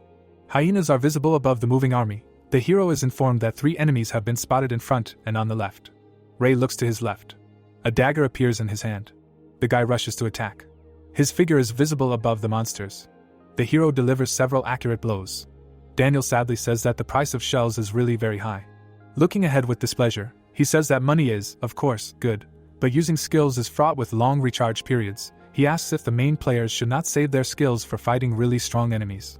Marie, winking at her brother, says that the hero does not use skills. The blonde, looking at the girl in surprise, asks if the hero really dealt with the huge monsters without using skills. Marie replies that she is tired of repeating it. Ray's eyes, who is standing on a huge monster, glow. The girl declares that this guy is much stronger than all the other players.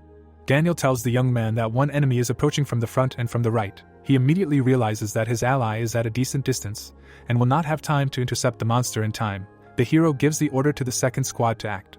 Adrian, Ian and Cookie, smiling happily, confirm receipt of the order. Ian strikes. Cookie uses the icicle knife skill, and Adrian uses the rocket punch knuckle skill. Marie, holding binoculars, says that the rest of the Gold Farm Guild are the real elite. Daniel says that he also sees that these fighters are very strong in their own right, and that he could not even imagine that an unknown guild from the Far East could be so strong. Hyenas are approaching the fighters. In front of us are binoculars. Marie says that as long as these fighters are fighting monsters, there is nothing to be afraid of. The girl turns to her brother and tells him not to worry, as his turn will come soon enough. The players fight giant hyenas. Marie says that the desert trial is only now truly beginning. A powerful sandstorm rages in the desert. Someone says that the core of the trial is already in sight. The hero, covering his face with his hand, says that he sees the target. One of the fighters shouts that the equipment to combat sandstorms is ready. Ray, with Daniel visible behind him, orders them to prepare to enter the portal. The guild leader of Blaui Vogel reports that he understands the order. Daniel, with his fighters visible behind him, orders them to form a line to enter the portal. He states that they practiced this during training and they need to remember how to do it. Ray informs his subordinates that from now on visibility will be very poor and they will not be able to see their commander to receive instructions, so they must protect the members of Blaui Vogel, using their own discretion. He says that none of those they protect should die. Ray, covering his head with a dagger, asks them to be very careful. He says that the players have strong enough defenses, so the sandstorm should not cause them serious damage. The hero, holding his weapon forward, orders them to enter. His fighters confirm receipt of the order. The fighters from Blaui Vogel look on in fear as the players from Gold Farm hide behind the dust flows. The soldiers look at each other in fear. One of them asks if they really need to enter this hell. A braver fighter says that if a small squad from the Far East is not afraid of anything, then they don't need to do it either. The soldiers line up one after another. One of them, covering his face with his hand, says that nothing can be seen here. His comrade suggests that the sand is blocking all the light. The fighters from the Blaui Vogel guild slowly move forward. Two dim balls are visible above them. The soldiers look up in fear. A huge lion appears above them. One of the fighters shouts that he sees an enemy and orders all his comrades to join the fight. The fighters look around in bewilderment. It turns out that they are left alone against a huge monster. One of the soldiers suggests that they have been cut off from the main forces. The players rush to attack. One of them shouts that they have no choice but to give battle. He advises to aim at the weak point of the monster, namely the eyes. The guy puts both hands forward and uses the iron needle skill. Sharp projectiles are stuck into the lion's muzzle. The second fighter jumps up and uses the power/skill. We see the monster's paw. The monster hits the ground. One of the fighters falls on his back. The second soldier, looking at his comrade in fear, asks if everything is okay. He answers that he somehow managed to survive. The lion opens its mouth wide. One of the fighters looks at the monster in horror. The monster's head flies off its shoulders and flies over the frightened soldiers. The young men look at the lion in amazement. Ray confidently approaches them. He says that the fighters almost died. The hero orders his subordinates not to allow gaps in the defensive formation. Daniel approaches his squad members and asks how they are feeling. Ray, meanwhile, orders the fighters of his guild to protect the representatives of Blaui Vogel, who, unlike them, die very easily. He suggests perceiving these people as wads of $10 million bills and guarding them accordingly. The young men, having apologized, promise to do exactly that in the future. Daniel stretches out his left hand and orders them to regroup so that those who cannot protect themselves are in one place and form a tight formation.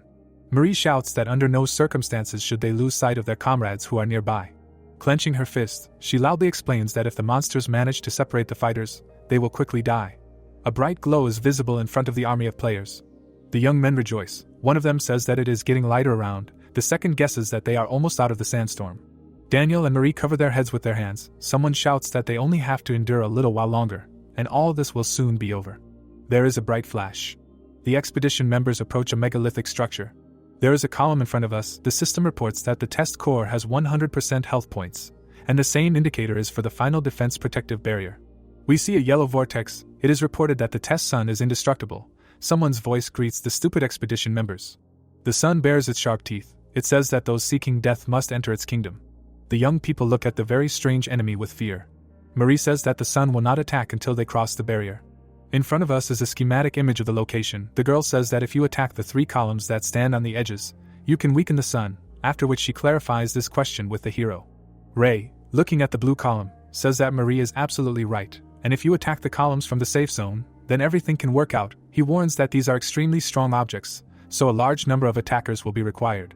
We see a yellow and blue pillar. Ray says that his guild will take care of the core, and Vogel should take care of the outer pillars, unleashing maximum firepower on them while keeping within reasonable budget limits. Daniel says that the order is clear and asks if the pillars will attack in response.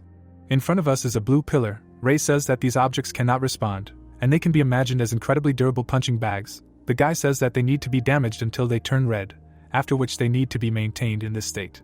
We see someone's leg. Its owner says that she expected to be assigned this role, but she finds it incredibly boring. The girl, smiling, raises her right hand and asks if she can join the fight against the core. She says that Vogel originally had their own plan, and she wants to test how it works at the continental trial level. The hero, lightly tossing his dagger, apologizes to Marie and refuses her. The guy puts the weapon on his shoulder and states that according to calculations, the entire firepower of Vogel is only enough to inflict the necessary damage on the outer columns, and if the guild loses its only Class A player, it will be difficult to maintain the color of the columns in the required condition. Marie, smiling, asks if Ray can take her place in this case. The hero points his dagger at the girl's forehead and says that it will cost 10 billion. He reminds her that he is the senior commander in this expedition. Marie looks at the weapon pointed at her in amazement. Ray says that if she does not comply, she will have to pay a fine of $10 billion. The girl is incredibly upset. The hero tells her that according to the terms of the contract, she can pay the said amount to join the Gold Farm Guild squad, but in this case, he cannot guarantee her life. The blade is visible against the background of a thorny root. Marie sadly says that she does not have that kind of money. Ray smiles and says that the girl is very unlucky. The fighters line up next to the columns. The hero, whose weapon is glowing brightly, says that if everyone is ready, then they can begin the attack. The players attack the blue column. Yuto happily shouts that their column has turned red. The representative of the guild Vogel informs that they are in the same situation. Ray smiles and says that this is all very good. He points his dagger to the side and orders the Gold Farm squad to stop attacking the column. The guy says that after the color of the object stabilizes, they will begin to carry out the next step outlined in the strategy. Yuto makes it clear that the order has been accepted. The son smiles happily. Marie turns to her brother and asks him to reconsider. She begs him to do what she suggested the day before. Daniel, looking at his sister with displeasure, says that this is a bit too much. Black branches wrap around the guy. The girl asks if her brother is really going to refuse her. Daniel, clutching his throat, tells the hero that he has something he wants to ask of him. Ray asks what it is. The young man points at the son and states that he would like his guild to handle this boss. The hero, confused, says that it seems that Daniel recently begged him to participate in the operation because he believed that he could not pass this test. Raising his hands, the blonde states that he approached the hero because he could not allow the operation to fail, and with enough support, they can safely do what they are supposed to do. Ray, surprised, asks if he and his comrades are really being treated as backup options. Raising his hand, the hero asks if Daniel understands that breaking the contract means a fine of 10 billion yen. Daniel replies that he is fully aware of this. The fighters continue to attack the column. The hero reminds his interlocutor that no matter who defeats the boss, the reward will be divided according to the proportions specified in the agreement, and Vogel will simply lose 10 billion, exposing itself to a huge risk. Daniel, looking down sadly, says that he understands everything, and the question of financial gain is not the main thing here. Marie, appearing behind her brother, asks what happened. Daniel explains to the hero that Vogel is a large guild with international recognition, and it simply needs to gain experience in conquering continental-level dungeons. Before us are the fighters representing this organization. Daniel declares that the players who have gathered here are the best that Vogel has, and they are putting their lives on the line in reality, not in the game. According to him, all this will bring great benefit to the guild in the future. Marie raises her left arm, which is wrapped in roots. She tells her brother that there is no need to complicate the situation with such reasoning. The girl states that they are just players, and when there are unfinished high-level challenges, it is natural to feel the desire to overcome them. Marie, smiling, looks at the hero, who turned away from her. She says that the fact that the game has become reality does not mean that she and her guild members will cowardly hesitate in passing the challenges. Marie expresses confidence that Ray understands everything perfectly. The hero says that she is wrong. The girl asks again in amazement. She looks at the boy with displeasure, who says that he does not mind giving up his place if Vogel pays the fine. Daniel states that he has already transferred the necessary money, and the hero can check the status of his account. Ray, holding the phone, states that everything is fine and the matter was resolved very quickly. He asks if their conversation means that the Gold Farm Guild will not interfere with the boss fight. Daniel states that this is exactly the case and he cannot allow the members of this organization to be exposed to unnecessary risks. The guy states that naturally, if his fighters are engaged in the boss, the hero and his subordinates should switch to damaging the pillars. Ray states that this is more than logical. The guy's left eye glows, he is using the Soul's Eye skill. In front of us is Daniel. The system informs us that it is possible to extract a fragment of the soul of a C-rank knight, provided that said person makes an unexpected payment of more than 10 billion yen. Ray looks thoughtful. He does not see any result and understands that if the penalty was written into the contract, it most likely does not count as parting with the specified amount. In front of us is an elegant bottle. Ray thinks that low-level souls are very easy to collect, but Type C souls are very valuable, and he must obtain this fragment at any cost. Smiling, the boy asks Daniel what he thinks about insurance. Raising his left hand, Ray says that if Daniel pays an additional 10 billion yen, he will save him if the situation becomes too dangerous. The blonde, smiling happily, says that this is a very attractive offer, and is about to discuss the terms, but his sister interrupts him, assuring him that there is no need for that. Smiling, the girl says that they will fight the boss voluntarily, and besides, once the battle begins, if you do not cross the designated line, the enemy's attacks will not reach them. A bright yellow stripe is visible near the girl's leg. Marie says that paying 10 billion yen for such a short distance is simply ridiculous. The hero, squinting one eye, says that the brother and sister can do as they please, and his guild will take care of the columns for now. Marie, next to whom branches covered with thorns are visible, asks her comrades if they are ready to attack. The fighters answer that they are. Clenching his fist, Daniel shouts that the core is not the sun, but the mana column that is behind it. He says that the main squad, which will be led by Marie, must attack the protective barrier surrounding the main column, and after it is destroyed, the shelling of the mana column with special weapons will begin. In front of us is a rocket launcher. Daniel says that this is St. Elmo's fire loaded into rockets. A bright yellow circle is visible behind the guy. The young man says that after crossing this line, the fighters must maintain concentration every second. The members of the Blaui Vogel Guild, having received the appropriate order, rush into battle. Daniel uses the knight's intimidation skill. The system reports that this skill provokes enemies, attracting their attention for a certain period of time. A blue window is visible in front of the young man's face. He screams for the sun to attack him. The monster, baring its sharp teeth, declares that it will bring down the blessing of the sun on foolish people, which is a quiet death. The sun erupts a powerful stream of energy. Daniel covers himself with a shield. Judging by the expression on the young man's face, he can barely withstand this pressure. A blue sphere is visible around the guy. He is using the water enchant skill. Puffs of white steam are visible near the fighters. Daniel, peeking out from behind the shield, says that if the enemy is solar energy, the water attribute works perfectly. Marie, smiling happily, declares that her brother's provocation is working very effectively, and if they can keep the columns weakened, they can defeat the boss. The girl, next to whom intertwined roots are visible, orders her fighters to attack. One of them uses the Knight's Rally skill. The system informs that this skill increases the attack power of allies. Marie, shooting projectiles at the enemy, uses the Gatling Needle skill. In front of us are two more fighters. One uses the Crash Throw skill, and the other Obsidian Crack. Traces of powerful blows are visible on the column. Marie, behind whom Daniel is visible, says that we need to prepare for the decisive blow. In front of us is the right eye of the sun. Yellow triangles are visible next to the monster. The sun calls on foolish people to prepare for death. Many bright rays rush from the monster to the people. Marie, putting her right hand forward, shouts for her allies to dodge. Cries of pain are heard. 3 bright rays are visible in front of the girl. Marie, holding a ghost knife, states that the enemy's attack frequency is overwhelming and humans are simply unable to dodge them. The girl screams for all her allies to retreat. Marie plunges the tip of the knife into her neck. We see 2 fighters. One of them asks in confusion what the girl is doing. Bloody splashes are visible around her. We see a powerful flash. Marie turns into a spider. She activates the Bloody Rose skill. Marie, whose eyes have turned red, looks menacingly at the sun. The sun smiles. Bright yellow spheres are visible above Marie. A powerful flash occurs behind the girl. Yuto is surprised and says that the mobility demonstrated by the blonde is simply incredible. According to him, skills that change health points into huge buffs are very common, but this jump movement is very rare. Ray, standing nearby, says that the guy is absolutely right. Looking down, the hero states that the real value of this skill is in its offensive power. Bright yellow beams fly past Marie. Red projectiles crash into the pillar. Ray states that each of these spikes has the equivalent power of a normal player's skill. The system reports that the defensive barrier's durability has dropped to 62.4%. The girl raises her right hand. The hero states that, however, this incredibly powerful skill consumes a huge amount of HP. Ray watches his fighters attack the pillars. The boy states that this skill is most likely optimized with HP increasing skills and status changes, and only in this way can it be used practically for a reasonable amount of time. Ray states that this strategy is only suitable for large guilds that can rely on other fighters during the skill's cooldown. Daniel, who hears the hero's reasoning, says that the guy is very informed. The head of the guild Blauvogel says that it is rare to meet players who know something like this. The hero replies that he knows places where you can get useful information. One of the fighters asks the hero if they need St. Elmo's fire in this situation. Ray replies that they do not. He explains that the sun's attacks intensify as the barrier's durability decreases and reach their maximum after this barrier is destroyed. Yellow triangles are visible next to the sun. The hero says that it would be logical to focus all firepower at the very moment when the barrier disappears. The guy looks thoughtful. He understands that the price of using this installation is also probably very high.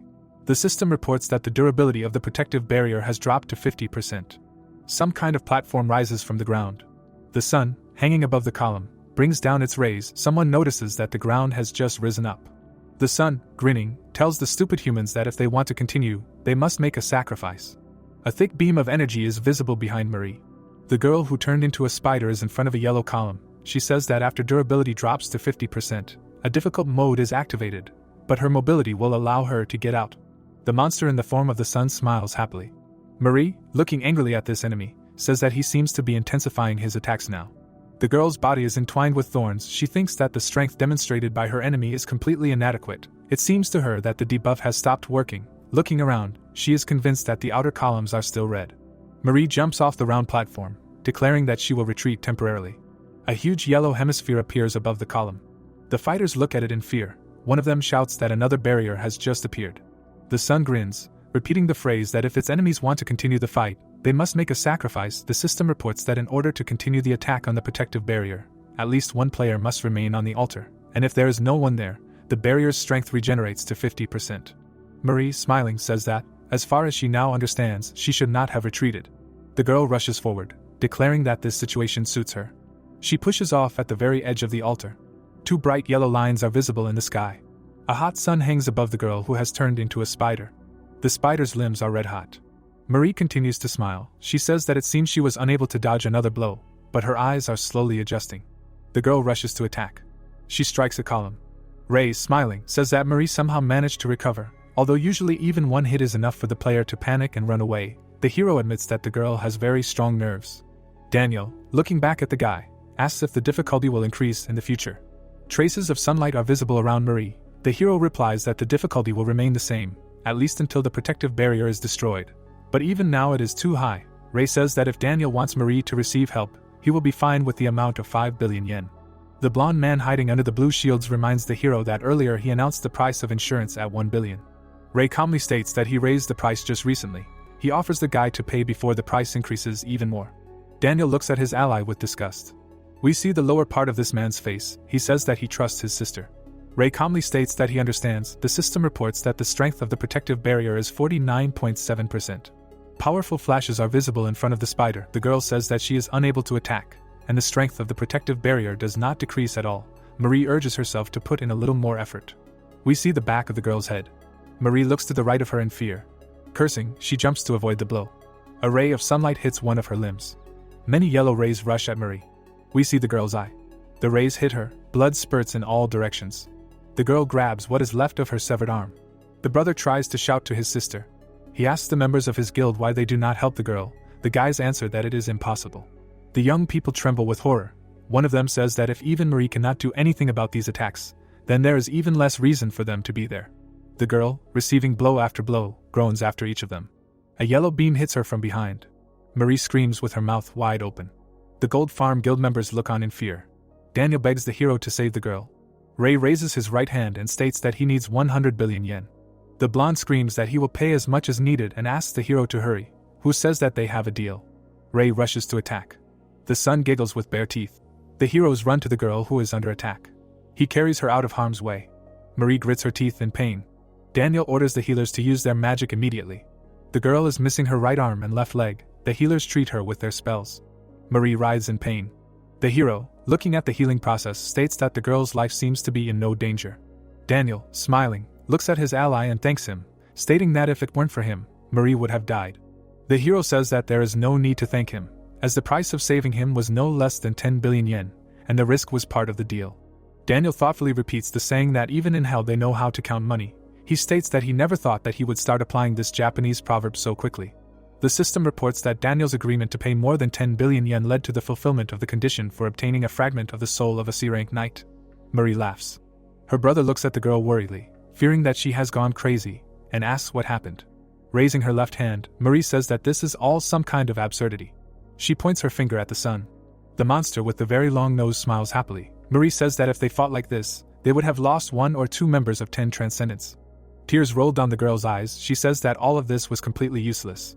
Clenching his fist, Daniel replies that it made sense. The girl fought magnificently, and it was only thanks to her that they got this far. Marie says that it is impossible to fight this monster. The blonde touches her shoulder and says that she even used Bloody Rose, but she could not reduce the monster's health by even 1%. Sun, grinning predatorily, says that this is not a task that humans should take on. Ray, who is standing behind Daniel and Marie, says that the monster is wrong. The guy, raising his right hand, says that trials must be passed. That's what they are trials for. Marie, looking at the young man, asks if he really thinks they can win after seeing everything that happened. The hero, with his guild members behind him, states that this is why they came here and that fighting the core is Gold Farm's job. Marie and Daniel look at the hero. The girl points at a pillar and asks her brother to take her to her. Guild Master Blaui Vogel asks what his sister is going to do. The girl smiles and asks her brother not to worry. She says she will just attack the pillar. A young man leads a crippled girl. She states that with her help the son will be in a weakened state. Daniel asks if his sister is really going to fight even if she loses her limbs.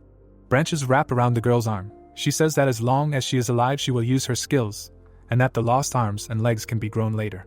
Daniel sighs sadly. He says that he understands. The guy takes his sister in his arms and says that they must back up their allies' plan with their faith. The hero shouts that his subordinates must stick to the previously developed strategy. The sun is still very cheerful. Bright yellow flashes are visible near him. Ray deftly dodges the beams flying at him. The hero holds a dagger in his hand. He says that while the victim is on the altar, his allies can attack the pillar, and he himself should focus on dodging the beams. Rumi, holding her weapon forward, shouts that while Ray is distracting attention, the others should attack the protective barrier. She advises to save skills that require recovery and use them when the barrier is destroyed. A bright flash occurs. The system reports that the durability of the protective barrier is 45.2%. The sun is still baring its teeth. Marie and Daniel look at the altar. One of them says that the pillar is still stable. The blonde, who is holding his sister in his arms, asks her if they could do what the Gold Farm members do if they knew about this method earlier. Bright beams are seen around the pillar. The girl replies that it is impossible. The plan seems simple, but requires constant dodging of countless attacks. The girl's body is entwined with branches. She says that if she tried to do the same with the Bloody Rose, her energy would have been exhausted long ago. Daniel, looking up, states that everything is clear to him now, then asks if this means that the hero's successful use of this tactic is explained by the huge difference in levels. Ray quickly moves along the altar, dodging attacks. The girl, raising her hand, says that her brother is wrong, and her mobility is actually even higher than Ray's. Yellow beams flash near the guy. Marie states that the ability to see countless attacks, anticipate and dodge them, as well as maintain 100% concentration is more likely the player's own skills than a gifted skill. Daniel asks if what Ray is demonstrating could mean that this is the last of the 10 Transcendents. The hero rolls. Marie, looking at her brother, says that she is not sure that he is really the number 1 in the rating, but he is hardly inferior to him in anything. Ray attacks the yellow column. The system reports that the strength of the protective barrier has dropped to 0%. A powerful explosion occurs. In front of us are representatives of the Gold Farm Guild. One of them shouts that the barrier has been destroyed. Rumi orders to concentrate all power on the main mana column. Multicolored projectiles rush at the named object. The column is engulfed in fire. Daniel puts his hands on his sister's shoulders and asks if she believes that they will be able to win. The sun clenches his teeth. The smile on his face is replaced by a threatening expression. The monster calls his opponents brave people and declares that he will grant them death.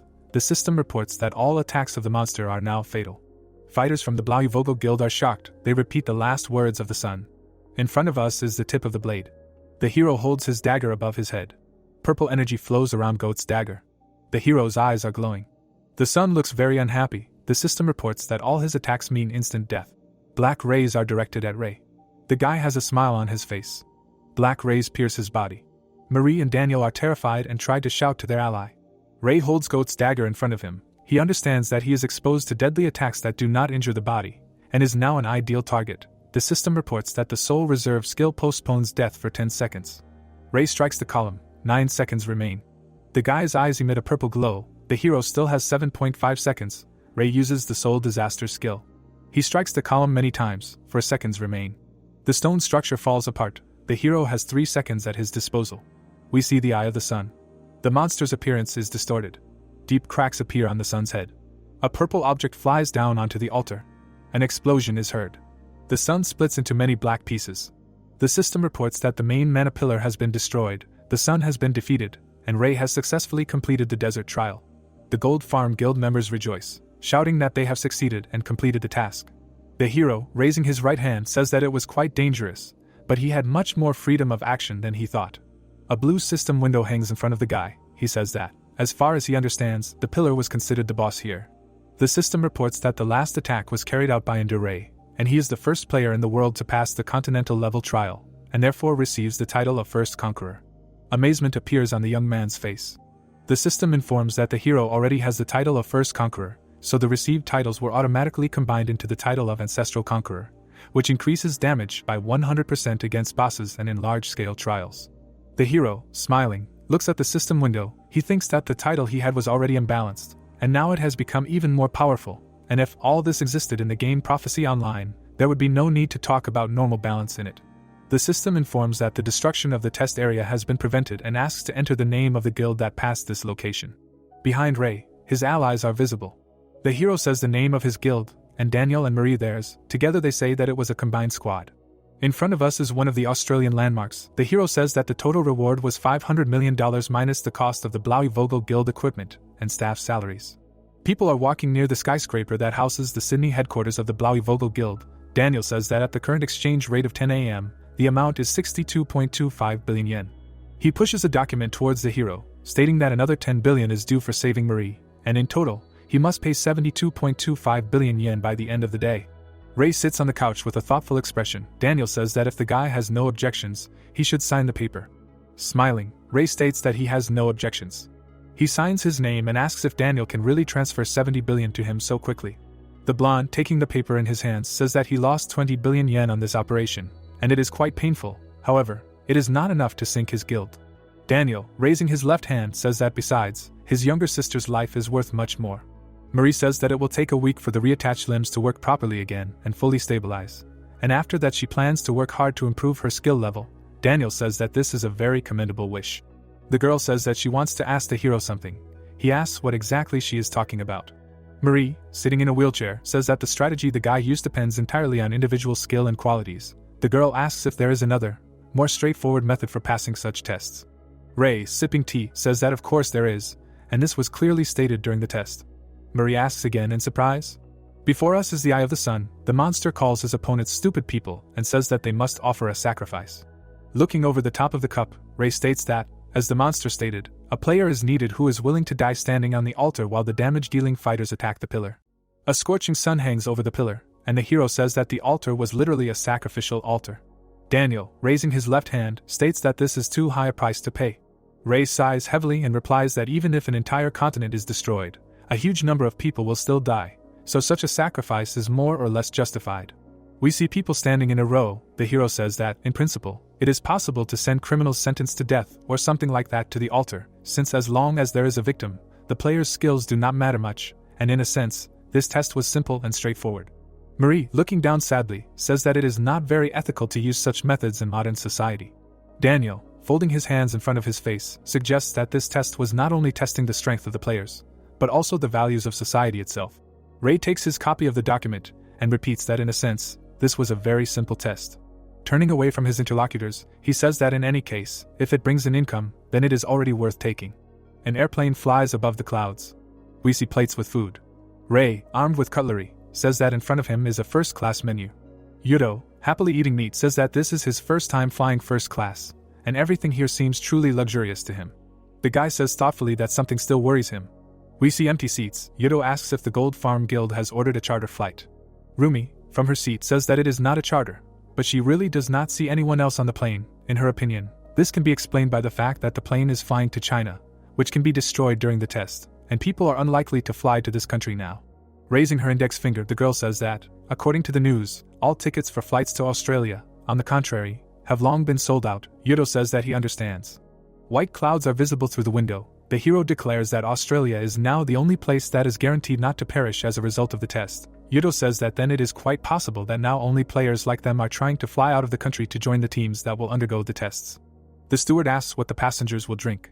Ray, who is holding a glass, asks to bring him the most expensive drink that is on the menu. The plates fly up.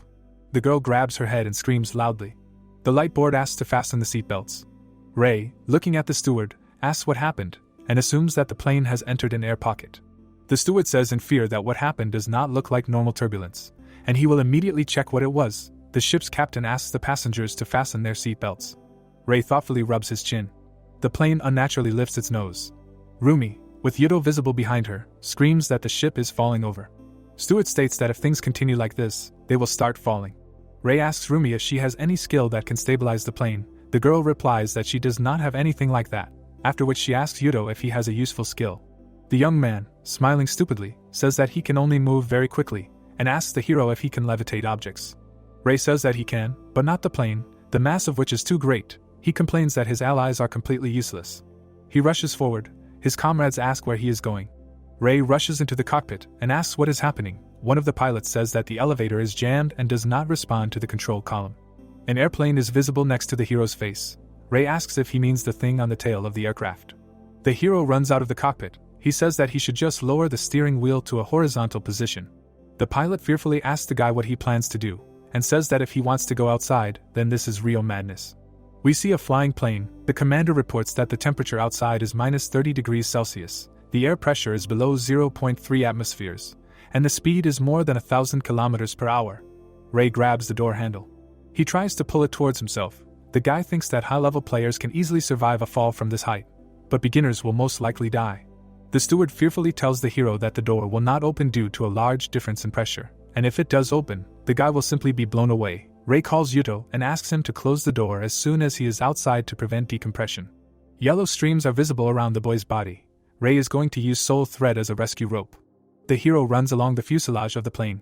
Yudo closes the door. The steward says in bewilderment that the hero opened the door with his bare hands, which was pressed by several tens of tons. Ray slides along the body of the aircraft. Covering his head with his fist, he says that it is cold outside, there is a very strong wind and little oxygen, so he must finish his job quickly. A tiny figure of a guy is visible on the tail of the plane.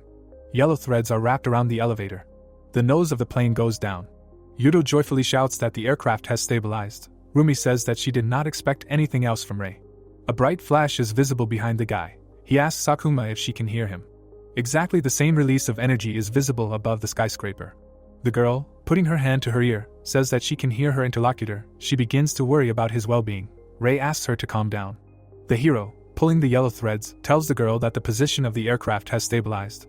While he holds the elevator in place, Sakuma asks in amazement if the guy is really doing this with his bare hands. He explains that soul thread helps him. Ray asks what he should do from this moment on. Sakuma asks to wait a couple of minutes while she asks the captain of the ship. The girl mentally addresses the pilot. He grabs his head with both hands and says that someone suddenly started talking inside him. The second pilot asks if everything is okay with the man. The tail of the plane is visible next to Sakuma's head. The girl says that she found out everything, and if possible, the hero should destroy the elevator. According to her, the pilot told her that if this mechanism does not respond to the position of the steering wheel, it is better to get rid of it altogether. The hero, wrapped in yellow threads, asks if Sakuma is sure that this element needs to be destroyed. The girl replies that the pilot assured her of this. Ray says that he understood everything. The hero raises the dagger above his head and uses the soul/skill. The elevators fall from the tail of the plane. Rumi screams loudly. Yudo asks Ray if everything is okay. The hero runs into the cockpit and says that he destroyed the elevators. As he was told, the pilot calls the guy his savior. The second pilot admits that it is difficult for him to believe that there is a person next to him. The ship's captain, taking the control wheel, declares that he will now try to land the aircraft. The passengers put on oxygen masks. The pilot informs them that an emergency landing is about to be made. The plane flies directly over the water. The passengers hear the command to group together. The nose of the plane descends onto the water. The aircraft glides along the surface of the ocean. People on life rafts look at a plane flying nearby. Ray is going fishing. He asks Yudo if he knows what kind of fish sells for the highest price. The guy replies that it's most likely the one with a shiny silver back. The people watching this picture try to understand how it's possible to act so carefree in this situation. Rumi, putting his hand to his ear, says that Sakuma contacted them. The girl raises 2 fingers and says that the rescue team will arrive in about 2 hours. The ship's captain, folding his hands in front of him, says that the absence of casualties in such an incident can be considered a real miracle. His assistant happily declares that the man should first of all thank his own piloting skills. Ray frowns at Yuto, who is happy with his catch. He is haunted by the word incident that he just heard. Holding the pink fish by the tail, the hero asks Sakuma if there is any new information. The girl replies that the investigation is not yet complete, but there is evidence that some planes flying between Australia and China were found to have mechanisms that disable the elevators. We see the girl's eye. She says that if only the plane carrying the Gold Farm members was attacked, then it is clear that they were the target. Thoughtfully rubbing her chin, Ray asks how the attackers managed to bypass airport security and inspections that are carried out before departure. Yuto asks the hero to give him a dagger. Ray hands over his weapon. He says that strong players can easily get to the plane and do whatever they want with it, but at least it was not blown up in the air. In front of us is a device with a chip. Sakuma says that the devices found were small, and a bomb that can destroy an airplane must be large enough that its smuggling on board would not go unnoticed. Yuto, holding a dagger, says that such complex operations are only possible for a large and influential organization. Rumi suggests that the Dark Guild is planning to disrupt the Asian test. Raising his right hand, Ray says that this is the most obvious explanation, but government agencies have been monitoring cases of short-term income from test failures for some time now, and must have noticed such a game on the market. The hero asks Sakuma if there are other ways to make money from mission failures. The girl, putting her hand to her ear, says that she does not know of any. We see many players. Sakuma says that individuals would hardly be able to pull off something so large-scale, so there must be some other reason. She suggests that this is revenge on the part of the Japanese branch of the Dark Guild, which they defeated. The hero, arms folded across his chest, states that such methods seem too sophisticated for revenge, and even if the plane exploded in midair, strong players would hardly die. He states that the Dark Guild members should have known about it. We see many dogs. The hero continues to ponder who could have arranged such a sabotage. Thoughtfully rubbing his chin, he thinks that perhaps they did not want to kill them, but simply detain them. Sadly looking down, the hero tells Sakuma that in order to participate in the waterfall trial, they must arrive by the specified date. The guy asks if they will be there on time. Sakuma, arms folded under his head, states that the hero has come to the right place. We see members of the Black Dragon Guild. The girl states that she will be able to organize the arrival of the hero and his companions at the destination by the right time. A purple portal is visible against the background of the mountains. The reporter states that he is on the territory of the Asian Continental Level Trial, namely in the Waterfall Trial Camp. Behind the girl, a military truck is visible. She says that until recently, vehicles were constantly coming and going, but now all activity has stopped. Protesters are walking along the streets. The reporter says that the Black Dragon Guild, which won the competition to pass the test, announced that they will pass it, but there are only 3 days left until the end of the term, and citizens, naturally, express their concern. We see dissatisfied passengers. The girl reports that all planes and ships leaving Asia are overcrowded, and there was a case when a ticket was bought for 20 million yen. In front of us is the Vietnamese Noi Bai airport. The reporter says that mass riots have begun in some areas. People are rushing to get on the plane. The steward asks for calm and says that if the chaos does not stop, no one will fly to America, and he informs those who are going to travel in unsafe sections that the temperature outside is minus 40 degrees Celsius, and they will probably freeze. A young man holding a pole demands that the steward shut up and declares that he is going to fly to America anyway, and that it is not only the rich who should be saved from death. We see representatives of a wealthy family. There is a call to crash the plane. Someone shouts that if the poor are going to die, then the rich have no place in this world either. The enraged guy is going to bring down a huge hammer on the aircraft. The plane explodes. The man who destroyed the aircraft is grabbed. He demands to be released. The presenter reports that as a result of the riots that broke out all over the world, several governments were overthrown. The hero looks at the screen of his phone. The guy moans thoughtfully. A motorboat floats up to the portal. In front of us is the waterfall test with its main elements marked. A line of fighters is walking along a narrow path. It is reported that they are at the first waterfall. A flying camera is visible next to them. We see this device up close. The leader of the Black Dragon Guild, with his arms outstretched, addresses the spectators waiting to take the test, and declares that his name is Dragon King. Looking over his shoulder, the guy declares that his guild will soon begin the test. Huge boulders are visible above the players' heads. Dragon King states that according to estimates, it will take about half a day to clear them, and the spectators can watch everything that happens live. Monsters are swimming in the water. People are standing on the bank of a stream. Someone shouts that monsters are swimming downstream. Dragon King, with his arms outstretched, calls on his brave warriors to prepare to intercept. They rush forward. Huge fish fall on the people below. One of the fighters strikes, using the skill aura slash. Circles spread out around the fish. The skill energy fist is used. Another fighter attacks with nunchucks, using the skill martial crash. People are standing on the bank of a body of water. One of the guys says that this is simply amazing. The second one says that nothing else could be expected from the famous Black Dragon Guild. The first young man asks why, if these people are really so strong, they, not so strong players, were assigned to them. Young men with spears in their hands watch as the Chinese deal with huge fish. The second guy says that the motives of these people are still unclear, but he heard that there is a place here that will need a lot of people. Huge fish are lying on the shore. The system reports that the monsters at the first waterfall have been destroyed. The path to the next waterfall is open. The passage will close in 10 minutes, and immediately after that the next stage will begin. The fighters look up in fear.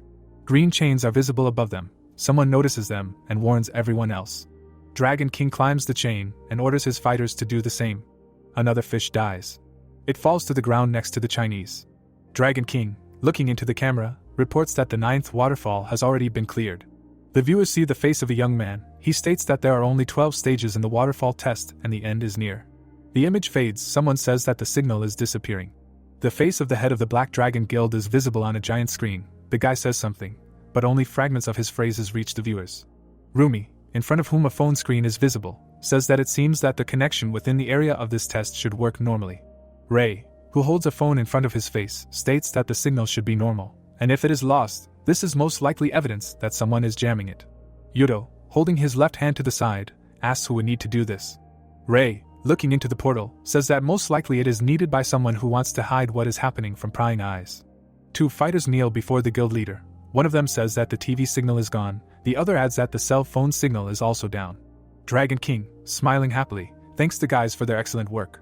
The fighters who do not belong to the guild look at each other in fear. They are trying to understand what the loss of signal means for them. The Black Dragon Guild leader extends his right hand forward and thanks the assigned players for getting to this place. He declares that now, finally, it is their turn. The fighters look at the Chinese man in fear. He explains that the continental level trials are different from the usual ones, and they have a special mechanism for weakening the monster's strength, which now simply must be used to complete the task. The assigned fighters happily ask what they need to do. The villain's hair flutters. He says that everything is very simple, and the guys must die here. A toothy shark appears above the Black Dragon Guild members. The archers look at her in horror. Giant predators are tearing people apart. Dragon King says that the difficulty of the waterfall trial will decrease the more people die here, so even completely useless participants can contribute to the passage of this mission. The eyes of the guild leader emit an eerie glow. He says that he is simply delighted with this mechanic. The monster grabs one of the fighters with its teeth. He calls for help. The surviving fighters try to hide from the monsters.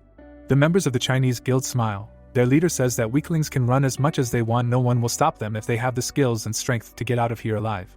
Huge monsters tear people apart. Sharks and human corpses float in the water. It is reported that this is the 10th waterfall. A member of the Black Dragon Guild, smiling, says that the enemies are surprisingly weak, and he can destroy them without even using skills. Dragon King holds one of the assigned fighters by the throat and, giggling nastily, says that making sacrifices is indeed the right strategy for passing continental level trials. The guy stands behind his fighting fighters. He says that from the next stage, that is, from the 11th waterfall, the difficulty will increase exponentially, so vigilance must not be relaxed under any circumstances. The system reports that the 10th waterfall has been cleared and the 11th is beginning. Huge sharks fall down. The Dragon King swings his sword, using the martial blade skill. The other fighter uses aura slash. The player holding the nunchuck states that these enemies are weak. His comrade is happy that it looks like they can save the skills with a long cooldown for the last stage. We see a red flash. The giant shark opens its toothy mouth. The player swings his nunchucks, using the flail crash skill. One of the fighters tells the other that he is saved. The other looks at the skeleton of the huge fish and asks if this creature is still alive in this state. Monsters are lying on the ground. The fighters look up in panic. Where more monsters are visible, one of them shouts that the creatures are dividing. The Dragon King orders everyone to calm down. He states that as long as the aura protects them, they will not take any damage and can simply focus on the enemies. Dragon King looks over his shoulder at his comrades, one of whom says that the fish keep appearing no matter how many are killed. The second fighter feels that the aura that was just mentioned is starting to fade. The huge shark snaps its teeth. Dragon King grinds his teeth in rage. He states that if enough sacrifices were made, these creatures should not have reproduced so rapidly. The villain feels that some of the people brought here to be sacrificed survived. Dragon King waves his hand. A bright white glow appears around him. He uses the skill martial aura. Extending his left hand towards his soldiers, Dragon King shouts that they can no longer attack each target individually and must use area attacks. The soldiers indicate that they understand the order. One of them runs to the edge of the water and uses the skill Flail Sonic Wave. The second fighter uses the skill Explosive Aura. Small fish are biting into the fighters' faces. Dragon King shouts that this is strange, and the number of enemies is not decreasing. He calls for more area attacks. The Black Dragon Guild members look at their commander in fear. One of them says that his skill is on cooldown, the second says that all such attacks have already been used, the third warns that he will not be able to move for some time. Dragon King looks at the water, in which monsters are visible. He says that the squad used all their skills, but still could not destroy the enemies. The system reports that in the 11th stage of the test, monsters will continue to respawn until the set number is reached. Dragon King looks at the sharks approaching his squad in fear. The fighters panic. One of them shouts that the fish are appearing endlessly. The second asks what to do. He realizes that if everything continues like this, they will simply be eaten alive. The system window reports that 6,612 out of 300,000 monsters have been defeated, and the quest completion rate is 2.2%. Giant sharks can be seen above Dragon King's head. The villain cannot believe that there are 300,000 of these creatures to destroy. The guild leader starts to run and orders all his fighters to do the same. A giant shark's mouth can be seen behind them. The announcers, who are visible on the phone screens, report that the Black Dragon Guild has failed the waterfall trial and the location of the guild leader, Dragon King, is currently unknown. It is reported that the International Players Federation is taking this incident very seriously. Rumi, looking at the screen, says that everything happened exactly as Ray predicted. The guy says that it was not difficult to predict, since the Black Dragon Guild was not fit to pass this trial. The guy takes a sip from the bottle. He is very interested to know what will happen to those who failed. Dragon King runs down the street. It is reported that this is happening in Vietnam. The guy hears some sounds next to him. Grinding his teeth with anger, he says that they barely managed to get out, and it is completely unclear what will happen now. Dragon King thinks that if his guild failed the test, then it is safe to say that the Japanese also do not have a single chance, which means that all of Asia is finished. The young man closes his eyes. He tries to understand if there is a way to escape. The name of the skill Fatal Penetrate sounds nearby. Dragon King looks up in fear. A yellow blade pierces his forehead. A fighter with white hair hangs above the villain. He presses his foot on the hilt of the sword. This man has an elegant earring in his ear. The guy puts his hand to his ear and says that the sentence against Dragon King has been carried out, and, as expected, this villain planned to leave the test and run away. A man with a similar earring praises his interlocutor for his excellent work. A blonde man in a business suit looks at the phone screen. The man's eyes glow. He says that Dragon King is just a fool if he thought that he could endanger an entire continent and billions of lives, and then just run away.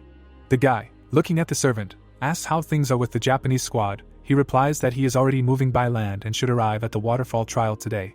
With his hands behind his back, the man says that some members of Wings of Genesis have deserted, but the main fighters are fine and ready to fight. Then he says that, nevertheless, there is one catch. His master asks again in surprise. The mustachioed man says that the Gold Farm Guild requires additional payment. The blonde, thoughtfully rubbing his chin, says that Ray in deux is in his repertoire, and cares about money even in times of such a serious crisis. The servant standing in front of the guy says that due to the lack of forces and lack of time, the UN Committee on Countering the Tests can offer additional compensation in the amount of only $300 million, and this will most likely not be enough. The blonde, whose back of his head we can see, says that they cannot succumb to blackmail from greedy mercenaries, and if they cannot pass this test, they will also die. We see the servant's legs. The man says that he would also like to answer in this way, but there are less than 3 days left before the end of the test, and it is too late to discuss financial matters. The blonde, standing up from his seat, says that the man can tell the hero that he will be given $200 million that were found at the Black Dragon Guild base. The servant says that he understands everything. The guy calls Ray a greedy beast. Representatives of the Wings of Genesis and Gold Farm Guild stand opposite each other at the entrance to the waterfall test. Tsukino smiles and praises the hero for his excellent work. Raising her left hand, the girl says that she was surprised by the news of the plane crash with the hero on board, but to be honest, she was not worried about him at all, since she thought then that the elite squad of the Gold Farm Guild would not die in such a mess. Ray, showing 2 fingers, replies that everything turned out better than ever, and when he asked for more compensation, he was immediately given $200 million, so he can only thank those who damaged this plane. Water flows between the stones, and a question sounds whether the test is scheduled for tomorrow. Raising her hand, Tsukino says that the hero must be tired from the long journey, but she suggests moving the schedule forward a little, since they can still save the survivors abandoned by the Black Dragon Guild. In front of us is the upper part of the hero's face. Raising his right hand, he says that he agrees, but only on one condition. Tsukino asks again in surprise. The boy's eyes emit an evil glow. He says that the rescued must be handed over to his guild, which will decide their fate. The fighters fight with huge fish. It is reported that the waterfall trial is taking place. Ray, who has a dagger in his hand, asks Tsukino if she is sure that she wants to participate, because even the first waterfall seems very difficult. He says that with their current strength, passing this test will be extremely difficult.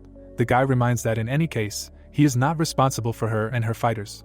Tsukino, looking at him, says that she understands all the risks. The girl, who is slightly above the hero, says that, as she heard, the guy managed to track the location of the missing members of her guild. Rei replies that according to Sakuma's report, they, fearing for their lives, fled to America. The hero sadly says that the loss of a healer is a great pity, and in addition, the blood sorcerer needed to pass the 11th stage of this test has escaped. Tsukino says that the guy has the right information. She says that AG is participating in the expedition, but at least 2 such specialists are required to pass the test normally. In front of us is the guy in question. The allies are standing at the waterfall. The girl says that the blood sorcerer will be a girl whom she managed to convince to take part in the expedition. A cute girl with pigtails admiringly says that she sees the real Rei and Du. She introduces herself as Fumika, the blood sorcerer of the Wings of Genesis Guild. The girl says that her mother was against her going into battle, but she managed to slip out from under guardianship. The girls stand opposite each other. Fumika says that Tsukino insisted so convincingly that she simply could not refuse her. The guild leader apologizes for forcing the girl to take part in this expedition. Tsukino, looking sadly to her right, says that most likely she lacks leadership qualities, and that is why the fighters leave her, and she sincerely believed that they would still follow her. Rei, closing her eyes, tells Tsukino not to depress herself with these thoughts, and that all the blame lies with those who ran away. Fumika, smiling, states that the hero is absolutely right, and those who are here will do their best to complete this test. Rei, raising his hand, asks Tsukino if it is worth waiting at least 1 day. He states that, according to calculations, if half of the survivors from the previous attempt die, it will be much easier to pass the test. Tsukino, thoughtfully rubbing her chin, says that, to tell the truth, she considered this option, but if they do exactly this, then Wings of Genesis will cease to be Wings of Genesis. We see the girl's face. She says that even if this significantly increases the risks, she will not abandon those she can save. The hero looks at the girl carefully.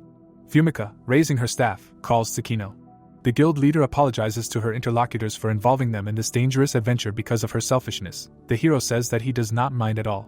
In front of us are the members of the Gold Farm Guild. Rei says that helping players is very profitable, and besides, he will be able to involve new money hamsters in his organization.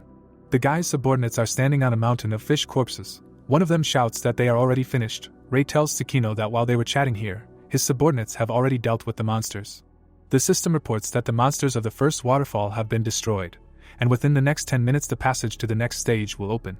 The squad passes by half-destroyed columns. It is reported that they are on the 10th stage of the waterfall test. Rei, who has a fish impaled on his dagger, states that there must be a loss of communication somewhere around here. Tsukino says that there are no survivors here. Iori reports that cell phone reception is also down. Rei, looking to his left, states that all this means that what they need is over there. The fighters walk through a dark cave. They look around. Cookie is surprised that such a place exists here. Tsukino asks how this is even possible. The system informs that the expedition members have entered a secret shelter, and while they are here, they will lose 5% of their health every hour, and it is reported that recovery skills do not work in this area. Tsukino makes some simple calculations and asks if this means that they can only stay here for 20 hours. Someone's hand is holding a dagger. Yuto is unhappy with the lack of healing skills. Fumika says that, on top of everything, it is very cold here. Armed people are visible above the hero's head. The guy asks who they are. The fighter puts his hand forward and asks if the members of the Black Dragon Guild are in front of him. The guy jumps off the cliff, exclaiming that these bastards have betrayed them. Holding a spear in front of him, the guy shouts that he will kill these creatures. We see a wide open mouth. Its owner screams that this is a mistake. He stops his comrade's spear, which was aimed at the hero's chest. The fighter, looking at his friend in surprise, asks why Hauren is doing this. He points his finger at the expedition members and calls his comrade to take a closer look at how they are dressed. The guy says that they are definitely not members of Black Dragon. Rei, Yuto and Tsukino take a defensive stance. The fighter, having looked closely, says that his comrade is absolutely right. He assumes that this could be a rescue squad. Rei, smiling, says that they will really help the fighters stuck here. A blue leaf appears above his head. The hero says that if the guys sign this contract and become his money hamsters, they will not have to worry about their lives. The young people, looking at the hero in amazement, clarify what he means. The hero's eyes emit a glow. He promises to teach the guys how to make money, but in return they will give him what they earn. Rei points at his subordinates and says that these people are also part of the money hamster squad and they will be helping the young people learn the necessary skills. Cookie asks that since their guild has a name, they should not be called disparagingly, but Gold Farm. The fighters do not look very happy. One of them says that 50% is too much, and they were recently deceived by the Black Dragon Guild. The guy says that he is very upset to hear that the members of the rescue expedition are also trying to rob them. Hauren angrily states that all the strong players only think about exploiting the weak. His comrade is amazed and asks the guy to wait. He points at Cookie and asks if this man is a money hamster. Rei points at the guy and confirms the assumption. The hero says that this is a special case, since the guy gives 90%, and not 50% like everyone else. Cookie sadly says that he would still like to work like everyone else. Ray, smiling, looks at the guys and asks what they will say about this. A luxurious watch is visible on Cookie's hand. One of the guys says that the young man's chronometer is incredibly expensive, and it is simply unbelievable that a money hamster can earn such money. The hero, looking at his subordinate, asks if this is really a good watch. He answers that it costs about 2 million yen, although Ray probably thinks this money is ridiculous. The fighters exchange glances. Howren, amazed, asks if it is really possible to buy such a watch, giving 90% of his earnings. The hero says that last month Cookie earned 21.5 million yen, and even after he gave 90%, he still had about 2 million left. Tsukino whispers to Rumi that Ray seems to remember everything down to the smallest detail. She replies that it only concerns money matters. The fighters tell the hero standing in front of them that Cookie must have been a strong player before he became a money hamster. One of them asks how much he earned before he started working in the guild. Ray, looking at his subordinate, asks him to answer the questions. Cookie states that he earned about 140,000 yen per month, although more often he earned 130,000. The guy adjusts his jacket, under which jewelry is visible, and says that thanks to the information he received from Ray, he has increased his income many times over. The fighters open their mouths in amazement. Sheets of paper fly down. Young people excitedly shout that they will sign anything. Tsukino and Rumi look at the jubilant boys. The former says that it all looks like some kind of financial pyramid. The guild leader says that, nevertheless, it is the pure truth. We see the ceiling of the cave. The hero, who has a stack of papers in his hands, asks how much health the fighters have left. Howren answers that everyone has less than 20%. Raising his right hand, Ray says that in this case, the boys have about 4 hours left before death. Smiling, he turns around and says that then he will have to finish the test before that time expires.